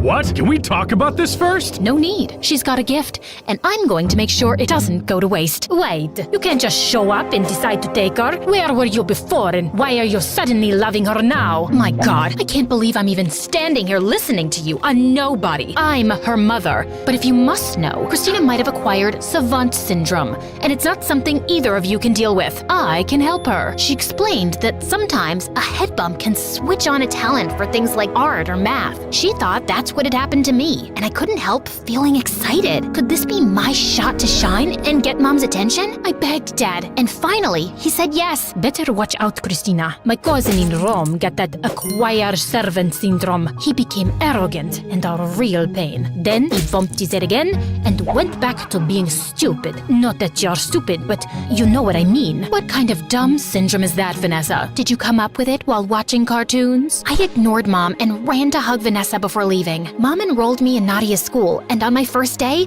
I felt nervous, but I noticed Nadia was popular, and people were also interested in me. When they wondered why I just started there, Nadia jumped in. She was sick and overseas for treatment. Come on, Christina. Later, I asked her why she lied. Mom's orders. Just play along, okay? That sounded weird, but I brushed it off because I had lots to do. Before long, I caught up with all the schoolwork and even started getting better grades than Nadia. That's when Mom finally said she was proud of me for the first time in my life. And late one night, I overheard Mom screaming at Nadia in the living room. You call this a report card? Pathetic. All the years I spent working so hard with you, down the drain. I'm trying my best. Your best? Your best is a joke. You're nothing like your sister. If you don't smarten up, you'll be a nobody, just like your father. Hearing this, I felt stunned. Why was Mom being so harsh with Nadia? And calling Dad a loser? That was just mean. I snuck into Nadia's room later and told her I heard the argument. Great, now what? Mom's on my case expecting the best, and you're making it harder. You're doing all this for her? Yes, she's always pushing me, being super strict. If I don't do well, she gets really mean, and I can't deal with that. I didn't say anything before about how mean she is,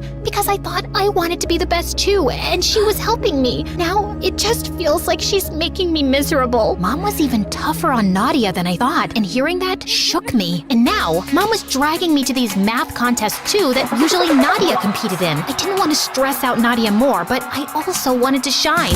Was that so bad? And soon, I was winning the math contests with record-breaking results. People started calling me a genius. Reporters interviewed me, I got my pictures taken, and I even spoke at Mom's university. All that praise and validation should have felt good, but somehow I still felt empty inside. This isn't what I wanted. Ugh! That weekend, I needed to clear my head, so I visited Dad. On the way, I stopped by the old flower shop. Mrs. Garcia was there. Hey, Christina! What's new? How are you feeling now after the accident? And catching up with her, I spilled out my whole story. She was putting together a bouquet as she listened. Then she looked up and said, You know, Christina, a flower doesn't worry about being the tallest or the brightest in the bunch. It just grows at its own pace. That's kind of like us too. Suddenly, it made sense. Being myself was enough, whether I was winning math contests or not. Dad, Vanessa, and my friends didn't care about any trophies. They just liked me for me. They always had. Mom was the one caught up in who was the tallest, brightest flower. But Mrs. Garcia saw something else. A garden where every flower mattered. Seeing Nadia so unhappy, just trying to please Mom,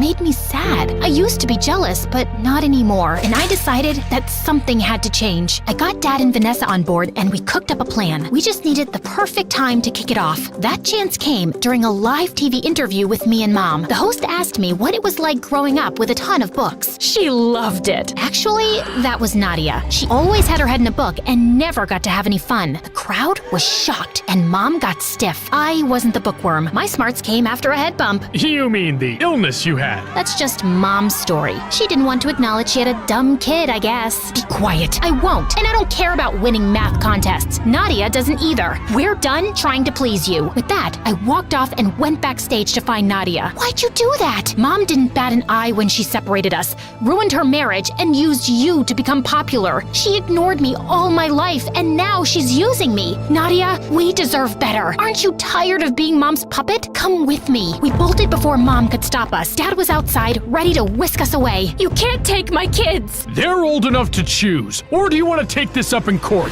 Mom looked furious, but she stayed quiet, and we went home. Vanessa had a lovely dinner waiting, and it felt like a fresh start. And Nadia started helping Vanessa with the snakes, and it seemed to be her calling working with those slimy creatures. As for me, I'm still figuring things out, but for now, I'm just happy with the good stuff around me.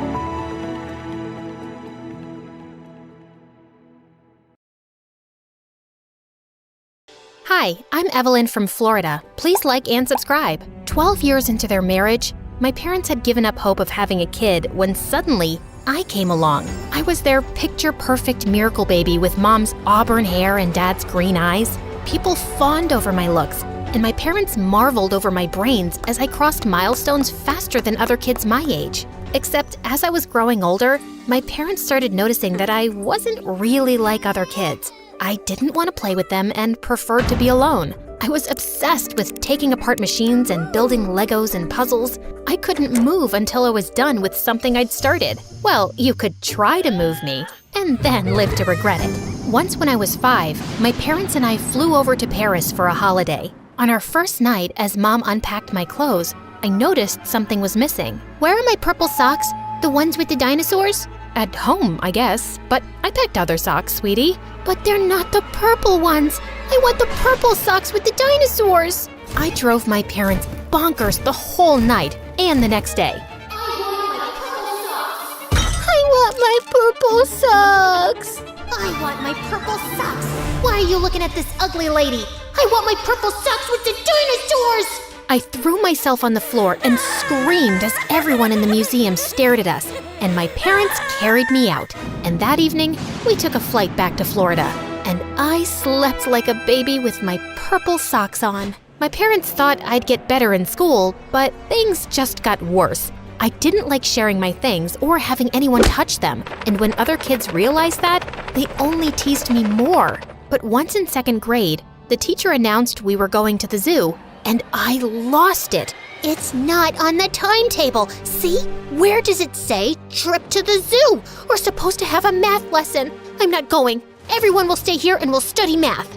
I refused to move from my seat as everyone laughed. Why are you such a big baby? Go back to kindergarten. Grow up, weirdo. But my teacher said I didn't have to go to the zoo and called my parents in. Later that day, they took me to the doctor, and after a series of tests, I was diagnosed with Asperger's syndrome. What does that mean? It means that Evelyn processes information differently than other people, and changes are especially hard for her. But I can teach her ways to manage her emotions better. I wasn't entirely sure what the doctor meant, but I knew one thing. I wasn't like everybody else, and I just didn't fit in. Once in 6th grade, I was having lunch at my usual spot outside when I noticed an older boy bugging this new girl in my class, Alyssa. It looked like he was stealing her lunch money, and I couldn't just sit and watch. Hello, can you stop bothering Alyssa, please? Otherwise, I'll have to report you to the principal, and you'll get detention. Oh, I'm scared. I'm shaking in my boots. Oh, I'm sorry. I didn't mean to scare you that much. Wait, is that a mole on your hand? Yeah? What's it to you? I recently read about moles in a medical journal, and you should get that checked out by a doctor. Let me take a closer look. No, back off, loser. Please, I need to look at it. You could be really sick or dying. I'm just trying to help. Let me see it. I'm trying to save your life. Oh my God, you're mental. The boy ran off looking freaked out, and Alyssa was laughing like crazy. That was hilarious. You're funny. What's your name? Evelyn? And I wasn't trying to be funny. Well, I think you're a hoot, Evelyn. And thanks for scaring my idiot brother off. Actually, I stole his lunch money, and he was just trying to get it back. Let's go get some donuts, shall we? And that's how I made my first friend ever. And Alyssa was soon one of the popular kids. She was pretty and outgoing, and for some reason, she'd taken a liking to me. And when she invited me over to her birthday slumber party, I was over the moon. I picked out a model train set for her, and I couldn't wait to assemble it. Sweetie, maybe Alyssa will want to eat cake and play games first, so you'll have to be patient. Take a few deep breaths and count to 10 to calm down. Okay, fine. I'm just really excited. And that's okay, but it's Alyssa's party, so you have to let things go her way. I was able to keep my excitement in check and focus on having fun with Alyssa and the other kids, and it felt nice. Alyssa was my entry into any kind of social circle. And even though I knew other people still found me weird, she always had my back. In 9th grade, I got selected for a spot at a science summer camp for young geniuses. I was away learning all sorts of cool new things and came back home a week after school had started. I'd missed Alyssa and I was so excited to see her. Except the next day, I couldn't find her anywhere. I stopped a girl from class to ask where she was, when suddenly I heard Alyssa laugh.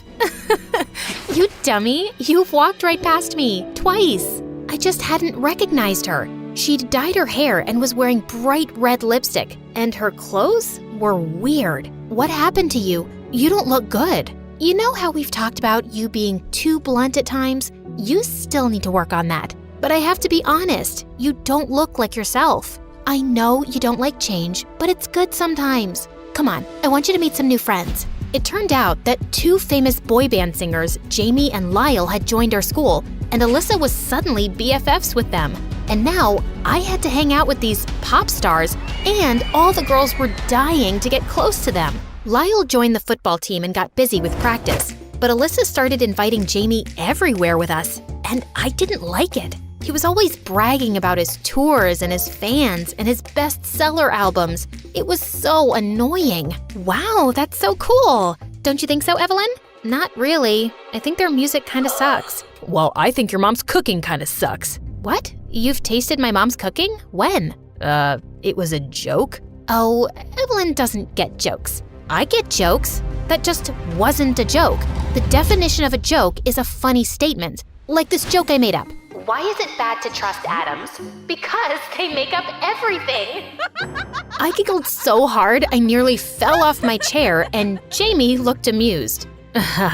Funny girl. Back to me now. No one's ever told me they don't like my music, especially teenage girls. Why don't you like it? You have a good voice, but you don't really talk about real deep stuff. It's all about parties and dancing and silly nonsense. If I had the power to reach as many people as you do, I'd say something more meaningful. Jamie looked a bit taken aback, but then he smiled. Thanks for being honest, Evelyn. It took me some time getting used to Jamie, but weirdly enough, I did. He wasn't as dumb as he sounded in his songs. He was even curious about the project I was working on for the National Science Fair, which Alyssa hadn't asked about once. My dad's a smoker, and I hate it. So I decided to make this machine which converts the hydrogen cyanide in cigarette smoke to hydrogen sulfide, which stinks like really bad farts. The smell immediately disappears once the cigarette is put out. I'll make smaller versions of the machine which you can hide in every room, and the smoker can't find them. They'll just have to put out their cigarettes to stop the smell.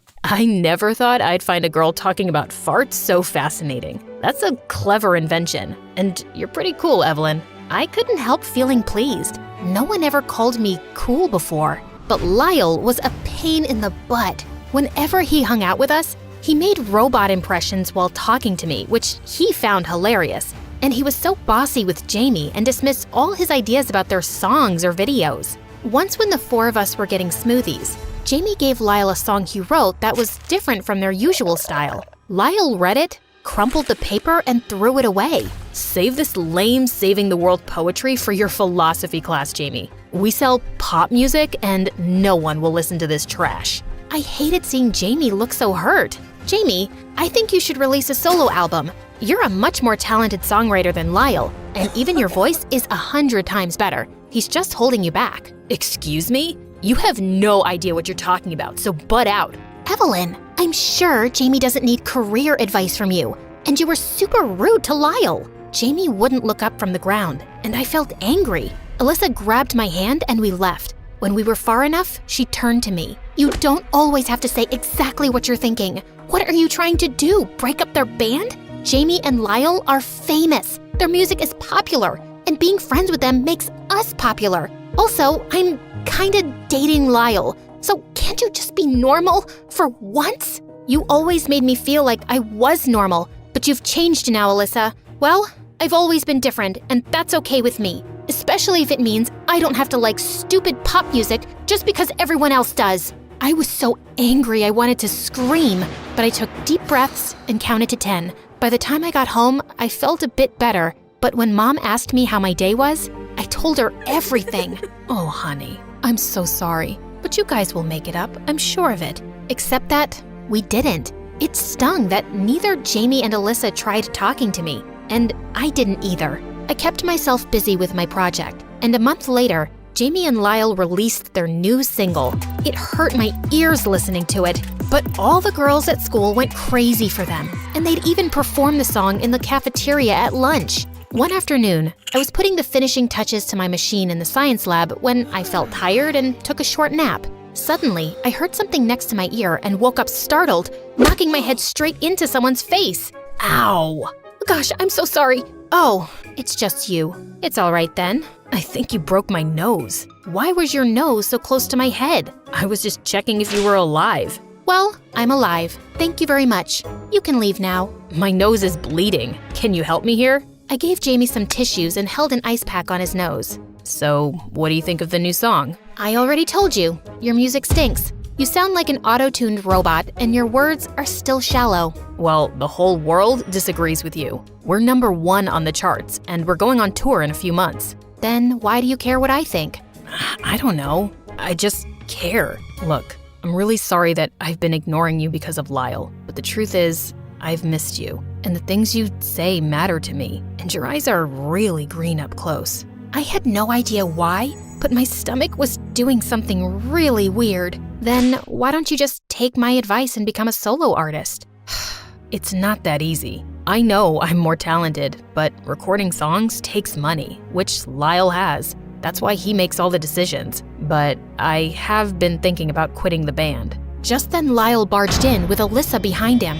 I knew I'd find you here. And I am so sick of you putting stupid ideas in his head, Evelyn. You don't know anything about the music industry or the real world. And suddenly, he took a swipe at my model and sent it crashing to the floor.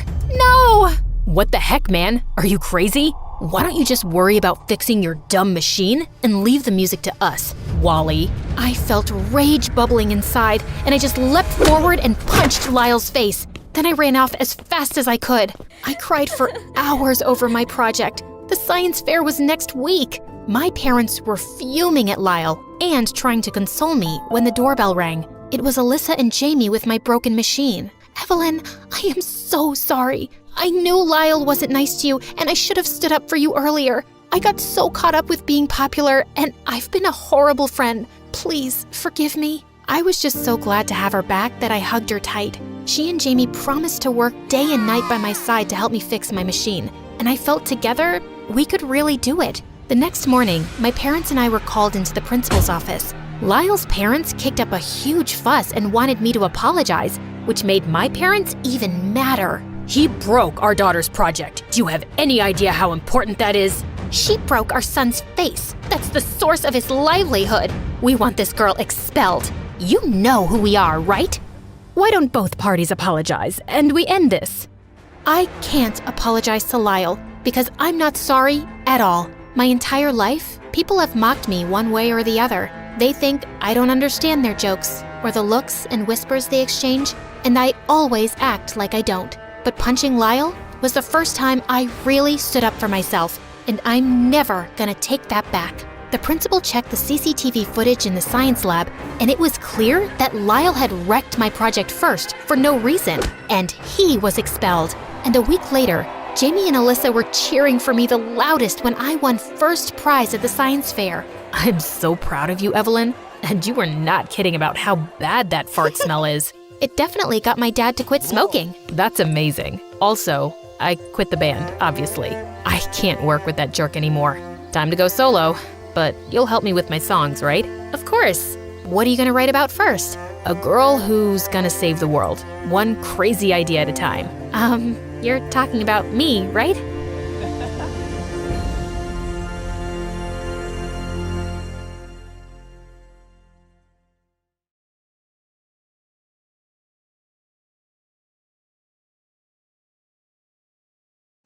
Hi, my name is Laurel, and my dad's a famous Hollywood star and a crazy one.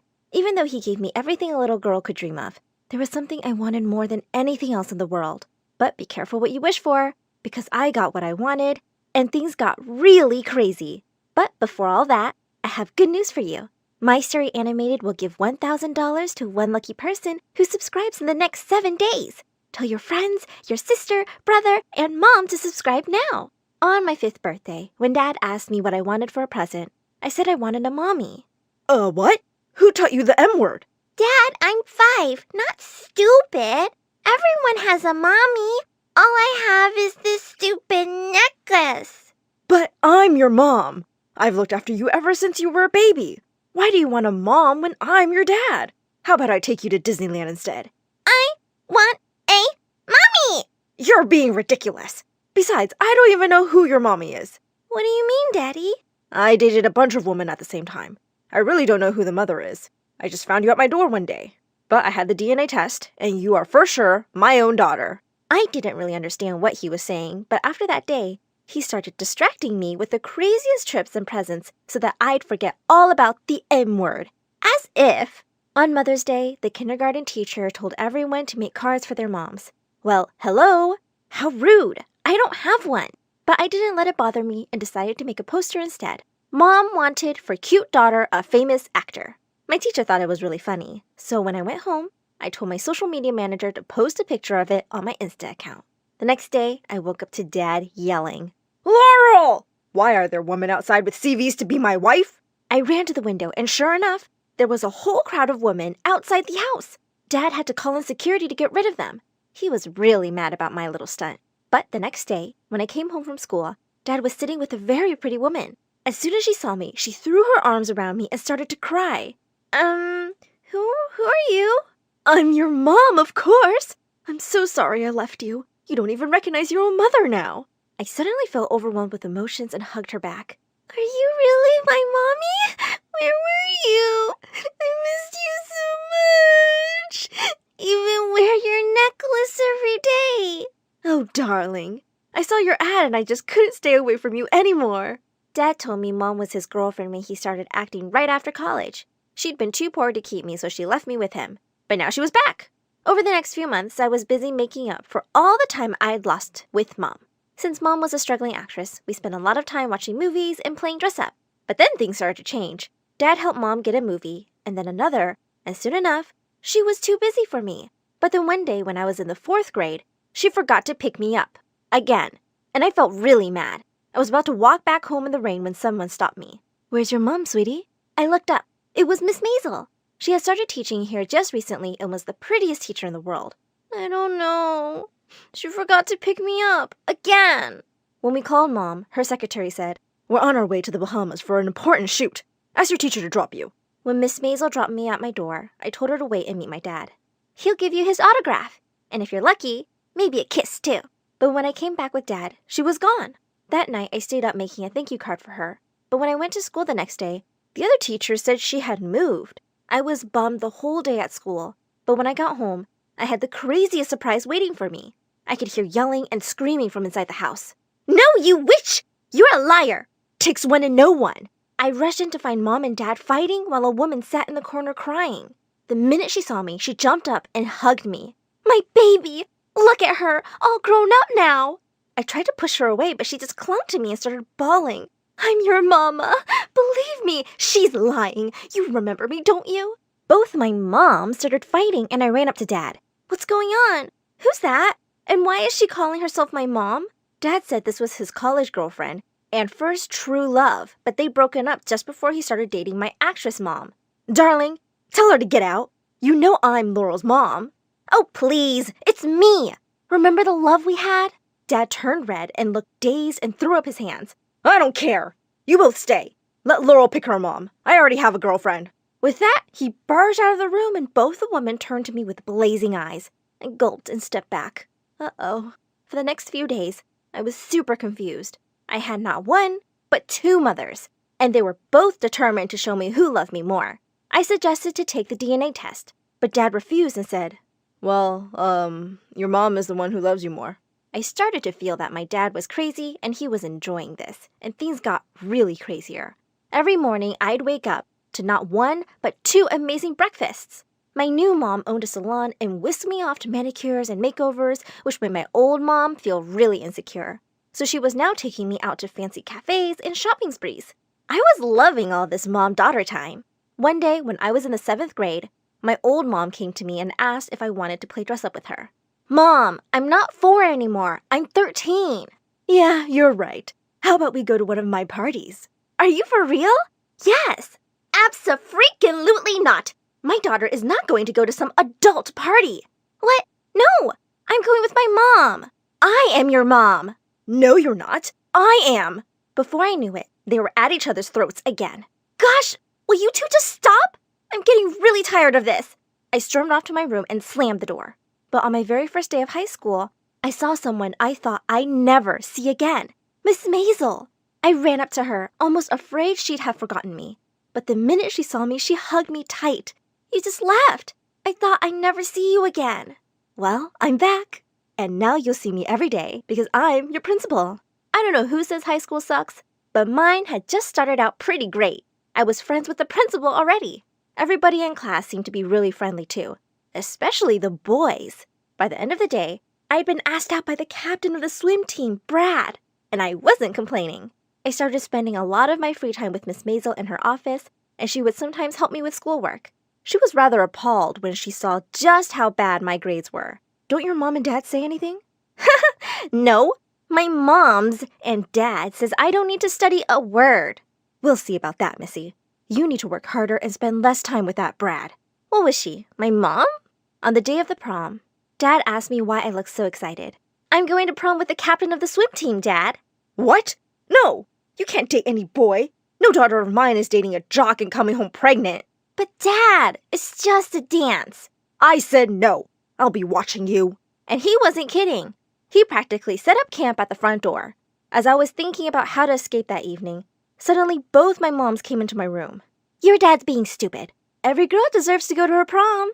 We're going to help you, sweetie. Mom 2 gave me the cutest dress and great makeover. And then Mom 1 put her acting skills to good use. She went to the kitchen, let out a shrill scream, and pretended to faint. While Dad went running to her, I slipped out the door and ran off grinning. My moms were the best. When I walked into the hall, I instantly had boys swarming over and asking me to dance. Thanks, but I'm here with Brad, guys. You're sure? I think he's here with someone else. Just then, I caught sight of Brad with his arms around the cheerleading captain, and he was kissing her. I pulled them apart and demanded to know what was going on. What do you mean? You're my boyfriend. Why is your face stuck to her face? I don't know. I mean, I don't like you. I'm sorry, what? Yeah, I mean, you're cute and rich and an actor's daughter, but I don't know. I like her better. I was furious. Before I knew what I was doing, I grabbed a glass of punch and dumped the whole thing over his head. You horrible, horrible jerk! As I was busy pulling his hair, I heard Miss Maisel say, What is the meaning of this, Laurel? Immediately, I let him go and turned to her, angry tears streaming down my face. What's wrong? Just back off! What are you, huh? My mom? I rushed past her to the bathroom. I felt like such a fool. A minute later, Miss Maisel joined me. I looked at her and burst into tears as I told her everything. She told me I could do so much better than a dumb jock like Brad. Pretty boys can be a pain, really. Look for people who are kind. After a while, I stopped crying. She had a point. Suddenly, she reached into her bag and offered me a chocolate. That's my favorite. Thanks, Mom. I gasped. Had I just called the principal Mom? Could I be any lamer? But to my surprise, Miss Maisel suddenly hugged me. Think of me like your mom, always. Miss M, I have 2 Oops! As I pulled away, my necklace got caught in hers, and then everything came crashing down. The necklace she was wearing was the other half of mine. What the? Why do you have that? Oh, Laurel. Wait, let me explain. Oh no, don't freaking touch me! You! It's you! You're my mom, aren't you? You lying, horrible woman! I hate you! And with that, I ran home in complete shock. I'd seen her, my mother, and the 2 women who fought over me every single day had both been lying? As soon as I got home, I barged into Dad's room. They're lying! They're both liars and gold diggers, Dad! I saw her, my mother! She has the other half of my necklace! I told him everything, and both moms looked like they'd passed out. Dad looked furious. I knew one of you was lying. That's why I let you stay in my house. But you were both lying? They both burst into tears, telling me they loved me. I told them to save it and turned to Dad. It doesn't matter anymore. You were right all those years ago. Mothers freaking suck. You're my only family, Dad. Just then, the maid announced Miss Maisel was here to see Dad. As she came in, I looked at Dad to see his reaction. And to my shock, he jumped up and hugged her. What? He said she was the sister of his dead college best friend. Dad, it's her! She has the necklace! She's my mom! Impossible! We never dated! Of course we never dated, but you were with my sister for a while, and then you decided you guys were better off as friends, remember? Then she had Laurel, and after she passed away, our mom left Laurel at your door.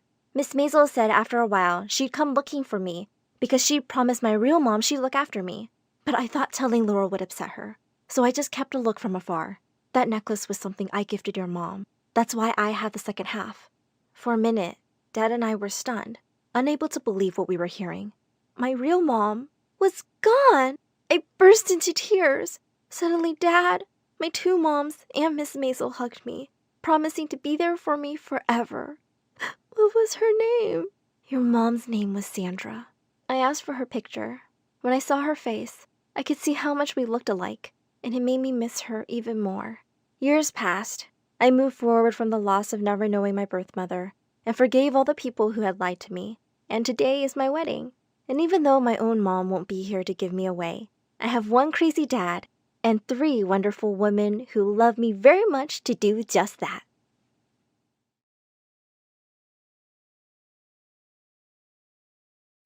Hi, I'm Kelly. Since Dad left soon after I was born, it's just always been me and my mom. And I realized quite early on that she wasn't quite normal.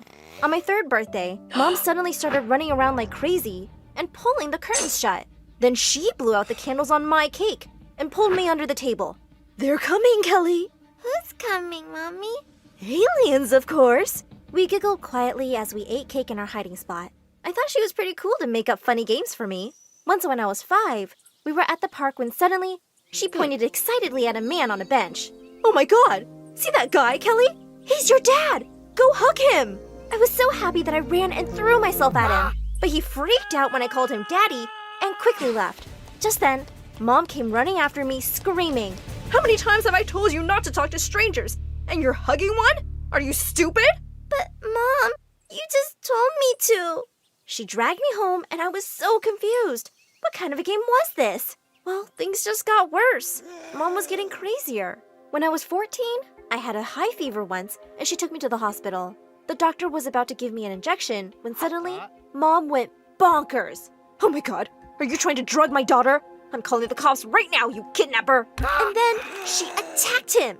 He had to call for help and it took 3 people to calm her down. The doctor told me Mom might have a condition called schizophrenia, and I'd have to keep an eye on her as much as possible. I knew I couldn't look after her while I was at school. Since Mom had a teaching degree, I asked her to apply as a teacher at my school, and thankfully she was hired. But to be honest, I didn't want anyone to find out we were related.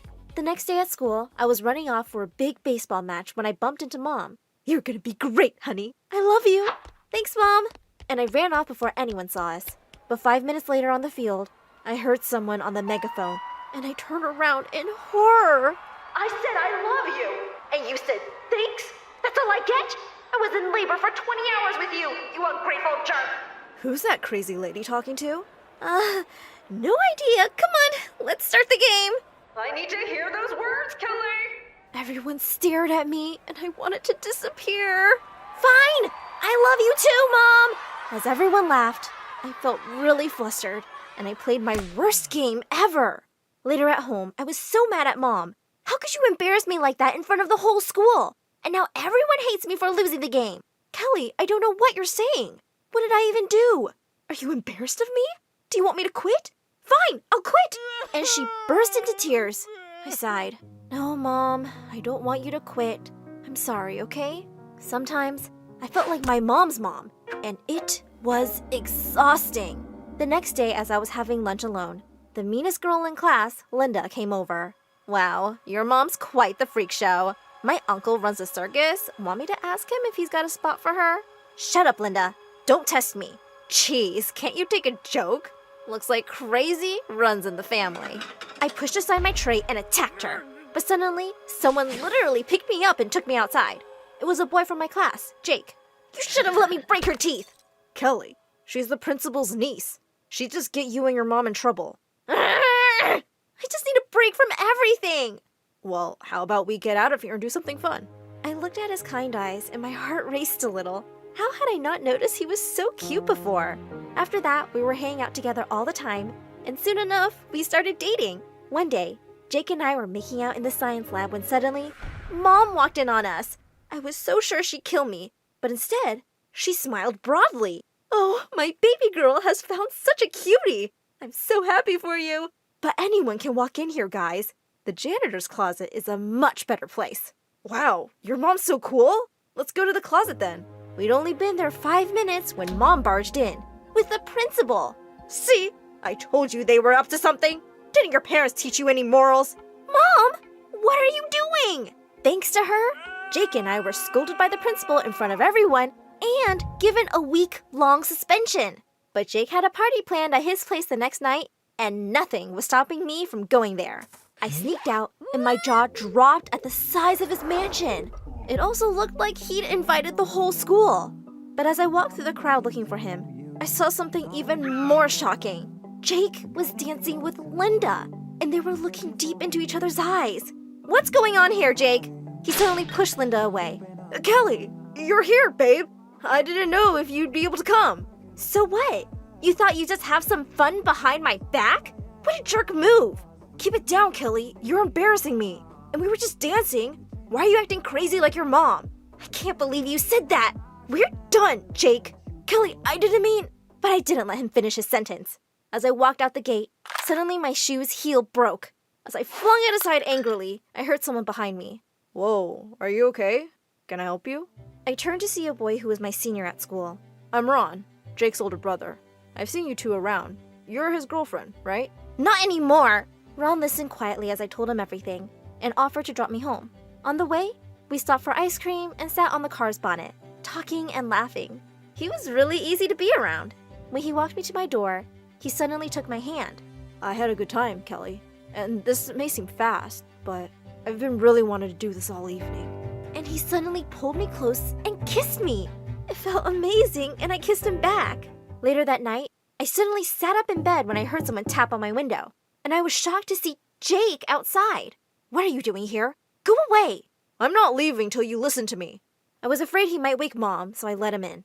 Listen, I'm really sorry. You're my girlfriend, and if Linda bothers you, I promise I won't go near her again. And I really shouldn't have said that about your mom. Please, give me another chance. He looked so sincere, and I just couldn't refuse. As we hugged and kissed, all I could think was, oh my God, I just kissed my boyfriend's brother an hour ago. The next day when I went to school, I saw Ron walking towards me, and my heart skipped a beat. Hey, Kelly, I was just thinking about... Just then, Jake turned up and slipped an arm around my waist. Oh, hey, bro. I see you finally met my girlfriend. I can't wait for you two to be buddies. Ron looked taken aback, but he quickly managed to smile and walk away. But one other person looked really unhappy to see me and Jake together. Linda. After that, Jake and I would hang out at his place often, and Ron always seemed to be around, which was driving me crazy. This one time, we were all playing video games, and Ron was sitting so close to me, and he smelled so good. I could barely focus. Another afternoon, Jake and I went to their pool, and Ron had just stepped out of the water. I was so distracted when I saw him shirtless that I slipped. But Ron leapt forward and caught me just before I hit the ground, and I could swear there was electricity between us. If he felt the same, he didn't let it show. A week later, Jake and I had tickets to watch a big baseball game, but he felt really sick. I said I'd miss it too, but he insisted I go with Ron instead. And secretly, I didn't mind that at all. We were having a great time at the game. During the interval, we suddenly noticed people looking our way, and we realized that the kiss cam was on us. Guys, we're not together. But as the crowd chanted louder for us to kiss, Ron turned to me and smiled. This is for the crowd, right? I don't know about you, but it wouldn't mean anything to me. Yeah, me neither, duh. I'm not into you, like at all. Let's do this. I pulled him towards me and kissed him. The crowd's noise was drowned out for me because I was totally lost in this magical moment.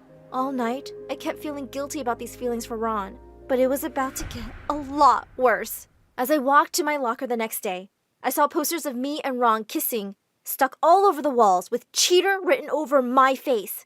I saw Ron across the hall, and just then, Jake walked in. Oh, Jake, I'm so sorry you had to find out this way. It's not like it's even a secret. They were kissing publicly. Seriously, your girlfriend has no shame. Jake turned to Linda. Why would you do this? I know it happened at the game. Ron told me. It's just a baseball game thing. Take down these posters. I thought a major disaster had been avoided, but suddenly, Mom turned up. Well, that's not the only time she's kissed that boy. Mom, you're confused. No, I'm not. This boy dropped you home one night and you two kissed. Wait, I have it in my notebook. Ah, yes. 21st August. The night of my party? You kissed my brother? And then you kissed me? And said we were all good again? Jake, let me explain. But before I knew it, he turned straight at Ron, and the two were wrestling on the floor. As two teachers rushed forward and pulled them apart, Jake shouted at Ron, "You backstabber! I'm never, ever gonna forgive you!" As the two were taken off to detention, I ran out of there crying. I felt terrible. I had broken Jake's heart, and worse, I ruined the brothers' relationship. I didn't go to school for a few days, and Mom kept asking me what had happened, but I couldn't even be mad at her. It was my fault, and I had to fix it. The next day, I went to see Jake. He looked surprised to see me, but not angry. Jake, I'm here to say that I'm really sorry. I know I've hurt you, but I never meant to, and neither did Ron. It was a stupid thing we did, but please, don't let it come between you guys. And then, Jake said he'd had time to think about everything, and he didn't even love me. He only felt competitive with his brother at first, but now he just wanted to end things himself. I know you're pretty, but you are crazy, just like your mom. And I am kinda into Linda. I gave him a hard slap on the face and left. The next day, I skipped off to school happily, looking for Ron everywhere. I finally found him, and I ran straight towards him and kissed him. Suddenly, we heard Mom speaking into the megaphone. You didn't even invite me to your wedding? You ungrateful jerk! Well, Ron and I are dating now, and it's the happiest I've ever been. We also took Mom to the doctor together and got her onto meds. And she's doing a little better. I was falling. A scream escaped my throat. My life flashed before my eyes. You must be wondering how I got here. Trust me, I'm asking myself the same. My name is Ivy. I'm from Maine. Like and subscribe for good luck. I was born to parents who owned a circus, and we loved everything about it. Daddy, I want to be in the circus too. Please, please, please. You will one day, and I know you'll be the star of the show. You really think so? Honey, we know so. Now it's time for your lesson. Take out your books. Let's see who wins today. Mom homeschooled me and my twin brother, and we'd often compete to see who got the best test score, which was me, of course. I was a bright kid, but my heart truly belonged to the circus. So when I turned 8 and Dad told me I could finally join him on the team, I was ecstatic. But my excitement turned to shock when he said I'd have to be a clown. That's so embarrassing. I want to be a contortionist. I've been practicing. But we need a clown, and you'll be able to make everyone laugh. You'll do great, honey. Trust me. I decided to give it a shot, and it wasn't so bad. But then I put my own spin to it. I did a backflip, landing in a perfect contortionist's pose. After that day, being a contortionist clown became my thing, and I became the circus's star performer. Life was perfect, but then I turned 15 and everything changed. I was performing on stage one day when the whole area burst into flames. People running, things falling. It was bad. Just as I was running away from the burning tent, I heard a woman scream. So I ran back to help her, and we stumbled out, gasping for air. I so wanna...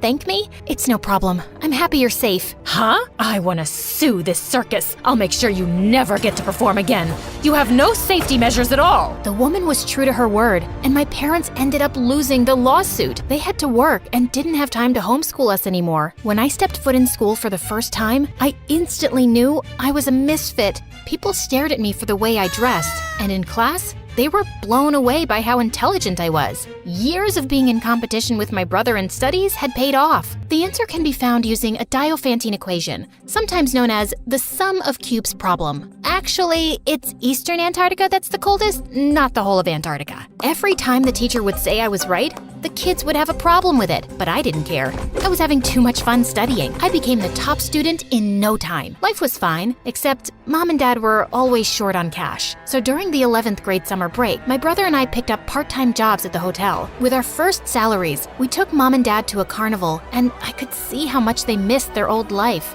I wish I could find a way to bring my parents' circus back. I was in luck because the very next day, I saw a poster in the hotel lobby asking for auditions for a talent competition. But seeing me in my barista uniform at the auditions, I could tell that the judges weren't impressed. These auditions are for the greatest talent, not someone who can make coffee the fastest. Please, don't waste a— Before he could finish, I did a killer backflip and a split that made them stand up in their seats. And just like that, I was in. I ran outside excitedly to tell my brother, when I saw a guy holding him by the collar. Who's gonna pay for this scratch? Oh, that's right. You don't have the money.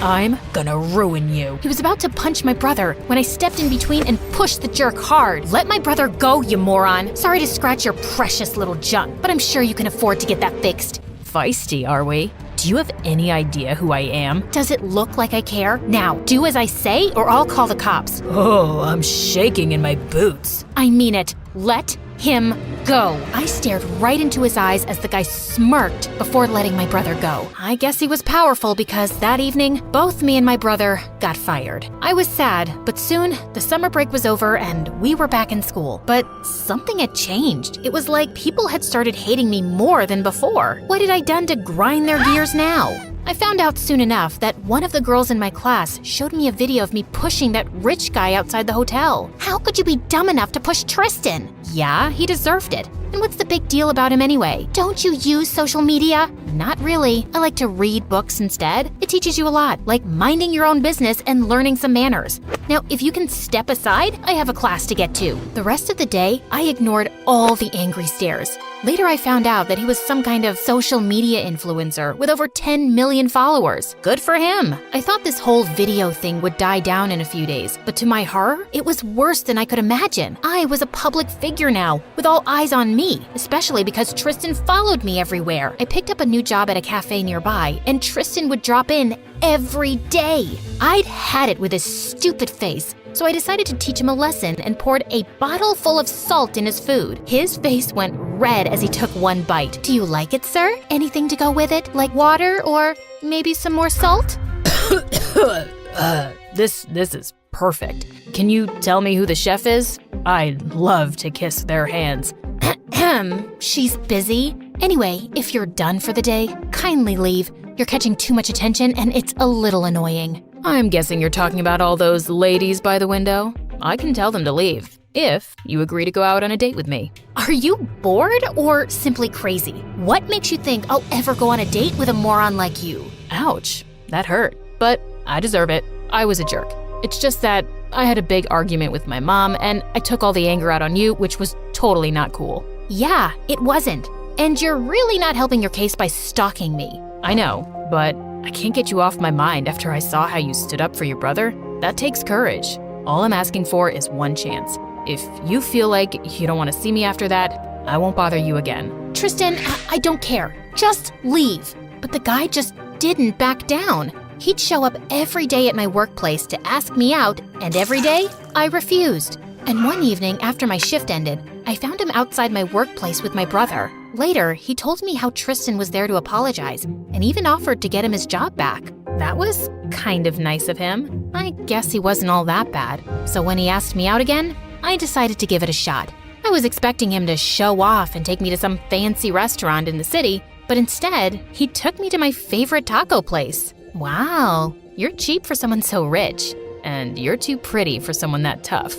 Anyway, what were you doing at the hotel that day? You know, when you hit my brother? You won't let that go, will you? I was there for an audition. Wait, for the competition? I'm in it too. I didn't know making good coffee was also counted as a talent. Ha ha, very funny. Just then, I showed Tristan a few basic contortion moves and he was blown. Then he showed me his awesome tricks with cards. And I was really impressed. Wow, how did you do that? That's amazing. I wish my family would feel the same. They think I'll end up making a fool of myself on the show. When we do things that give us joy, it doesn't really matter what people think. Tristan and I went on multiple dates after that. And soon, he asked me out officially. My brother was happy, but the girls at school just weren't digging it. I didn't care. With Tristan by my side, I felt like a whole new person. He was so much gentler and calmer than when I first met him, and it made me super happy.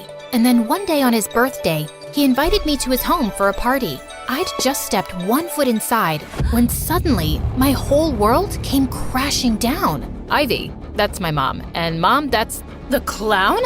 What is this circus freak doing here? You said you were bringing your girlfriend home. If you think I'm a freak, you should see yourself in the mirror. Guys, What's going on? You know each other? Your mom is the reason my family is struggling. She sued my parents and bled us dry. I hate her, and I would do it all over again in the blink of an eye if I saw you around my son. You think I'm the same stupid girl who saved you that day?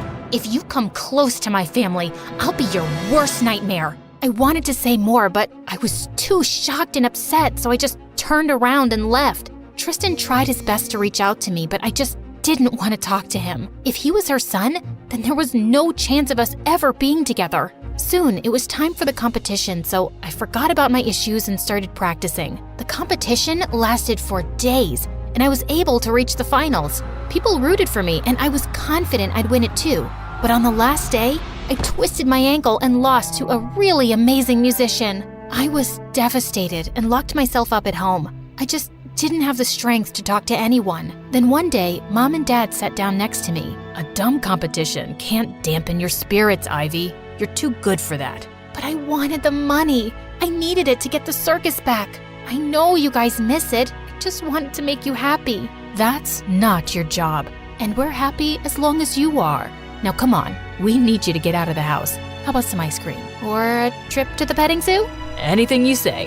After talking to Mom and Dad, I felt a lot better. But there was something that still troubled me a lot. Tristan and his mom. I had been ignoring them for the past few weeks, but he was back to being his stalker self, and it was super annoying. Then one day at home, I was busy watching an MSA video when my dad told me I had a friend waiting for me downstairs. And of course, it was Tristan. What do you want? I know you don't want to see me, but Ivy, you have to know this. My stepmom... Hold on, stepmom? Yeah. Mom left us when I was a baby, and Dad married her so I would never miss Mom. So did that help? What? No, you're missing the point. After you left, I did a little digging and realized that your parents aren't the only one Mom has wrongfully sued. She does it often to scam people for money. Tristan went on to explain how his stepmom was a lawyer and sued people for damages they couldn't afford. Once you get stuck in the whole thing, she makes sure that she gets the most money out of you by creating fake issues, like the fire at your circus. She started that. How do you know she started a fire? And why are you telling me this? I heard her talking to her assistant yesterday. I guess when she saw you, she felt threatened and started planning another lawsuit so you wouldn't get in her way. I don't know what to say. Even if what you're saying is true, how will anyone believe us without proper evidence? I'm her son, so if I give a statement, maybe the police can start an investigation. It'll be worth a shot. Tristan was right. I had to try something to make his stepmom pay, so I went with him and filed an official complaint.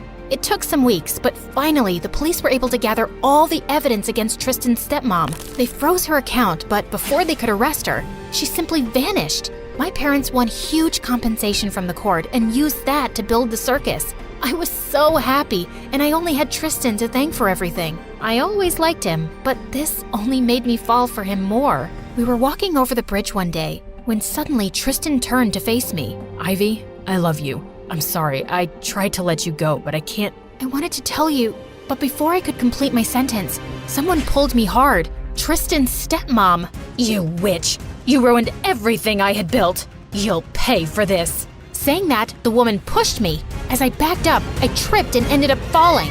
Okay, so here we are, right where we started. I thought I was done for, but Tristan grabbed my arm and pulled me right back up.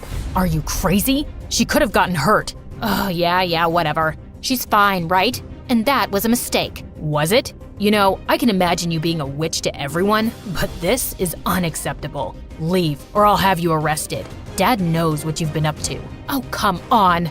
I'm your mom, Tristan. You can't turn me in. Now be a doll and give me some money. What? You won't get anything from me, okay? You brat. I will. Just stop it, okay? Haven't you done enough? The least you can do is save your face and leave. His mom left, and we never saw her again. My parents' circus is now bigger and better than ever. I was supposed to be the star of the show, but a magician with incredible card tricks has stolen the spotlight and my heart. Hi, I'm Bella from Colorado, USA. Please like and subscribe. My mom came from a line of amazing horse riders, and our ranch was filled with trophies collected over generations. It was her dream that my sister Nora and I follow in her footsteps. We both learned to ride horses as soon as we could walk. But Nora was 2 years older and got a head start in life.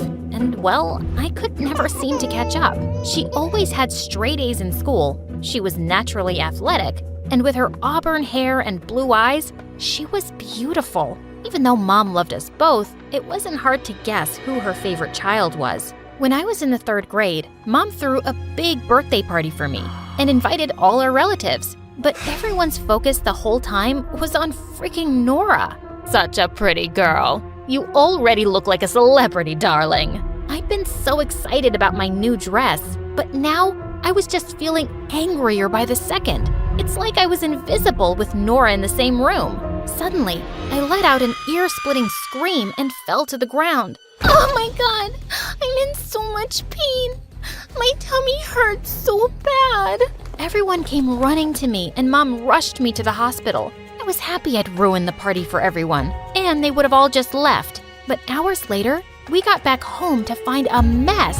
I'm so sad you missed your party, Bella, but I made sure the guests had a good time, and I thanked everyone for your presents. I'm glad you're feeling better now. All I could feel was an urge to slap Nora. She just had my birthday without me. As we grew older, I slipped more into the background. I loved horses and could ride well, but it was obvious who the star in the family was. By the time she was 13, Nora had started participating in competitions and was super popular in school. And I'd grown into an awkward kid who was into sci-fi novels and mostly preferred to eat lunch alone in the gym. Once when I was in 7th grade, I was reading under a tree on our ranch when I heard a noise above me. Suddenly, a boy fell down, and I managed to miss him by an inch.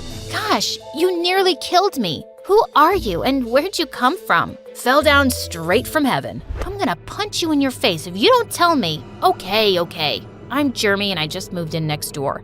I did something to my stepfather and he's really mad, so I'm hiding from him. What did you do? I may have given some important papers to our dog, and he may have ripped them up. But trust me, my stepdad deserves it. He's not a nice guy. Come on, I'll show you a better hiding place. You can hide anytime you want. I helped him up to his feet, but he yelled out in pain. It seemed like he twisted his ankle. Just then, Nora came galloping on her horse, and Jeremy looked awestruck. Whoa, who is that goddess? Ow! You trying to break my other ankle too? Oops, sorry. It was an accident. Nora stopped by to ask who he was, and I explained. You obviously can't walk. Hop on, I'll give you a ride. The two of them rode away, and he looked like a princess who had been rescued by a knight. Why did Nora have to be such a freaking hero? And Jeremy and Nora became best friends after that day. He was also in her class at school, and soon the two were inseparable,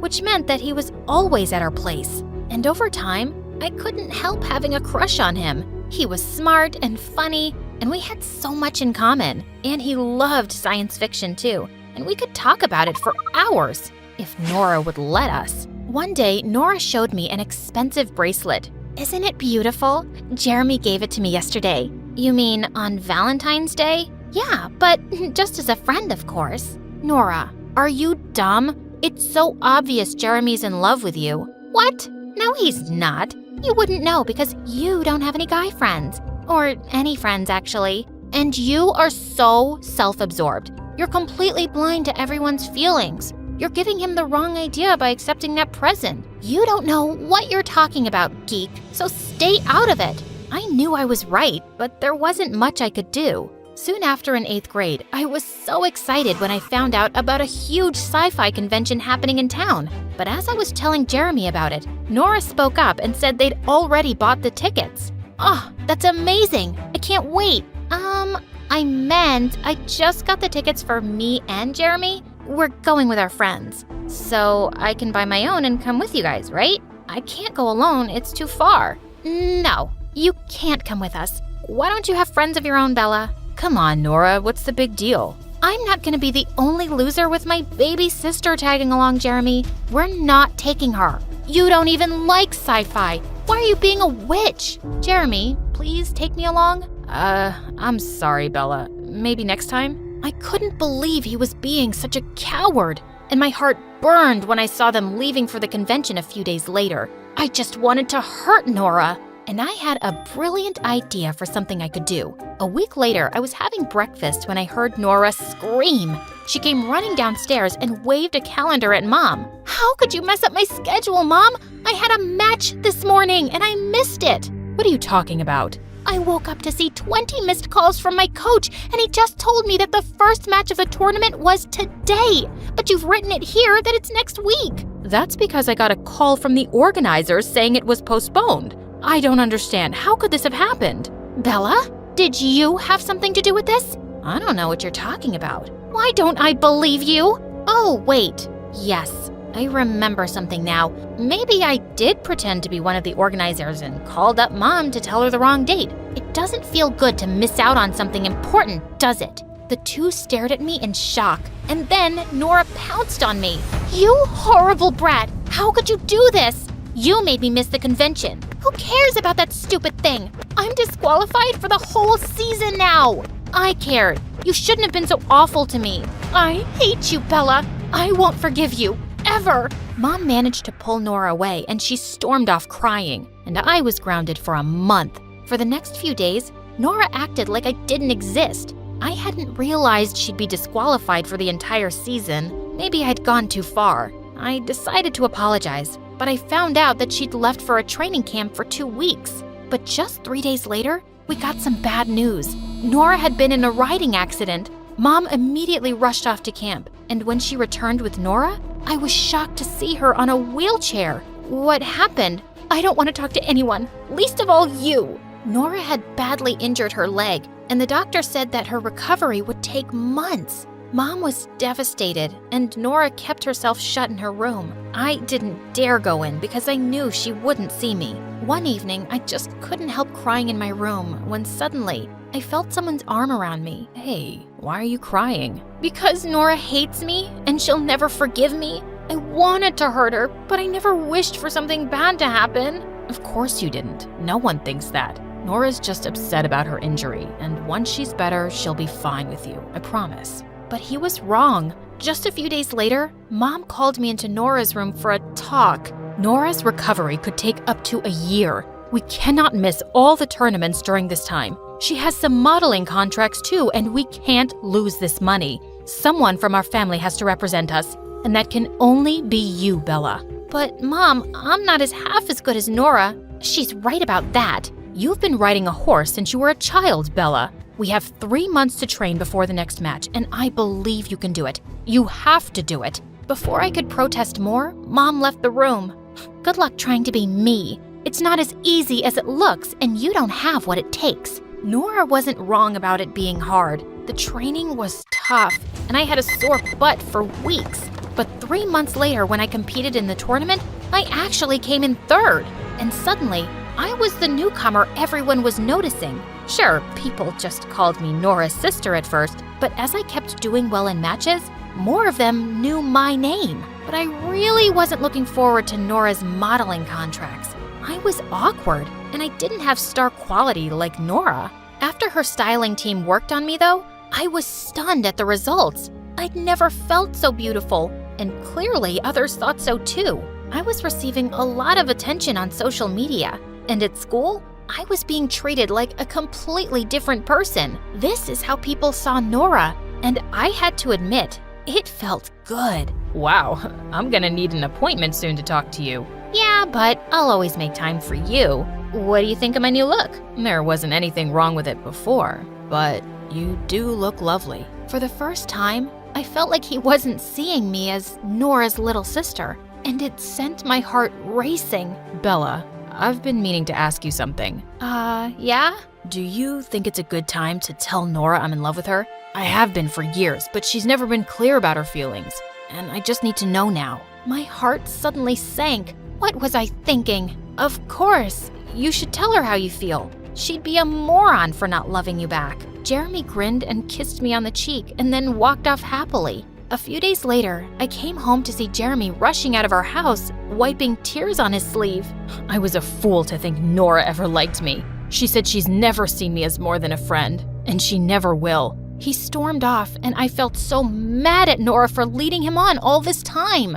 I didn't see her till later at dinner, and it looked like she'd been crying. But Mom looked really excited. Bella, I have such amazing news. You've been selected as one of the best newcomers to participate in a tournament in London. This will open international doors for you, darling. I knew it had always been Nora's dream to compete in Europe. As Mom went on and on, Nora suddenly swiped half the dishes off the table. It should have been me.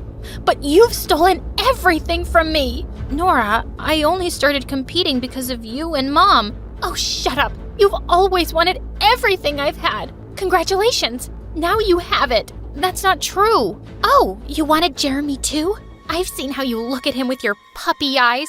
It's embarrassing. Well, it looks like he and I aren't friends anymore, so you're welcome to have him too. That's enough. You know what, Nora? Maybe I did want to know what it felt like to be you, but I've realized that I'm just as talented and beautiful. You're just better at getting whatever you want without caring for anyone's feelings. You've misled Jeremy, and you've always made me feel small. And now I will go to London, and I won't feel bad about it because it has nothing to do with you. Only me and my talent. Jeremy didn't turn up to school the next few days, and then I found out that he'd left the city to stay with his real dad. For good. He hadn't even bothered to say goodbye. And a week later, I left for London. I won first prize in the tournament, and it opened so many opportunities for me. Mom decided that I'd finish high school in London while I kept competing for more championships. I heard Nora was back to training, but she and I didn't talk anymore, and I was enjoying my new life away from her. A year later, I was at the subway station when I spotted someone from a distance who looked exactly like Jeremy. I pushed through the crowd and followed him as he climbed onto the train, and I managed to hop on just as the doors closed. He looked shocked to see me, and we both hugged and laughed. It turned out that he'd joined a university in London. I had no idea you were here too. Of course you didn't. You left without a word and never kept in touch. That was wrong, but I just needed to get away. I'm sorry, and I've missed you. Jeremy and I started hanging out really often over the next few months, and I was happy to have him back in my life, but I kept my feelings in check. I didn't want to fall for him again. On New Year's Eve, Jeremy invited me to a party at his friend's place, and we had the most amazing night dancing away. We all counted down to midnight, and he turned to me with a smile. Happy New Year, Bella. And then he kissed me, and the whole world just faded. But then I pulled away suddenly. I started to walk away. Bella, wait. Did I do something wrong? No, nothing. I just have to go. Please, stop. I've been wanting to tell you for a while now. I think I'm in love with you. Nora turned you down, so you thought you'd settle for me now? As a consolation prize? I've always been second best to Nora in everything, but not anymore. I refused to answer Jeremy's calls or texts the next few days. But then one evening, I got the most unexpected call from Nora. She said she was throwing Mom a big party for her birthday that weekend, and she wanted me to attend. Plus, you haven't even seen my new training school yet. What school? I gave up racing, Bella. My leg's not good enough anymore, but I decided I couldn't stay angry forever, and I had to find another dream. I train other riders on our ranch now. Anyway, I hope you come. I felt both sad and happy to hear that, and I decided it was time to go home and see her. 2 days later, as I was leaving with my bags, I bumped into Jeremy right outside my place. Before you say anything, please listen to me. Yes, I loved Nora for years, but being away from her made me realize that we weren't right for each other. We're better off as friends. And you're not second best to anyone, Bella. If you don't love me, I can accept that. But I just had to tell you how I feel. I love you. Jeremy, I love you too, you idiot. As he pulled me close, he suddenly noticed my luggage. Wait, where are you going? To see Nora. I need to fix things with her. I'm coming with you.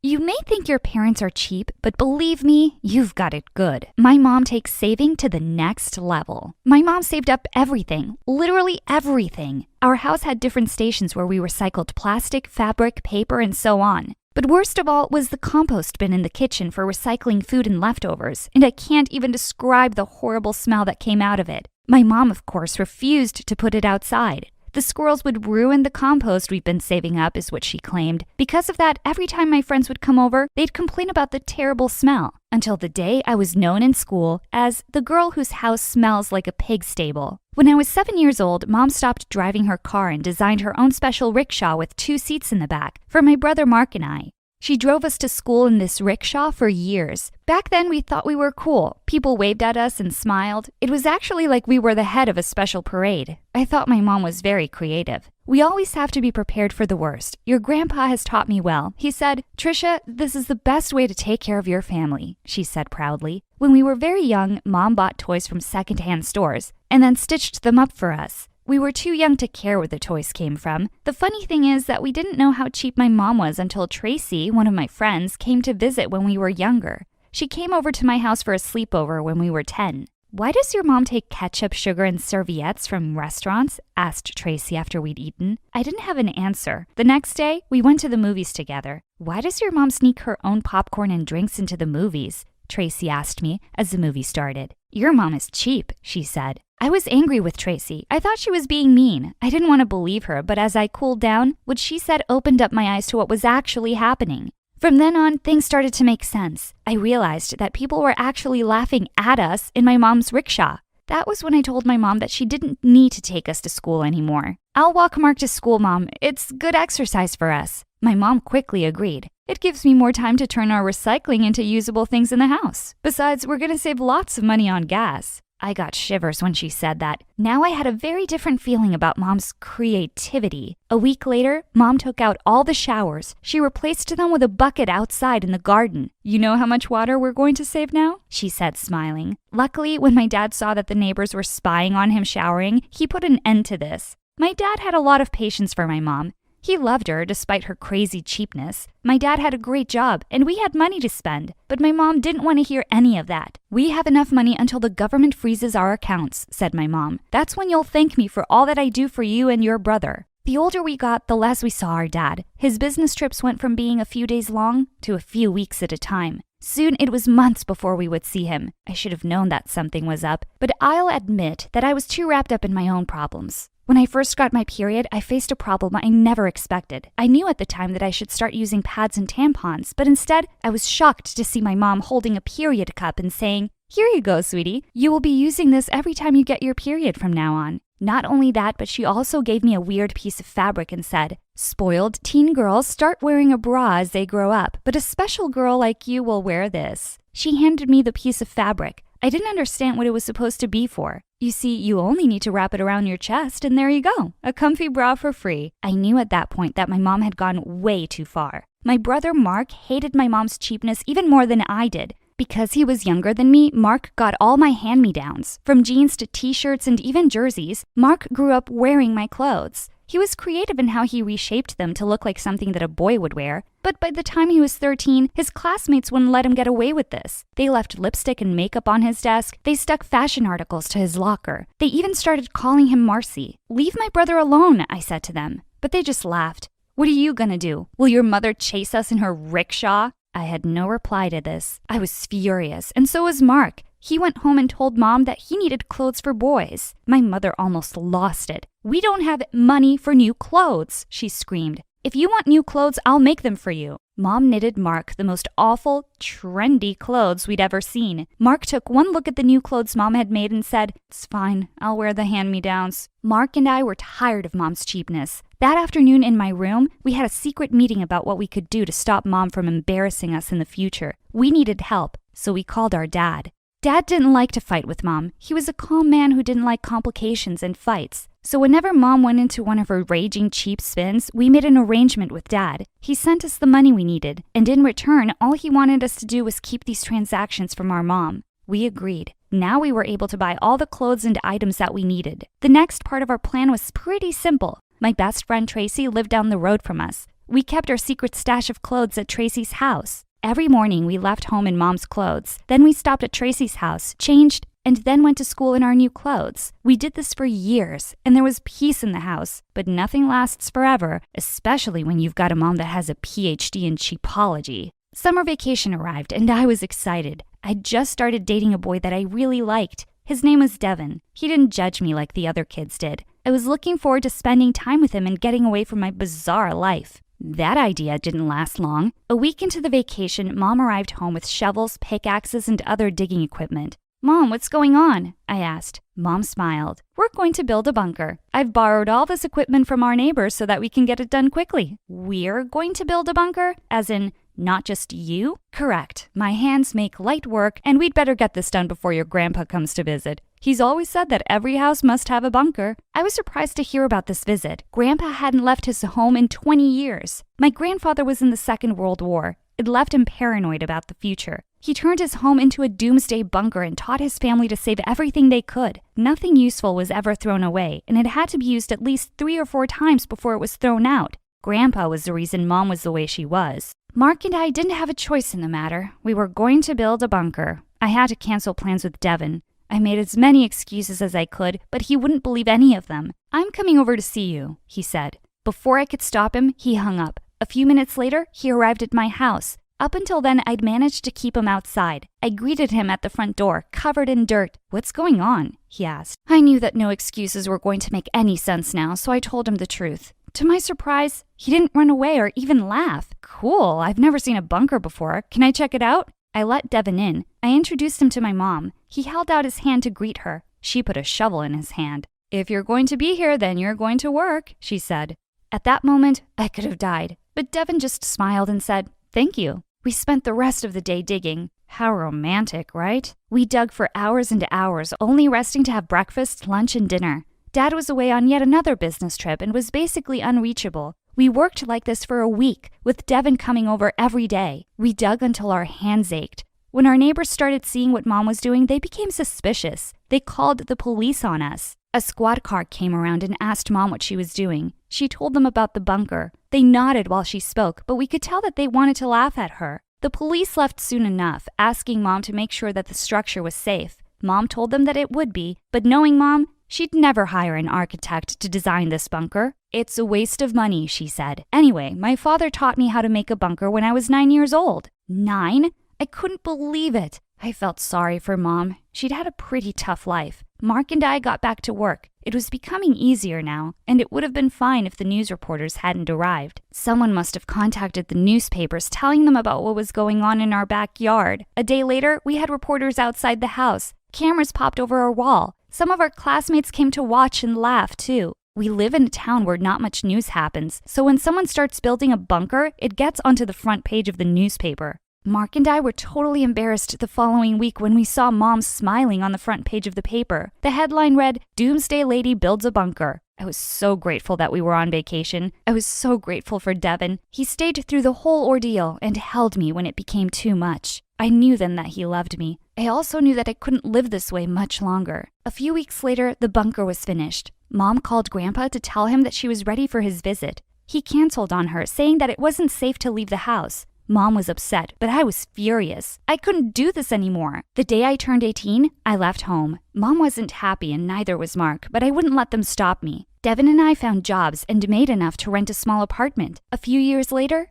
we got married. A few years after that, we had 2 beautiful children. Being a mother was tough, but I promised myself I'd be nothing like my mom. I kept in touch with Mom, but only through calls and messages. I kept my distance from her. Mark came to visit often. Dad, well, he was so busy with work that we barely heard from him. When my kids were about 5, Mom called me with news. "Your grandpa is coming to visit," she said excitedly, "and I'd like you to come and see him." I didn't want to go, but Devin talked me into it. "Family is important," he said. So we went. The next day, we went to my mom's house. "He'll probably come on the bus," said Mom. Back in the old days, he would have walked, but his hip is acting up now. Mark and I looked at each other. What kind of family had we grown up in? "Go to the bus to pick up your grandfather," said Mom. Mark and I walked down the road to the bus stop. The first bus arrived, but Grandpa wasn't on it. He wasn't on the second or the third bus. An hour later, we walked back home. As we arrived back at the house, a brand new car pulled up to the house. Mark and I couldn't believe it.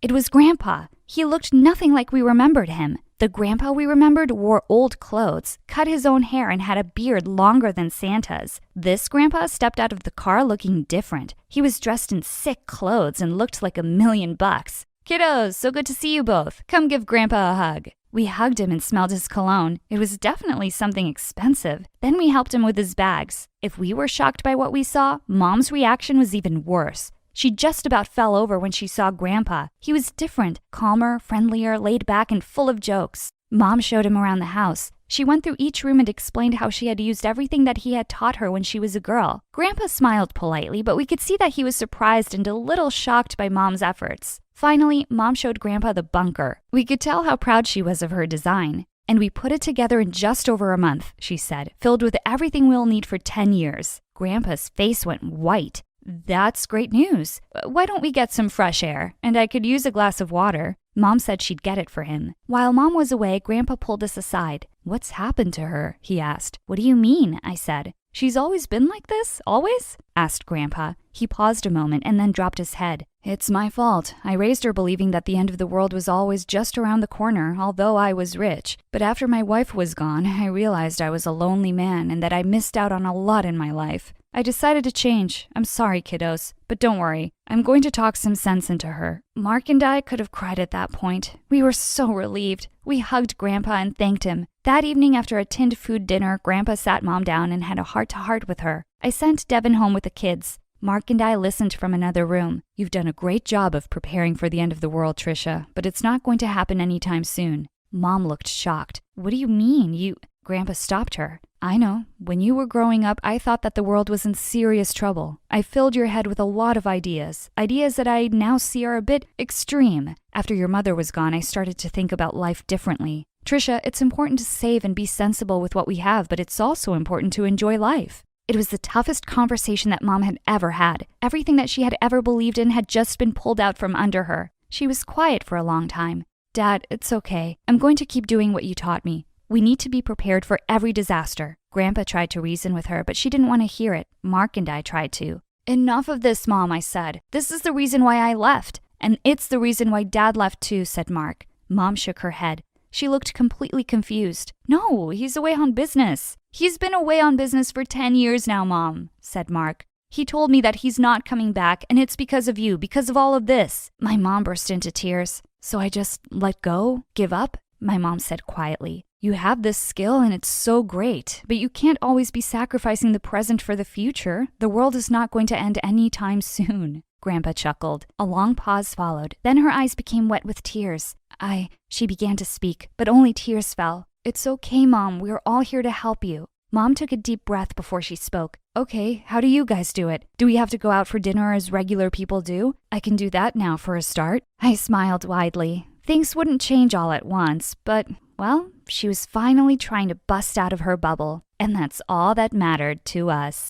Hi, my name is Ada, and I'm from New York. Me and my twin sister Gia were born to two very chaotic parents who fought like Tom and Jerry all the time. And on the very day we were born, they picked up a twin each and decided to make us the best version of themselves. Ada is hungry. She needs milk. Oh, since you chose her, why don't you feed her from your nipples? Yep, Dad picked me, and growing up, he taught me the Turkish language because he was from Turkey. And Gia was Mom's favorite, so Mom taught her Italian because she was from Italy. Although we spoke English at home, that whole language thing kinda became the reason for all the chaos and misunderstandings in the family. Because of Mom and Dad's fights, I could never get close to Mom, and I hated that. So once, when I was 8, I decided to make a card for Mom for the new year and asked Gia for help. When Mom saw it, she went ballistic. Sei una vaca grassa, which meant, you're a fat cow. God, you're so rude, Ada.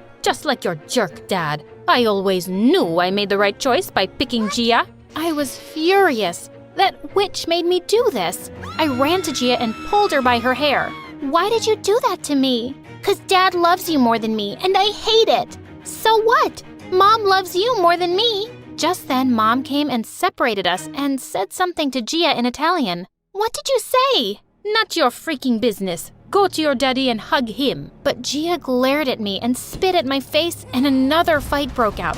She beat me to it, and I got a black eye, but I was so gonna get back at her. The funny thing was about us, Gia and I were identical twins. We both looked so much alike that even our parents couldn't tell us apart, and I was gonna use that against her. The next day, I went to school and punched a kid straight in the face. I rule the school. No one dares mess with me. Remember my name. It's Gia. That would land Gia in detention for sure. But my plan kinda backfired when both Mom and Dad were called to the principal's office. And when they couldn't figure out who it was between us, they started blaming each other for it in front of the principal. Sei stupido. Yeah, whatever. Same to you. Back at you. Così stupido tu animale. The principal let us off without any punishment because she just wanted to get my parents out of her office. But it's not like they ever stopped. On Thanksgiving dinner, Mom served pizza and Dad went ballistic. Where's the freaking turkey?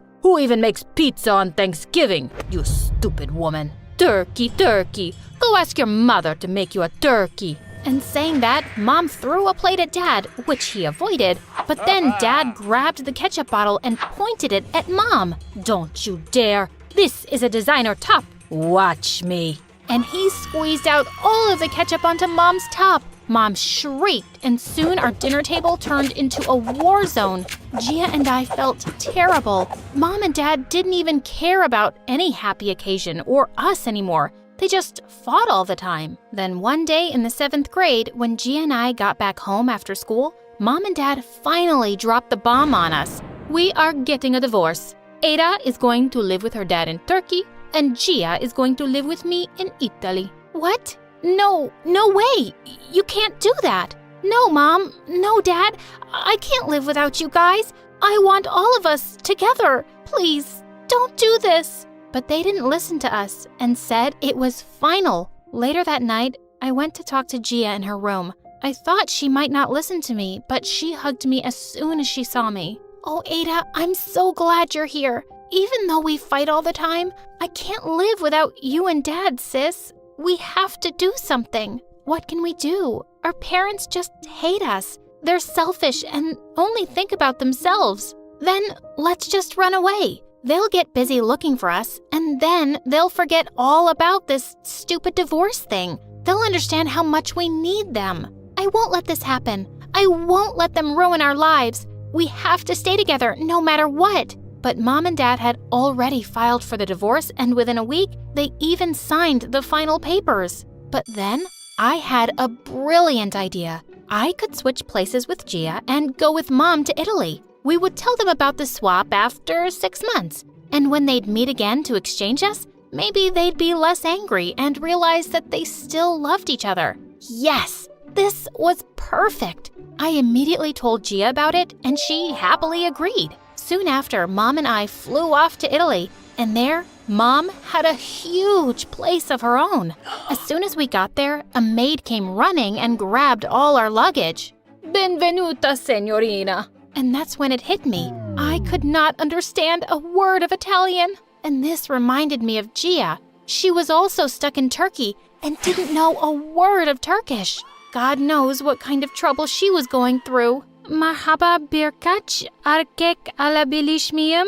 What are you saying, kid? Are you out of your mind? Soon after, Mom enrolled me in school, and my first day was a complete mess. The teacher asked me to introduce myself, and I said, Ciao, mi chiamo Gia, siete tutti brutti. Everyone gasped and looked at me like I'd cursed them. All I said was they were nice, but for some reason, none of them would talk to me now. The next day during lunchtime, pizza was being served in the cafeteria, but I noticed there wasn't enough cheese on top. Can I get more cheese on this? The server stared at me like I had asked for her kidney. And dude, this was a clear mistake. Asking for more cheese in Italy is considered super rude, but I didn't know that. Cheese? Vacca grassa? The lady glared at me and jumped over the food counter to attack me. She chased me for a mile around the school until the principal caught us both. She sternly told me off for being rude and said she was going to call my mom later.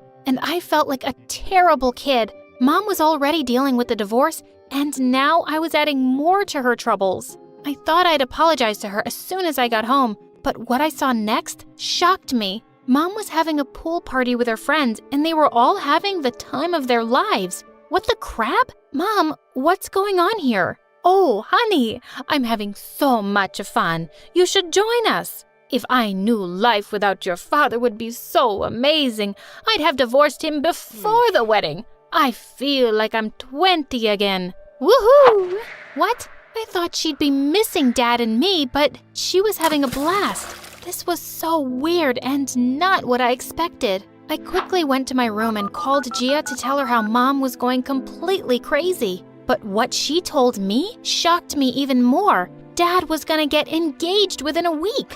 This was insane. We had to get Mom and Dad back together soon, by any means possible. The next day, I was all set to break the news to Mom, but what I saw almost gave me a heart attack. She introduced me to a not-so-handsome man as her boyfriend. Ciao, sono Roberto, signorina. And before I could even say anything, they put me in a car and took me shopping with them. But I had to do something to get rid of all this Italian pasta sauce at all costs. When Mom went inside the changing room, I told him to leave her alone. Voglio che tu ami mia madre. Suddenly, he had tears in his eyes, and he hugged me. What was wrong? Then he took a rose from his pocket and proposed to my mom in the most romantic way possible. Sarai mia, signorina. Mom looked awestruck, and then she said the words that I dreaded the most. Si, lo farò. OMG, what the heck was happening? Our plan was literally falling apart. The next day, I stormed off to school in anger. But in the school corridor, a guy pulled my hand and started flirting with me. Hi, beautiful. Want to go and get some cheese with me? I'll open factories for you. Ew, he was so gross.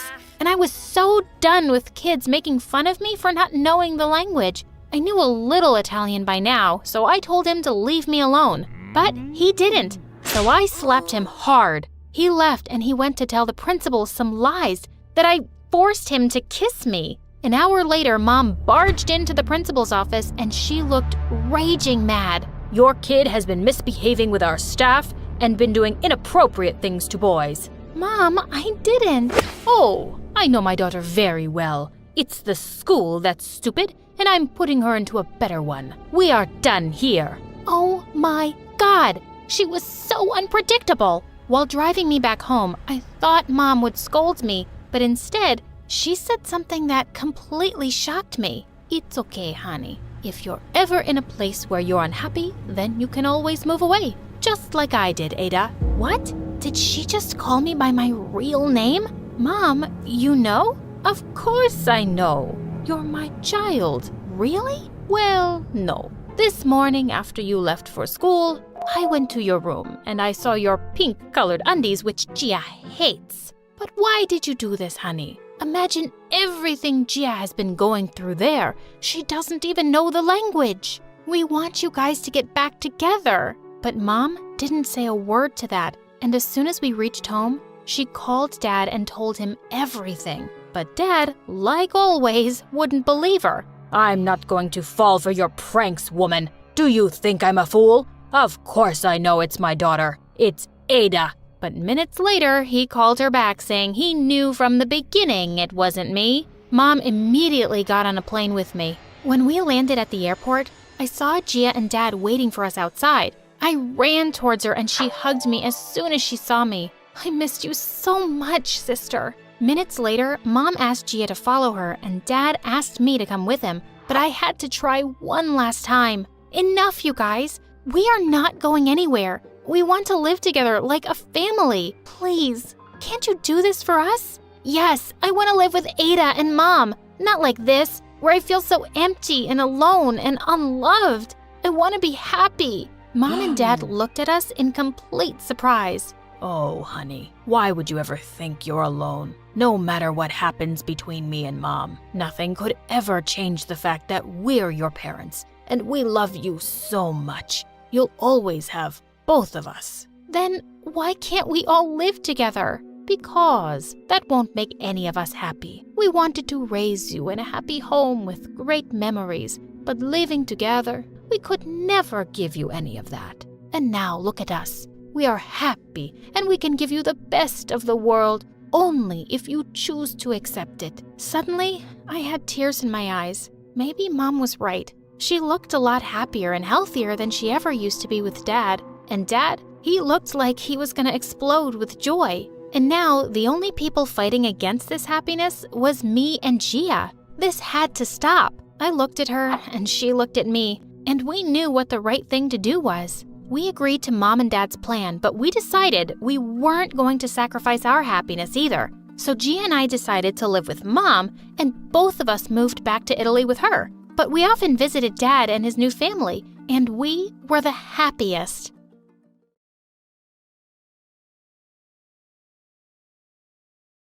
The first sound I ever heard in my life was a beeping so loud I thought my ears were going to explode. For 17 years, I'd lived in a bubble of silence. But my mom worked super hard and finally, she was able to afford hearing implants for me. Honestly though, the beeping wouldn't stop and I thought if this was what the world of hearing was like, I'm not sure I would ever cope. I looked at my boyfriend and he was making all these weird sounds. My boyfriend is still deaf. He'll be getting the implants soon, so I signed to him to stop crying. And that's when he laughed and signed that it was me who was crying like that. I'd waited for this moment for so long. But little did I know how many crazy things I'd now be able to hear, including some big secrets that would change my life forever. Things were about to get wild. Before I share everything that happened to me, click the like and subscribe button, and who knows, maybe your hearing will become as sharp as mine, and you'll find out some secrets of your own too. I soon stopped crying, and the next thing I noticed was how loud my heart was beating. I mean, I'd seen my heart beat in my chest before, but oh my gosh, it was thumping so loud. My boyfriend ran to find my mom and the doctor, and I just lay there, feeling like I'd landed on another planet. I opened my mouth as I was so curious to hear what my own voice sounded like, and that's when I realized something. I had no idea how to speak. I didn't understand where my mom was, so I opened my phone and started looking through old videos. There was one of me and my dad from the last time I saw him. So I clicked play. I'd obviously never heard his voice before, or anyone's voice for that matter. It was so overwhelming. I actually fainted. And the next moment, my mom and my boyfriend were crouched on the floor next to me. Then a few doctors ran into the room and I felt like a tiny ant that was about to be squashed by giants. Why was everything so loud? I covered my ears and shut my eyes and curled up in a ball. One of the doctors helped me up onto the bed and signed to me that it would take time for me to get used to hearing sounds and voices, and that at first I might not understand what people were saying,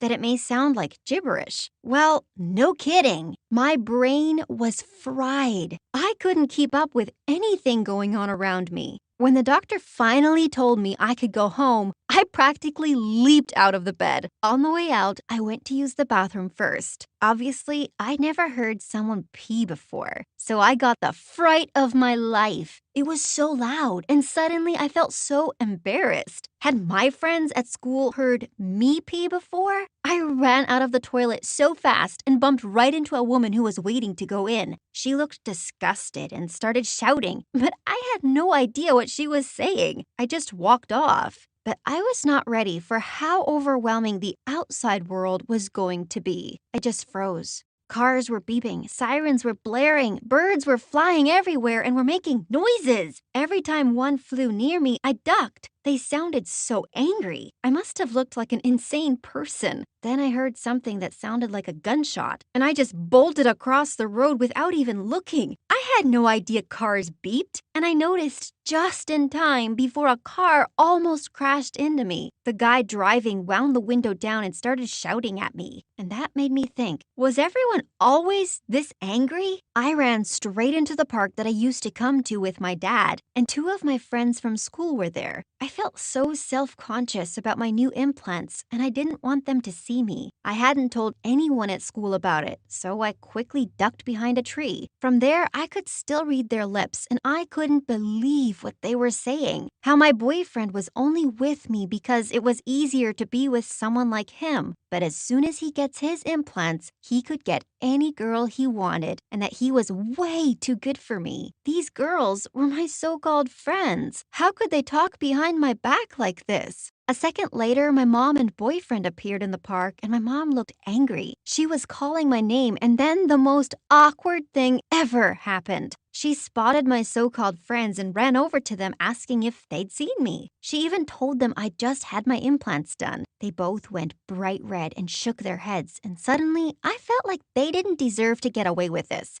I climbed out from behind the tree, not realizing there were twigs and leaves in my hair, and walked over to them, smirking. I could see them whispering to each other, "Do you think she heard us?" Then my mom just grabbed me and said I needed to stop acting like a child. I looked back at my old friends, and they were laughing. It sounded like the most evil sound ever, and I decided I'd never speak to them again. I had no idea what was coming, and that getting the implants would ruin my life and reveal all our family's dark and dirty secrets. On the way home, I thought I was going to have a panic attack. My mom put the radio on, and I just sat there. I couldn't believe my ears. I was finally hearing music for the first time, and all I could do was think of my dad. Every time he'd take me out in the car, he'd turn the radio on, and then his head would start bopping along, and he'd do all these hilarious dance moves. To a deaf person, he looked insane. But now that I could hear the music, all I wanted was to be in the car with him, dancing like a nutcase too. We finally got home, and I needed to lie down. I got out of the car, and then I spotted Sweetie Pie waiting for me at the window. She's been my dog since I was a kid, and she's the sweetest little thing, hence the name. As we walked up to the house, something wasn't right. I ran back towards the car, feeling scared, and my mom said it was just Sweetie Pie barking. Oh my gosh, it sounded like a monster, like even worse than crying. My mom opened the door, and Sweetie Pie came racing towards me, and I'm not joking, I freaked out. The first night at home was horrible. I looked forward to hearing for so long, but so far it had just been a disaster.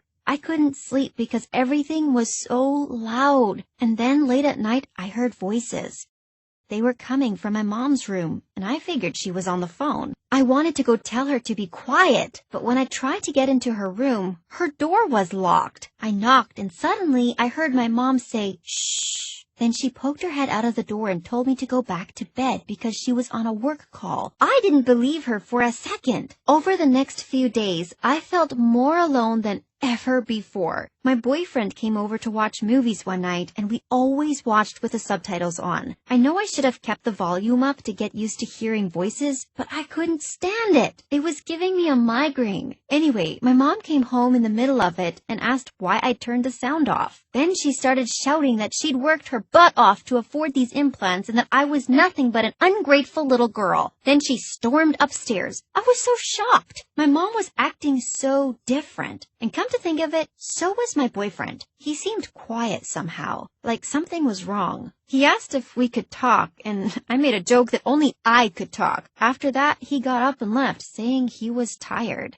I woke up the next day and decided I would pay my mom back. I didn't want to feel like she could use this against me, so I asked my boyfriend's sister if I could work in the diner with her. She said I could probably do some dishwashing, but she didn't want me serving customers in case I got overwhelmed. I mean, I couldn't argue with her there. At first, everything was going okay. I just had to collect the dirty dishes and wash them. It was simple, really. After a while, I needed to use the bathroom, so I headed out front to find the toilet. That's when I spotted him. It was my boyfriend. How sweet. He must have been waiting for me to finish my shift. I walked up to the glass and was about to surprise him, but realized he wouldn't hear me knock. Then a girl appeared and he gave her a big hug. Who was she? Suddenly they were walking off together. I quickly ran back to the kitchen to get my phone. Then I smelled burning. The next moment, there was this insane beeping sound, and people started running. I was running too, because I had to catch up to my boyfriend. I looked around the kitchen, and it was up in flames, but I didn't care. My heart was up in flames too, and that was more important to me. I could hear my boyfriend's sister screaming my name, but I just kept running. I caught up to my boyfriend, but it was too late. He was kissing this girl. I started screaming. It was the first time I'd heard such a crazy sound coming out of my own mouth. People were looking at me in shock, but the only person I wanted to notice me was completely ignoring me. Of course, he couldn't hear me, but I thought at least the girl would. I noticed a woman running towards me asking if I was okay, but I just screamed at her and she quickly backed off. I was clearly scaring people. I tapped my boyfriend on the shoulder and he looked so shocked to see me. The girl he was with was so pretty and I could tell she was deaf too. She signed to him asking who this monster was, and I swear I almost lost it. My boyfriend started walking away, and I signed back to her saying the only monster around here was the guy she was kissing, who just so happened to be my boyfriend. She looked really upset, and I thought it served her right. What did she have that I didn't? I chased after my boyfriend, and he just said that I'd changed too much and felt like he couldn't relate to me anymore. He said he'd tried to tell me, but I hadn't given him a chance to explain, and that he'd met that girl online and thought it was better if he dated someone who was also deaf. I couldn't believe it! What had I gained from getting these implants? Nothing, except one disaster after another. The day just went even more downhill after that. I got fired on my first shift, and my boyfriend's sister was so mad at me because it made her look bad. Great, I'd upset everyone. I went home and buried my head under the pillow, trying to block out all the sounds. My life was over.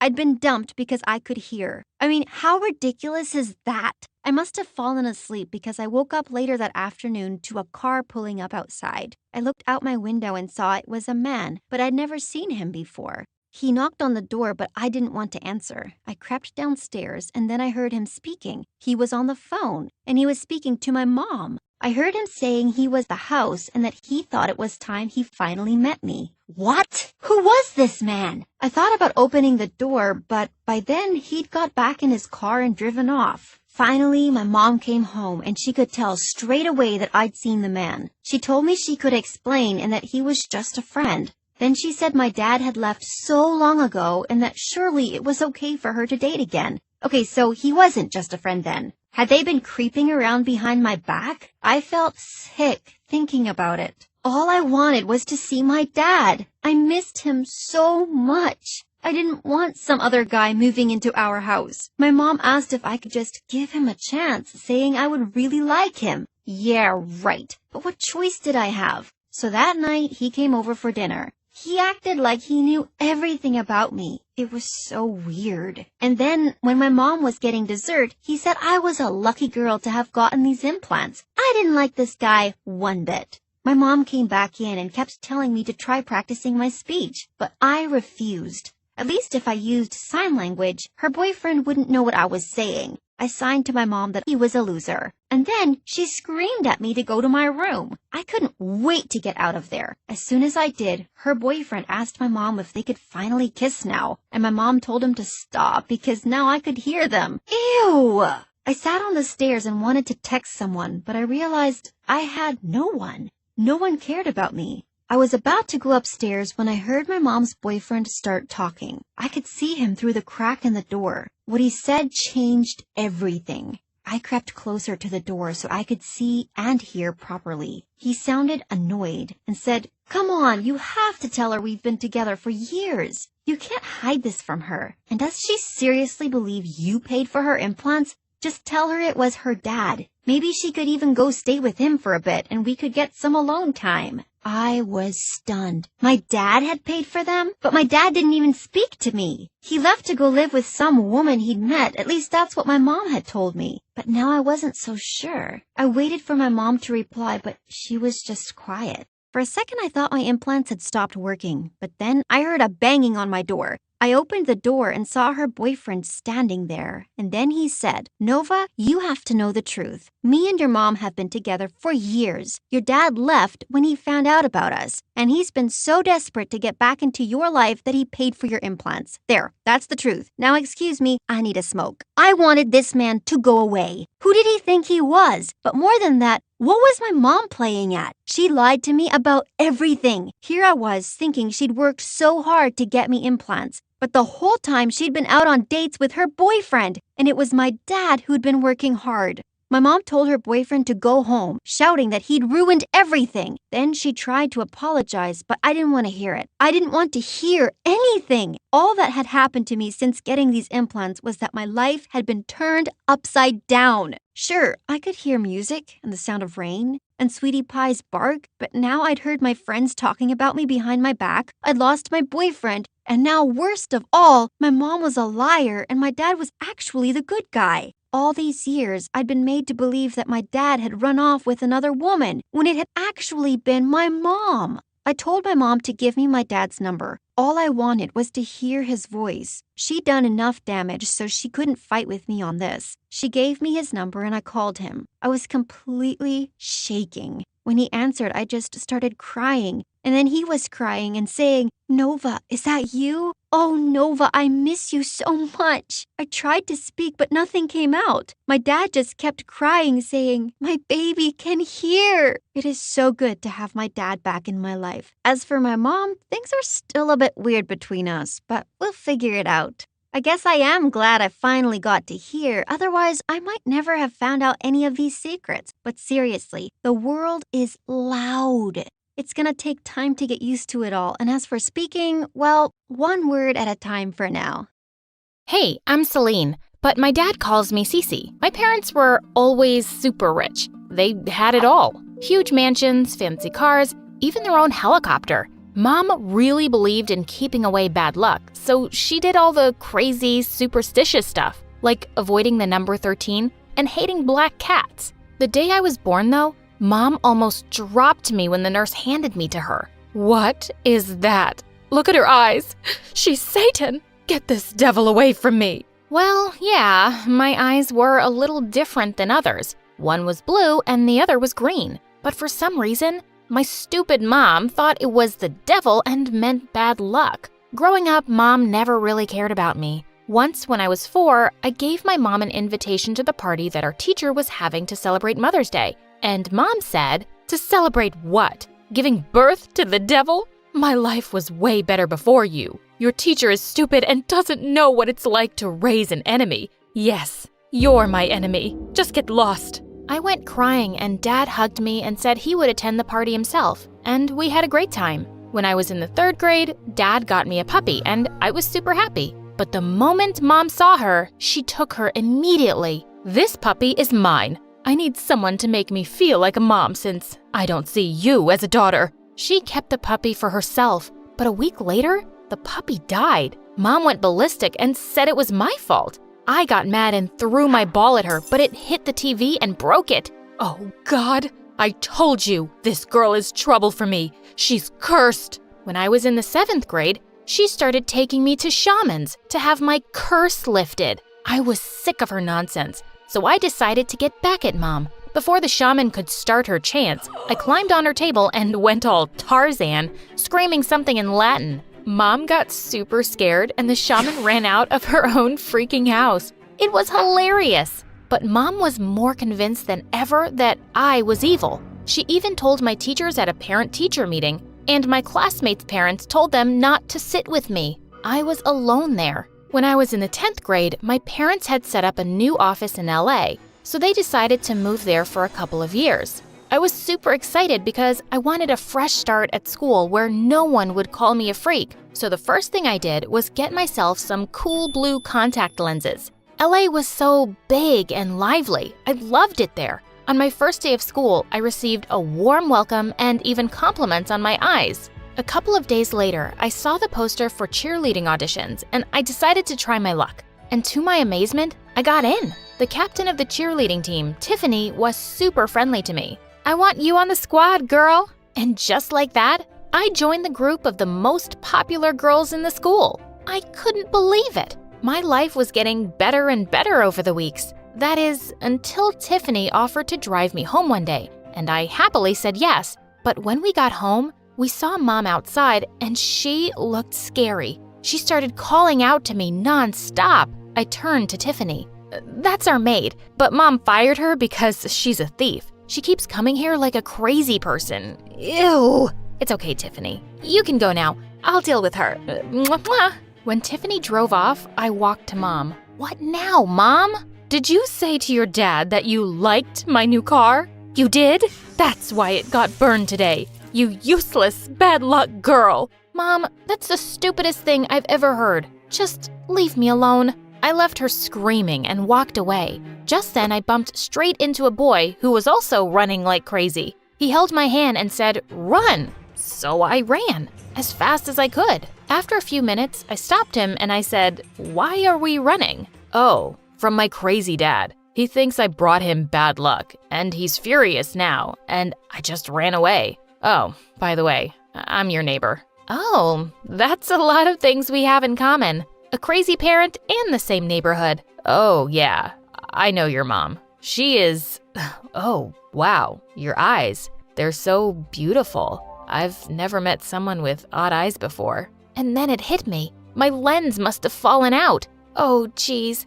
You don't have to be nice. I know I look like a freak. What? No, you look unique. He then came close to me and gently kissed me on the cheek. Don't worry, I won't tell anyone. It's our secret. I felt butterflies in my stomach hearing his words. And from that day on, Sean and I started to hang out in school too. I found out later that Sean was Tiffany's cousin. Oh, you're hanging with the sexiest cousin I have. Lucky you. I'm also dating this hot college guy, and he's rich. It's not like I'm a gold digger, but I made sure he was rich. Tiffany was such a cool friend, and being with her and the cheerleading squad, I felt on top of the world. We were the queen bees, and I felt invincible. One day, we were in the bathroom fixing our makeup when a girl came in and walked towards a stall, but Tiffany stopped her. "Hey, weirdo, leave the bathroom. We're having a private talk here." But I really need to pee.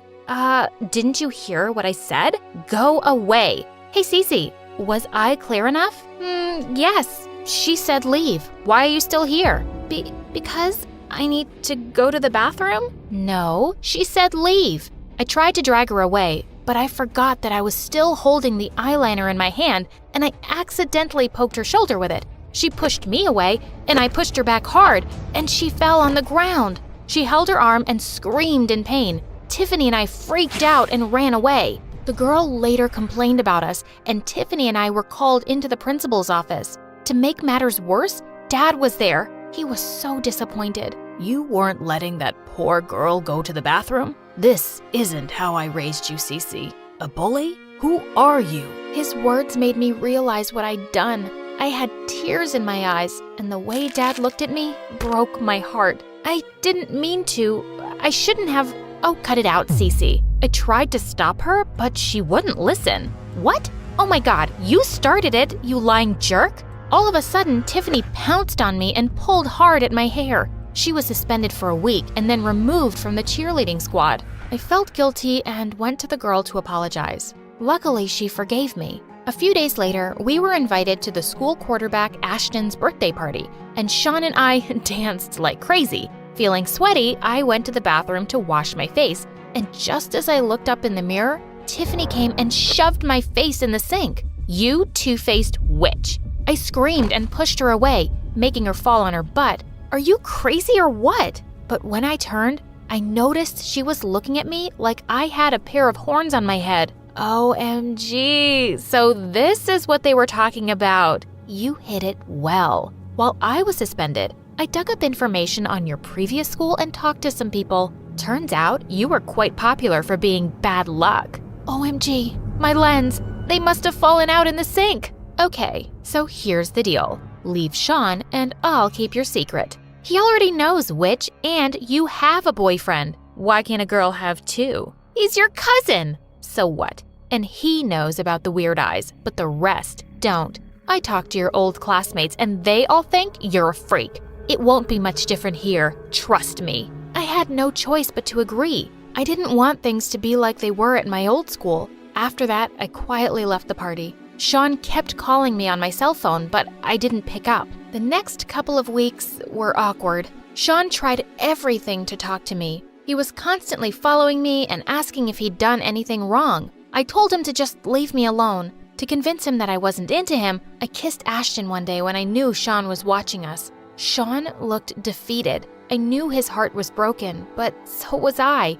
Tiffany was by his side and held his hand with a wicked smirk on her face. I hated her. The very next day, I was sitting in the cafeteria when Tiffany suddenly came and knocked my sandwich out of my hand and then squished it with her foot. I just heard. You were made head of the cheerleading team. I think you should turn down the position. Don't you agree? 'Cause otherwise, you know what happens. OMG! Now she was blackmailing me to leave the squad? That was it. I was done with that bully. I stood up and shoved her away. What will you do if I don't? Tell everyone my secret? Wait, let me help you. And then I climbed onto the cafeteria table. May I have your attention, please? I want to tell something about myself that I've been hiding from all of you. And then I removed my blue lens and threw them at Tiffany. Yup, I've got odd eyes. I'm freaky. Want to come and take a closer look? Go ahead. But the reaction from my schoolmates was not what I expected at all. OMG, I always wanted to see someone with odd eyes. Cece, that's so awesome. It just makes you look 10 times cooler. Everyone complimented my eyes. I was the center of attention, and Tiffany was screaming with anger as she left the cafeteria. But all I could think about was Sean. I searched for him everywhere, and when I found him, I immediately hugged him and started crying. I'm so sorry I hurt you, Sean.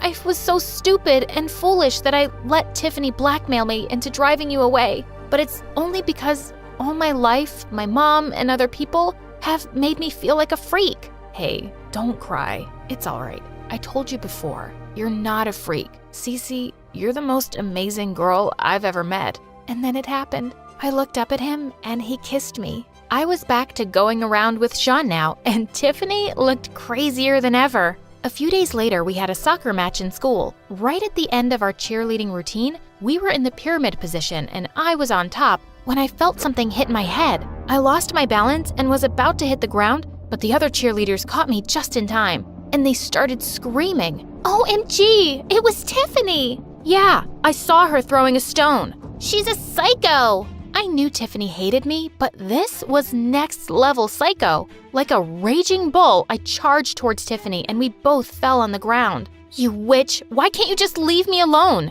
Leave you alone? Oh, I will destroy you, Cece. You became the cheerleading captain and you got Sean? No. Not on my watch. Sweetie, it's already done. The cheerleading squad had called the principal and Tiffany was expelled. When I got home from the game that day, Mom noticed I wasn't wearing my lens, and she flipped out. You've been going around like this? God knows what bad luck is going to come my way now. Go wear your lens. It makes me sick looking at you like this. You know what, Mom? Don't look at me. In fact, don't talk to me either. Just pretend I don't even exist. I'm just so sick of your stupid nonsense. All my life, you made me think I'm some kind of freak. But the only abnormal person I know is you. How dare you? Mom lifted her hand to slap me, but before she could, Dad caught her hand and pushed her away. Pack your bags and get out. What? Get out before I call the cops. You've hurt my daughter long enough. I'm not putting up with you anymore. Goodbye and good luck. Mom kicked and screamed, but Dad just threw her bags out. Then Dad hugged me. I love you, Cece, and I'm so proud of you. I love you too, Dad. And since then, our lives have been so much better.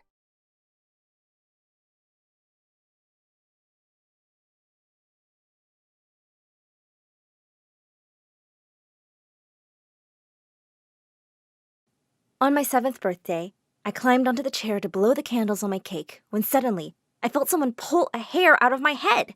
Ow! I turned around to see that it was my older sister, and she was staring at the hair in horror. Oh my God, Mom! Bonnie has inherited the problem from you! You shush! Everyone, sing the birthday song now! Happy birthday to you! What just happened? Later that night, Mom inspected my head like I had lice, and it turns out I had a few white hair. Big deal! But by my next birthday, half my head had turned white. I thought I was transforming into some cool superhero, but Mom totally freaked. She had organic hair dyes imported from Brazil every month to color my hair a lovely deep brown. No one knew anything about my hair until I was 14, when suddenly everything changed. Hi, I'm Bonnie, and I have a condition called achromatrichia, which makes your hair suddenly turn white. Being different makes bullies think you're an easy target, but I showed them that I was not. Before I continue, click like and subscribe. The thing is, my parents used to be super rich, and we'd always live in a huge mansion and attend private schools. My oldest brother was a party animal, and my older sister's life revolved around shopping, salons, and changing boyfriends like clothes. But then, Dad lost all his money in a scam, and in a matter of days, we'd moved from our beautiful house to a tiny apartment in another town. Dad became super depressed and watched TV all day, and Mom was doing her best to support us all. But my siblings could just not stop complaining. I had to share a room with my sister, and she wouldn't even let me sleep on the bed. One night, she was sobbing so loudly about how poor we were, I dragged my mattress into the bathroom and slept there. Peace at last. The one thing Mom insisted wouldn't change was sending us to a private school. I felt bad she was working so hard for us, and I really wished I could do something to help. Dad dropped us off on the first day of school, and as soon as I walked in, I felt someone pull me by my backpack. I turned around to see a pretty girl grinning at me. OMG. Was that guy your dad? He's the millionaire who was all over the news for losing his fortune. So you guys are like, poor, right? Of course not. You have me confused with someone else. I tried to walk away, but she blocked me. Julia is never wrong about these things. Julia reads tabloid magazines cover to cover every day. Wait a second. Julia can see some white hair. Grandma? Everyone started staring at my hair. I was so embarrassed that I ran home to dye my hair. Thankfully, I had a big stock saved up. When I got home, I walked into our room to find my sister screaming at her empty closets. My bags! My shoes! My babies! Where are they? Just then, I saw my cupboard door hang open. Oh no! Oh my God! Where are all my hair dyes? We turned to each other. Our brother! We ran to his room and found him practically rolling in money. Turns out he'd sold all our stuff online. I wouldn't have cared if he had stolen my clothes, but I was really upset about my hair dyes. There was nothing I could even do, except vent my frustration in my journal. I started writing stories featuring my crazy family. One night, when my sister was talking to her boyfriend on the phone, she had to pee, so she asked me to take the phone and say, to everything he said till she returned. That's when I heard him talking about a website called Wattpad, where anyone could publish their stories. So I started sending in the ones I'd written about my family, under a fake name, of course. Otherwise, my siblings would kill me. To my absolute delight, people loved my stories. I was flooded with comments from fans, and I would even hear kids talking about them at school all the time. The best part, people started messaging me for paid writing jobs. This was perfect. I could actually help Mom doing something I loved. While my online popularity was rising, things weren't so great at school. My hair had turned completely white by now, and that gave Julia all the more reason to bully me. And no one dared to be friends with me because of her. But that gave me another idea. I started following her around and started writing stories about all her boyfriends. Once I saw her kissing the captain of the soccer team, right after she went on a date with the class president. And then the next day, she made out with the captain of the swim team. I was so surprised, I accidentally tripped and fell out of the bushes I was hiding in. As soon as Julia saw me, she looked furious. Are you stalking me, you pervert? No, I was just picking berries. I grabbed a fistful and stuffed them in my mouth and then gagged. They were so bitter. Julia stepped close to me. I don't know what you're playing at, but you should know I'm not into girls, you weirdo. Then she walked away while I sat in the bush, and everyone eyed me like I was a creep. The next few weeks were brutal. No matter what I did, Julia was there calling me a perv or a weirdo. She told everyone I was crushing on her. A few days later, I was sitting in the cafeteria when Julia came up and dumped a bag on me. Take these hair dyes. You look like a homeless old woman, and this school has a reputation. Just stop embarrassing us with this hair, Bonbon. As her minions snickered, I rose from the table and pushed the bag away and stood up to leave. Leave me alone, Julia, or else. Aw, I'm so scared. And what will you do, huh? Then she and her minions took out all the dyes and dumped them on my hair. Blue, black, red, purple, everything. I pushed them back and yelled, What have you done, you psycho? I slapped Julia right in the face and ran to the bathroom. My hair looked like turd. I washed it and thankfully all the color came off. I was so mad that I went home and wrote a story where I gave Julia the lesson I wished she would get in real life. As soon as I published it, I received a message on my Wattpad account from a fan, ID-free prisoner. I love all your stories, especially the bully story, so I just had to message. Your characters are so relatable. I guess we both were stuck with crazy people. We started exchanging messages more often, and I felt like I'd finally made a friend.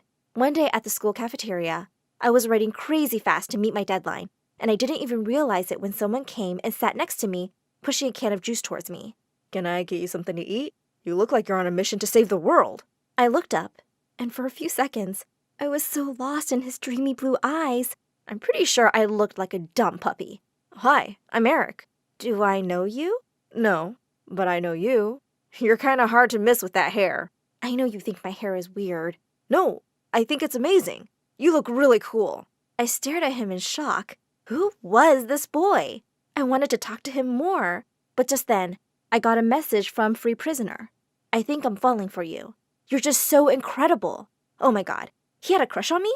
The next day, while I was working in the library, it got really late. Everyone was gone and I only looked up when I heard a noise. I felt freaked out. Just then, I saw Eric walking towards me.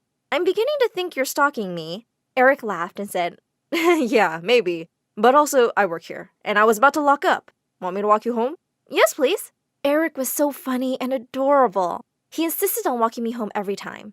I was definitely attracted to him, and it made me feel a little confused. What was I gonna do about Free Prisoner? One day, Free Prisoner asked me out on a date. I agreed.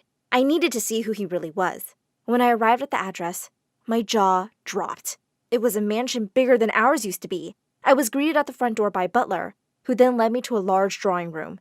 And there were lit candles and flowers everywhere. At the far end was a high chair, and when someone suddenly spoke, "I've been dying to meet you." Wait, why was this voice so familiar? When the girl stepped in front of me, we both stared in horror at each other and shrieked. It was Julia! You're Free Prisoner?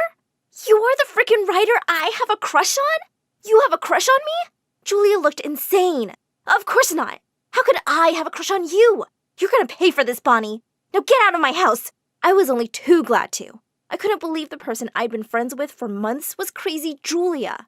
And by the next morning, I walked into the most horrific scene. The school hallways were full of posters of me. They read, "The White Witch Can't Be Trusted." Everyone in school knew the writer was me. Julia was going around telling everybody how I was a terrible person who wrote mean stories about her family and kids from school just to get popular. Why would we want to be friends with someone like her? She can't be trusted. She'll be writing all kinds of things about us. Freak! But even worse than everybody suddenly hating me at school, I was in so much trouble back home. My siblings were so mad about the stories I wrote about them. "We know we tease you, but we never thought you could be so mean." Guys, it's not like that. I never meant for anyone to know who those characters were. But they wouldn't listen to my protests and stopped talking to me. Later that night, Mom came to my room and asked me why I'd been writing these stories. I handed an envelope to her from my drawer. "I only wanted to help you out, Mom." She let out a cry when she saw the cash inside. "Bonnie, you're a kid. You don't need to worry about money. I'm not going to take this. How about we use it for your hair?" "Yeah, Mom. Let's do this, I guess." The next day, I decided to fix everything. I went up to the stage during morning assembly and nervously cleared my throat. I just wanted to say sorry to my siblings and anyone else who might have been hurt or offended by my stories. I only used you guys as inspiration, and you made such interesting characters. But it wasn't right of me to use anyone's secrets. And I won't be writing on Wattpad anymore. As I ran out of the auditorium, someone caught up with me. It was Eric. "Hey, that writer is you? Oh man, your stories are hilarious. I wanted to ask you something a long time ago. Will you be my girlfriend?" I grinned and pulled him in for a kiss. From the corner of my eye, I saw Julia storming off, and I followed her to the girls' bathroom. "What do you want, freak?" "I just wanted to say, you and I have been friends for months online. We can actually get along. Why can't we be friends for real, Julia?" She started to laugh. "Friends? Oh, babe, how is that even possible? Look at your face, and your personality, and your ugly hair. I give charity to the poor. I don't befriend them." "Well, look around you, Julia. I don't think you have any real friends. I'm here if you change your mind." And then I started to walk away. "Don't hold your breath!" Well, after that, things got a little better because my siblings forgave me, especially when they realized my stories hadn't affected their popularity one bit. I stopped writing and spent all my time with Eric, who asked me out to prom. That night, I went home with a big smile on my face. Mom was waiting for me to dye my hair, and then I said, "You know what, Mom? I like my white hair. I'm born to stand out. Why should I try so hard to fit in? It's cool to be different." Mom smiled and hugged me. I'm so proud of you, Bonnie. Next day, when Julia found out that Eric and I were nominated for prom king and queen, she completely lost it. She went too far. On the night of the prom, she started throwing a huge tantrum and even tried to snatch my crown. That's mine! I'm the only queen this school has. Not this ugly beggar with the ugliest hair I've ever seen.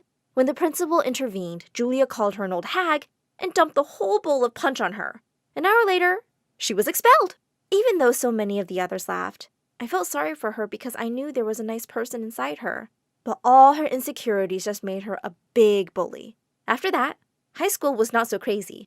I got a scholarship for a writing program, and 4 years later, I joined a publishing house as a book editor. Fast forward a few years, and I'm married to Eric now, with 2 beautiful kids. And they are the only ones I write stories for. Hi everyone, my name is Danielle, and I'm not your typical teenager. I've always been different. Instead of playing dress up with the girls, I preferred playing football with the neighborhood boys when I was a little girl. And now that I'm 15, I always play video games with the boys instead of going to the mall with my mom. I also sing a little, and it is my dream to become a professional singer one day. But before I get into that, please like and subscribe. I guess it's no surprise that I've barely got any girlfriends. My best friend's name is Chase, and he lives down the road from my house. Chase and I go to the same school, but since he's 2 grades above me, we only hang out after school. With his dark hair and light eyes, he's one of the hottest and most popular boys at Pineville High. I've had a crush on him for years now, but I know he'll never like me that way. Not when he could have any girl he wanted. No one knows we're friends, and I'd like to keep it that way. At least then, his female admirers will not find a reason to attack me in the hallways. At any rate, I am already pretty unpopular in school. Ever since I accidentally spilled juice on Michelle James's prom dress, the entire cheerleading squad has had it out for me. Well, I didn't trip on purpose. I've just always been a bit clumsy. This year was going to be different, though. This year, I planned to change. Now that I'm a freshman, I think it's time I got a boyfriend. Believe it or not, I've never even had my first kiss. So I straightened my auburn hair until it was long and shiny and picked out a super cute back-to-school outfit. I even applied makeup. In fact, with my pink lips and long eyelashes, not to mention my super cute mini skirt, I looked unrecognizable. Well, that was the plan. The first person who saw me was Chase, as he was picking me up from school, but his reaction was not what I expected. Whoa, what are you up to? Nothing. Is it obvious that I was a bit nervous? Chase gave me an angry look that had me squirming, then looked ahead and continued driving. He refused to say one more word to me during the entire journey. But apart from the disappointment with Chase, the rest of the day was perfect. Nearly every girl wanted to know where I bought my yellow crop top and blue miniskirt, and nearly every boy wanted my number. Yes, even the ones who were already in relationships. And by the end of the day, I had a date with Hugh Lautner. Hugh was a quarterback on the soccer team and super cute. He promised to pick me up from school tomorrow, even though he lived an hour away in a much posher part of town. I told Chase this on our ride back from school. I could tell that he was struggling to say something. Do you really like him? I don't know. I could if I tried, I guess. I just really want to become cool now. I've been an awkward klutz for too long. And what if I told you that you're perfect the way you are? You know that's not true, Chase. Because if that's the case, why am I invisible to you in school? Chase was silent. He did not even say goodbye when he dropped me off. That evening, Hugh and I went out for pizza. You're different from the girls I know. They always order a salad and say they're dieting or something. It's so much more fun to go out with a girl who eats. Soon, Hugh started dropping me off and picking me up from school. Unlike Chase, he never pretended not to know me in school. Apart from the awkward glances, Chase and I stopped being friends. I'm not going to lie, I missed his friendship. I missed playing video games with him and chatting with him until we fell asleep. But maybe I had never meant anything to him because he let our friendship end so easily. It hurt, but I kept my feelings to myself. Soon, Hugh asked me to prom. Of course I said yes. I spent a long time getting ready and spent all my money on a beautiful silver gown. Everyone oohed and ahed when we made our entrance as a couple. But even though I was with Hugh, I kept looking around for a glimpse of Chase. I wanted him to see me all dressed up. My heart sank when I could not see him anywhere. Finally, it was time to announce the prom king and queen. It was no surprise that Hugh won prom king. His queen, though, was head cheerleader Michelle. Michelle gave me a smug look before she grabbed Hugh for the official dance. Soon, she started getting close to him. I thought he would stop her, but he seemed to enjoy it. Then suddenly, she kissed him, and he started kissing her back. Shocked, I ran out of the hall and continued running. By the time I reached home, my beautiful dress was torn at the bottom, and my cheeks were stained with tears. Suddenly, a familiar figure stopped in my path. Chase. He was wearing a tight-fitted jacket and looked, so handsome. What happened? I told him everything, and he took me into his arms. Let me go beat him up. No! Will you please stay with me, though? I missed you. But you chose him. What? What do you mean? You threw away our friendship. You completely changed yourself just to be with him. I liked you just as you were, in your pajamas, with your love for video games. But I liked you too. I was invisible to you only in school, so I had no hope. I'm sorry about that. I guess I didn't know my own feelings till I saw you gush over someone else. It's why I couldn't stand seeing you with Hugh. Suddenly he took my hand. The question is, do you still like me? Yes. So will you go on a date with me? Of course I will. Wear your pajamas and meet me for video games then. Soon, Chase and I started dating officially. This was when I found out how romantic he really is. He was the best boyfriend ever. He would open the door for me and hold my hand wherever we went. And he had a sense of humor too. If any girl asked for his number, he would give her mine as a joke. A year passed, and soon he was going to go off to study at Yale in the fall, and I was really going to miss him. You'll forget me. Never. You'll get busy with studies and stuff then. Maybe, but I'll still come back for you. Or you can come study with me. Like that was going to happen. I was not as bright as Chase. Besides, I wanted to pursue music as a career. I had started recording videos of myself singing, but was too shy to show them to anyone. Soon after Chase left, I began devoting more time to my music. I started singing at school, but only when the classrooms were empty, and recording videos of myself. But I never shared them with anyone, including him. Chase and I were still going strong, though. He'd send me a good morning text every day and video call me every night. I miss you so much. I just want to get on the next flight and come see you. I wish you could, but I want you to concentrate on your studies instead. Yeah, I know. Promise me you'll at least apply to Yale, though. Okay, I promise. I probably shouldn't have made that promise, though. I really wanted to be a musician and had been practicing a lot recently. That night, on impulse, I shared one of my singing videos on YouTube. I applied makeup and wore a wig, though, so that no one could tell it was me. The next morning when I woke up, I realized it had gone viral. In just one night, my video had garnered 100,000 views. When I went through the comments section, I was shocked. Everyone loved my voice, and people wanted to know who the mystery girl really was. There were a few trolls, but I just ignored them. My eyes filled with tears of happiness, and I wanted to share the news with someone. But who? If Chase still lived down the street, I'd have gone running in my pajamas to tell him. But now that he was so far away and so busy, I didn't want to disturb him, especially since he had exams going on. Chase was busy with his studies for the entire week, but so was I. I started sharing more videos, and soon even magazines and news channels were picking up stories on the mystery girl. Everyone wanted to know who I was, but I was going to keep it a secret until I told Chase. But by the end of the week, I received a call. Good afternoon. Am I speaking to Danielle Jones, aka Mystery Girl? What? How do you know? I didn't tell anyone. It is my job to know Miss Jones. Oh, okay. Let me introduce myself. We are Superstar Inc., and we like to give a launch pad to actors and musicians who show a lot of promise. Now, there is no denying that you're talented, but you've also managed to create a fan following around your mystery girl persona. Part of the allure, I think, is because no one really knows your identity. Okay. And we want to keep it that way. We are offering $1 million for your talent and your silence. This means that you need to keep your double life absolutely secret. And clearly you haven't been doing it well enough because it wasn't that difficult for us to figure out who you were. Does that mean I can't even tell my boyfriend? Of course not. He may be trustworthy now, but what happens if you two break up? You think he'll keep your secret then? I was silent. I knew it was wrong not to tell Chase my secret, but I also didn't want to jeopardize my only chance at fame. So, I agreed to the conditions set by Superstar Inc. Within days, I was whisked off to LA. They gave me the swankiest car and the fanciest apartment, and suddenly I was making more money than I had ever dreamt of. The best fashion labels wanted me to sign as their models walked the ramp, so I was soon flying all over the world, from Milan to Paris to Zurich. Unfortunately, this meant that I was growing distant from Chase. I kept missing his calls and texts because I was always so busy with some concert or tour. I couldn't tell him the truth, so I would just send lame excuses. I slept off early last night, but I could see you were online till 1 a.m. I guess I was sleep texting then. Finally, one day, Chase sent me a heart still broke.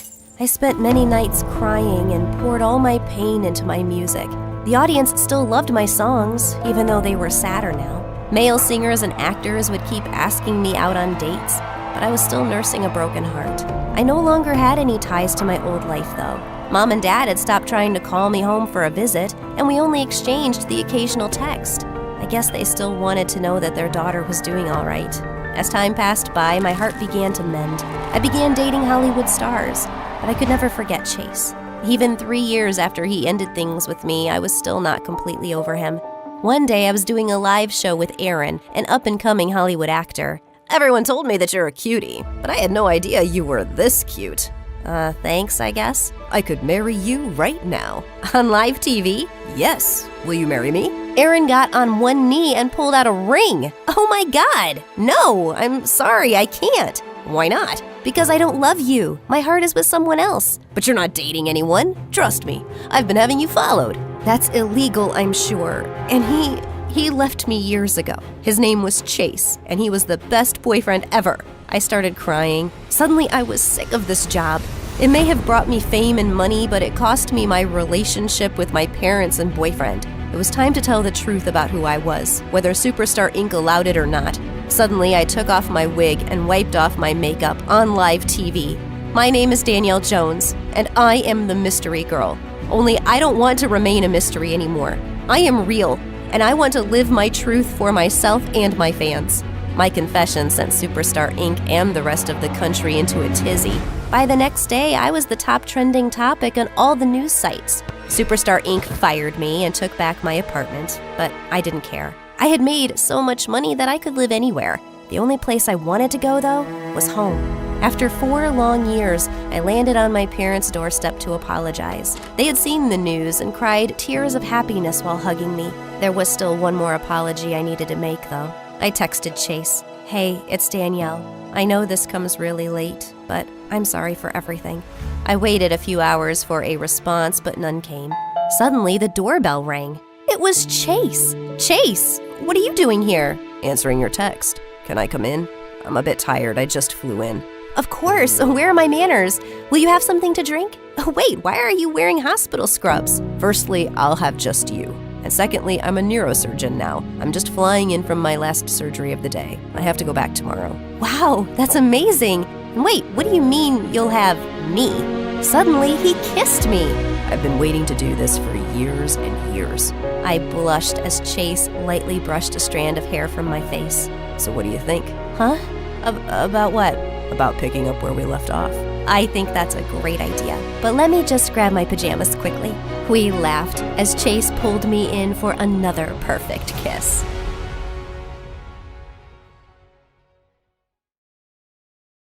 Hey guys, I'm Ashlyn, and I lived with my mom and 2 siblings in Atlanta.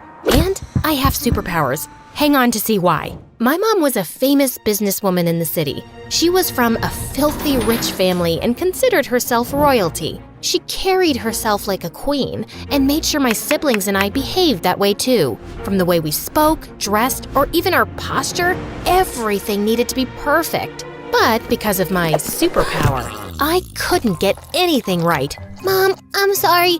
I was just squeezing the ketchup. I didn't know how it ended up in your face. It's not my fault. He threw the ball at me first. He ducked and it shattered the window. Yep, being the clumsiest person on earth was my superpower. Sometimes, I even felt if I was bubble wrapped and kept in a corner, I would still end up breaking things. My siblings used to bet on how many times I'd trip over myself or drop something. Like once at the dinner table, I got the hiccups and they started giggling. Just wait, she'll break the glass. No, I think she'll break the glass and the jug. And sure enough, my sister won. But in the process, Mom was drenched in water. It's okay, Mom. It's just water. Let me help you dry this. I'll bring a fan. Oh, the fan isn't here. Okay, that napkin will work. When I pulled the napkin, it dropped the candle stand on the table mat, and in seconds it started burning. I quickly put out the fire with the curry. Oh, phew. Hiccup's gone and the fire's out. All good now. Oh, gosh, I'm sorry. Just stop it, Ashlyn. How could you be so careless? Every time you're around, it feels like disaster is waiting to happen. Always finding ways to ruin everything in my life. Such bad luck. It's like you're a curse in my life. But Mom, it's not like I did it on purpose. Just get out and let me have my dinner in peace. And all of you are fired. Mom's words really hurt me every time. But thank God I had Annie, who was my nanny, but she was so much more to me. She tucked me in bed, told me stories, and hugged me. Things my mom never did. I shared everything with Annie, and when she saw me crying, she asked me what was wrong. Annie, Mom's always angry with me. She doesn't like me. I don't know why things themselves fall even when I don't touch them. Oh dear, don't cry. You know you have superpowers, so things just move around. It's not your fault. And don't worry about your mom. She loves you. Just be a little more careful. Yeah, I know. Annie tried her best to make me happy and told me how Mom was just overworked, but actually loved me loads. But Annie didn't know that years ago, I had found out the reason Mom resented me so much. It was because Dad had left her for a maid working at our place just 2 days after I was born. And since that day, Mom saw me as her bad luck. I tried not to let it get to me and focused on my studies, but I wasn't very good at that either. But still, I tried. I really wanted to win Mom's love because seeing her with my siblings made me feel like I wasn't even a part of the family. One time, when I was around 17 and on summer vacation, Mom had a launch party for her new business. Please, just spare me the embarrassment and stay in your room. Order pizza, watch MSA videos. Just don't ruin my party. Mom was always keeping me away from the fun things she did, and I was curious, so I decided it would be fun to just peek at the party. The moment I saw the guests dancing, I decided to join them, and it was then that I tripped and fell on a table. Mom was furious. Before she could even say something, Annie came running and started to clean the mess I had made. You ruined! Ma'am, I got it. Please, don't be angry at Ashlyn. Mom forced a smile, and I thought she'd let the matter go. But I couldn't have been more wrong. When I woke up the next morning, I learned from the other servants that Annie was fired. Mom could call me bad luck and whatnot all she wanted. But firing Annie? That was the limit. Mom, that's not fair. It was my mistake. Why did you fire Annie? She was the only one that cared about me in this big house of yours. What? She was just a maid. It was her job to take care of the house and you. I can't take it anymore. You're heartless. I won't live here a minute longer. You want to leave? Fine. One day out in the real world, you'll realize how much you take for granted. I want to see you try. You're not serious. In fact, I am. I left the house in a haze and found myself standing at Annie's door. When she saw me, she was worried and tried to send me back, saying how mad my mother would be. But I was determined, and eventually, she invited me into her small house. Have a seat. You must be hungry. I'll get you something to eat. Yeah, I'd like that. But as I sat on the chair, I ended up stuck. Just then, I heard a girl laugh. Bet you never used a chair like that before. No, I didn't. She helped me up and then introduced herself. She was Michaela, Annie's sister, and she was as nice and welcoming as Annie. I really liked their cozy home, even though the things were old and some were even broken. At night, I slept peacefully on the couch, which was far better than my luxurious mattress. But old habits die hard, and the next morning, when I told her I wanted an omelet with a fresh fruit smoothie and a pancake, hearing my words, she looked stunned. Your Highness, this is not your palace, and I'm not your servant. Serve yourself. I'm so sorry. I don't mean it. I can do it myself, but could you please tell me the thing that works like a grrr? What? I just forgot the name of the thing that was used for smoothies. A blender. Princess, here it is. She left me, and after watching a bunch of videos on how to cook an omelet, I couldn't make it and ended up burning my hand. Michaela came running when she heard me scream. Like, why did you even come here? The real world is a difficult place to survive. I don't know why you would give up such a chill lifestyle for this. Yeah, it might be kinda tough, but I'm confident I can work it out. She was kind enough that she made me breakfast and fed me herself. And in no time, we became friends. It had been several days, and although Mom was angry, I still hoped that my being gone would make her realize my worth. But she hadn't called me once, like I didn't exist to her. One day, when Michaela saw me sulk, she suggested we do something fun. I was totally up for it. We ate popsicles and cotton candy, which had previously been a big no for me, and even rode a bicycle. And it was just one more thing where I ended up with bruises all over my legs that I got by falling several times off the bike. A few days later, the summer vacations were over and Annie got me into Michaela's school so I could finish my final year of high school, since I didn't want to go to my previous one where I would have to face my siblings and even Mom when she'd come to drop them off. On my first day, everyone looked surprised to see me. I guess I might have overdressed. Ugh. Oh wow, Michaela, who is she? She looks so pretty. I love that fragrance she's wearing. All of them were really sweet, and everyone gathered around to chat with me. You have a Gucci bag? Is that a real one? No, thrift store. She bought it from there. You want to fit in or stick out like a sore thumb? Fit in? Good. So from tomorrow, don't dress like you're modeling. Michaela was right.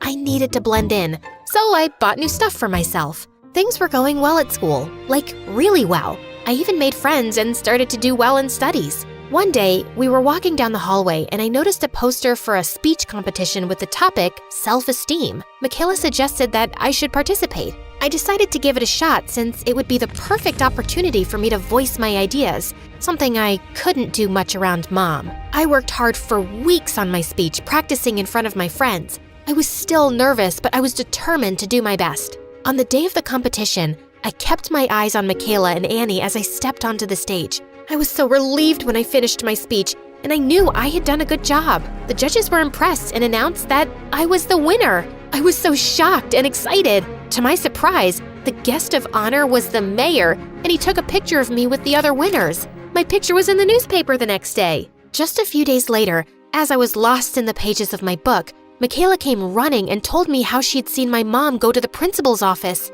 My heart raced with excitement as I thought maybe finally my mom was proud of me and had come to my school. But then I heard my mom's voice from down the hall yelling at the principal. I gave you permission to give her admission, but that didn't mean you could use my name to publicize your school. Putting her picture in the paper and mentioning she's my daughter was a publicity stunt, right? This school runs on my donations. Do you have any idea how humiliating that is? Mom, why are you saying this? I thought you'd be happy, but all you care about is your name? My mom just gave me a nasty look and walked away. At that moment, it finally sunk in that I'd never be enough for her. I was done trying to make her happy. I was done trying to be someone I wasn't. I went to school the next day like nothing had happened, like my heart wasn't breaking. Throughout the day, Michaela and my friends tried to cheer me up. She asked if I could come and watch them practice their cheerleading routine. I'm glad I did because she did a backflip and landed smoothly on her feet. It was amazing. OMG, I can't believe it. I did it. Yay, I did it. Oh, Ashlyn, girl, you are like my lucky charm. You know, I've been trying this routine since like forever, and I could never get it right. Today, you came and I nailed it. Awesome. Congratulations, Michaela. Hey, what happened? Why are you crying? I've been called bad luck my whole life. No one has ever called me their lucky charm. Luck isn't something you're born with. It's something you create. If you focus on the good things in life, you'll be lucky. I stayed with Michaela until we graduated. Then she got a scholarship to a big university while I applied to business school and got in. I was stoked and couldn't wait to start my journey of becoming a business professional. I was in my third year of college when one day, Annie told me how Mom wanted to see me. The company was failing. What? After all these years, she remembers she has a daughter only when her company is going into the ground? Forget it. But Annie said Mom was sick too and kept insisting I visit her. But I just didn't want to. A few days later, Annie asked me to accompany her for shopping, but she had another idea. And before I knew it, she had driven me straight to Mom's house, and I was so angry. I get why you're mad, but she's still your mom.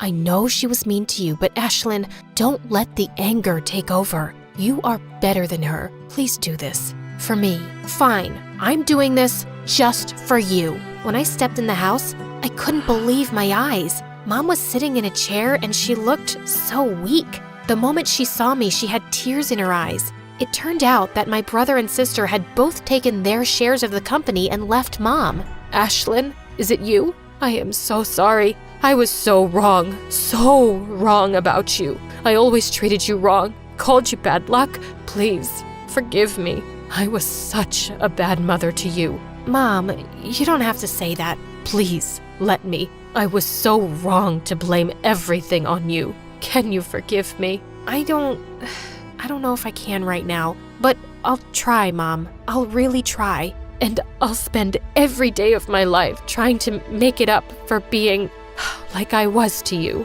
Then Mom and I hugged. She apologized to Annie and thanked her for always supporting me. Mom told me everything about her business and I decided to help her. I spoke to her lawyer and got to know that to save the company, we would need a merger with some big company. I started working there day and night and bagged a meeting with a big company. On the day of the meeting, I was feeling confident and engaged in the discussion. Suddenly, I dropped the pen and it went rolling under the table. Why do I have to be so clumsy? Oops, I'm sorry. Silly me. It's like I have butterfingers.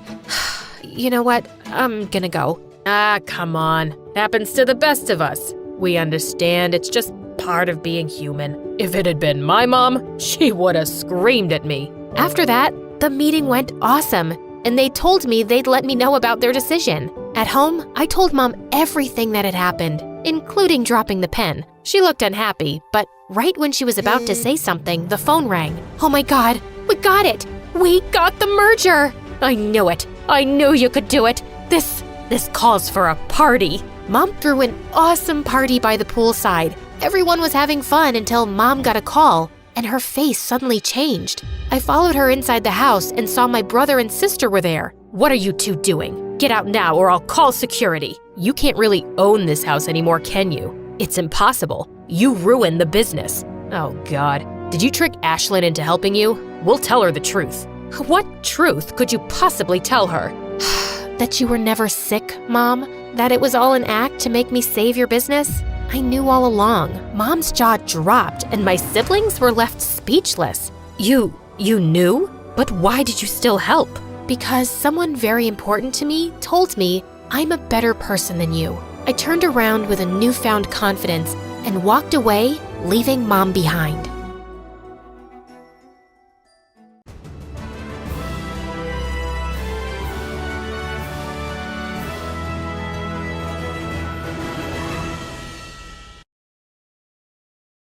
Hi, I'm Lena from Poland. I grew up in a family of models. My mom and my 3 sisters were always spending time wearing makeup, but that made me nothing close to being a girly girl. They used to call me tomboy because I cared about cars and mechanics more than stupid makeup. But that's because my dad's a mechanic and I didn't care about their stupid opinions. One day when I was 5, on Christmas, my parents brought us some gifts. When it was my turn to open mine, it was a boy's underwear. Ew, Mommy, what is this? She and my sisters laughed like maniacs, and Mom said, "Oh, aren't you happy about it? It's boys' clothes since you're a boy, you know." I found tears flooding down my face, and I said, But Mommy, I'm a girl." I wish. Just then, my dad held my hand and gave me another present. Don't cry, sweetie. Take this. I opened up the box and felt thrilled. It was a toy car and a mechanic's toolkit. Oh, Daddy, you're the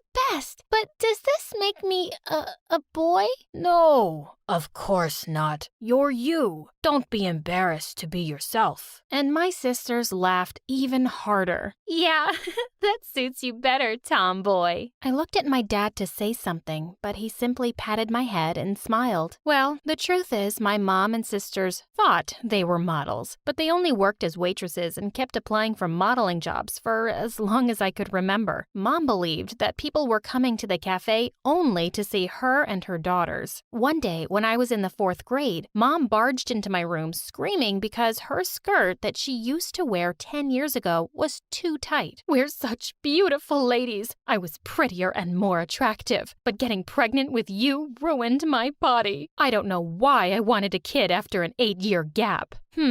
Maybe because I wanted a boy. Well, God listened and here you are. Mom, I have no idea what you're talking about because, honestly, you're not even that pretty yourself. Mom got red in the face and yelled, "Go to your room, and I hope you never come out." Is that meant to be a punishment? Because I enjoy my time there. And just like that, from that day, I started to spend my time in my room learning about mechanics, reading books about it, or helping Dad around the garage. But there was one major perk of living with 3 mean sisters who cared about fashion and makeup. I met a lot of cute guys coming and leaving our house because my sisters dated half of the guys in town. And to be honest, I started to wonder how it would feel to kiss a boy. So when I was in the 7th grade and my aunt visited us with her son, I took him aside to show him my mechanic toys. Then I cornered him and blocked his way. "Kiss me if you want me to let you go." My cousin started yelling until his mom and mine came running to us. He said, "Ew, I don't kiss boys." But instead of being angry, Mom looked pleased. "Oh, Lena, I never thought you'd like boys. I thought you were into girls. I can't believe I'm saying this, but you just made me so proud. Not all is lost." Ugh, like I cared to make her proud. I just wanted a kiss, and I was determined to get one. So I turned to my only other option, school. At school, I had the same reputation at home, but there, at least, I could kick anyone's butt if they tried to mess with me. Anyone except Monica, the school queen. Once when I was in the 10th grade, she came to me and said, "Hey, Robin, I told you 1,000 times, my name isn't Robin. And who even is Robin anyway?" "Oh, he was a boy who attended the same kindergarten as me. He used to pee his pants, and you remind me of him. You're both ugly and have a crush on me. I'm telling you for the last time, I'm not into girls. Now out of my way." Then she pushed me aside and walked away. What a total nut job. That idiot thought I had a crush on her. Well, the person I really had a crush on was her boyfriend, James. But she didn't know something I did. James was cheating on her, like at least with a different girl every week. Once, he came to my dad's garage with one girl, and the following week he came with a different one. But I didn't care. I still liked him. So one day, I figured out a plan. When he came to my dad's garage again, I offered to help him. The girl with him didn't mind me talking to him and touching his shoulder because she already thought I was a lesbian. I took his number and said I would call him when the car was ready. I was fully prepared to have James fall for me, but that night, everything changed. When Dad and I got home, we found no one. My mom and sisters were gone, leaving a note saying, "We thought it was the right time for us to leave and pursue our careers. Staying with both of you is just keeping us stuck and losers. So goodbye." Honestly, I felt good and thought Dad would feel the same, but when I looked at him, he was crying. Then he collapsed and started sobbing. "I knew I wasn't good enough for your mom. No matter how hard I tried, she would always look down on me." I hugged him and said, "No, Dad, you're amazing. My mom is stupid, and so are my sisters. We're going to be just fine, the 2 of us." But nothing was after that day. Dad went through a severe depression and stopped going to the garage. He never wanted to work there because it reminded him of Mom. I sometimes had to work instead of him to provide for us. So at school, I got so busy working and fixing other kids' cars that I forgot all about James and my crush on him. Until one day, he and his jerk girlfriend came to me. "Hey, Robin, me and James have been arguing since this morning whether this shirt is too revealing and attractive." James, the little cutie, is so jealous because a lot of guys were staring. But I keep telling him that I'm wearing too many clothes here. It's not my problem the guys are crazy about me. So, since you have a crush on me, I thought you can give an honest answer here. Do you think this is too attractive? I looked at her. Why did she even exist? She had gotten me on one of my worst days. So I said, "I think it's not attractive enough for your boyfriend because he's cheating on you with half of the girls in school, and they are wearing way less clothes than you." Monica looked at me with her mouth open and said, "Ugh, I didn't know you were this helpless. Trying to make me break up with my lovely James so you can have me? That's so lame. I would have punched her face, but then behind her back, I saw the new janitor, and I almost passed out. It was my dad. He smiled shyly at me, and before I could warn him, he introduced himself to Monica as my dad. She grinned at me and without replying to him, walked away. I couldn't help but groan. To be honest, I wasn't ashamed of my dad or anything, but having him as my school's janitor added more misery to my life, and that witch didn't leave me alone. One day during a class, I dozed off because I was super tired. Apparently, I was talking in my sleep, and I said a few words, and according to Monica, I was mentioning her name. God, this girl. She came to me and pushed my chair away. I fell on the ground and woke up terrified. Can you stop being so obsessed with me? It's freaking me out. I was boiling with anger. I just snapped, and for the first time, I pushed her away. She pushed me back and said, no one touches Monica like this, especially poor people like you, the daughter of a janitor. I slapped her and was about to attack her, but the teacher came in and stopped me. Calm down. Are you a monster? What? She attacked me first. Do you really expect me to believe that? Look at her. She's too gentle to hurt a fly. And look at you. I'm what?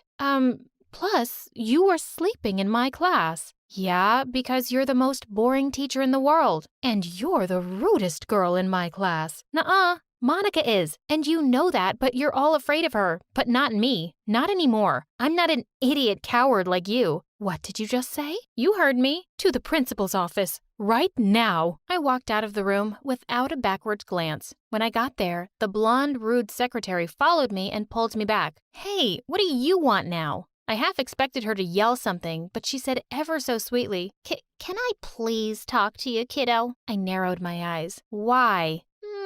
So your dad, he's hot. Ew, he's dad.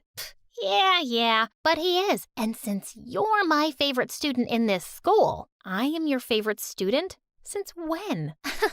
Don't be silly. Since, forever. Just listen. Let's get to the point. I don't know why you're here, but if you can get me a chance with your dad, I promise you won't face any problems with anyone here, especially Monica.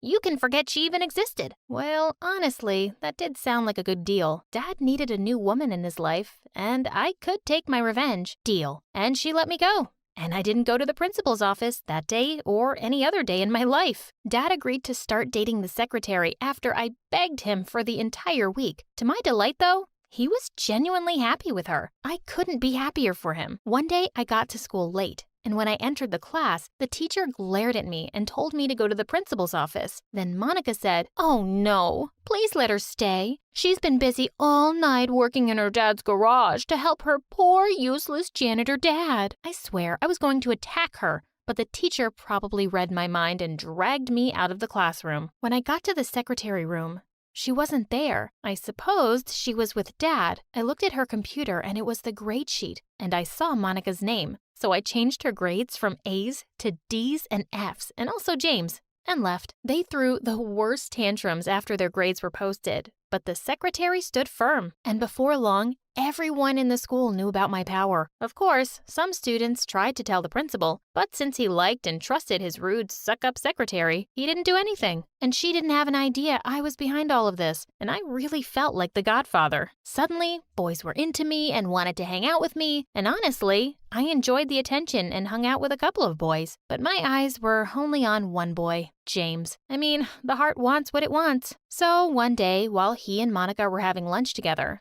I went to him and said, Hey, you gotta date me or kiss your dream college goodbye. He looked at me and pushed Monica away. Of course, babe. Come sit next to me. Monica looked furious, but she knew her time as the school queen was over. She never faced me again. Dating James was nice at first, but soon enough, I found out he was a jerk. And I even felt sorry for Monica that she had to deal with him. He was embarrassed to be seen with me, and I was certain he was cheating on me. Once, he sent me a message by mistake that said, Hey, babe. Want to go out tonight? That disgusting tomboy is busy in her dad's garage tonight. I cried when I read it. Next day, James came to hug me and I pushed him away. Don't touch me, you cheater. Instead of apologizing like a decent person, he rolled his eyes at me and said, Oh, But you knew that a long time ago and still wanted me because you're a helpless, ugly loser. Suddenly, I lost it. I had done so much for him, and he was being such a pig. I slapped him hard. Whether you slap me or not, you're still the janitor's daughter.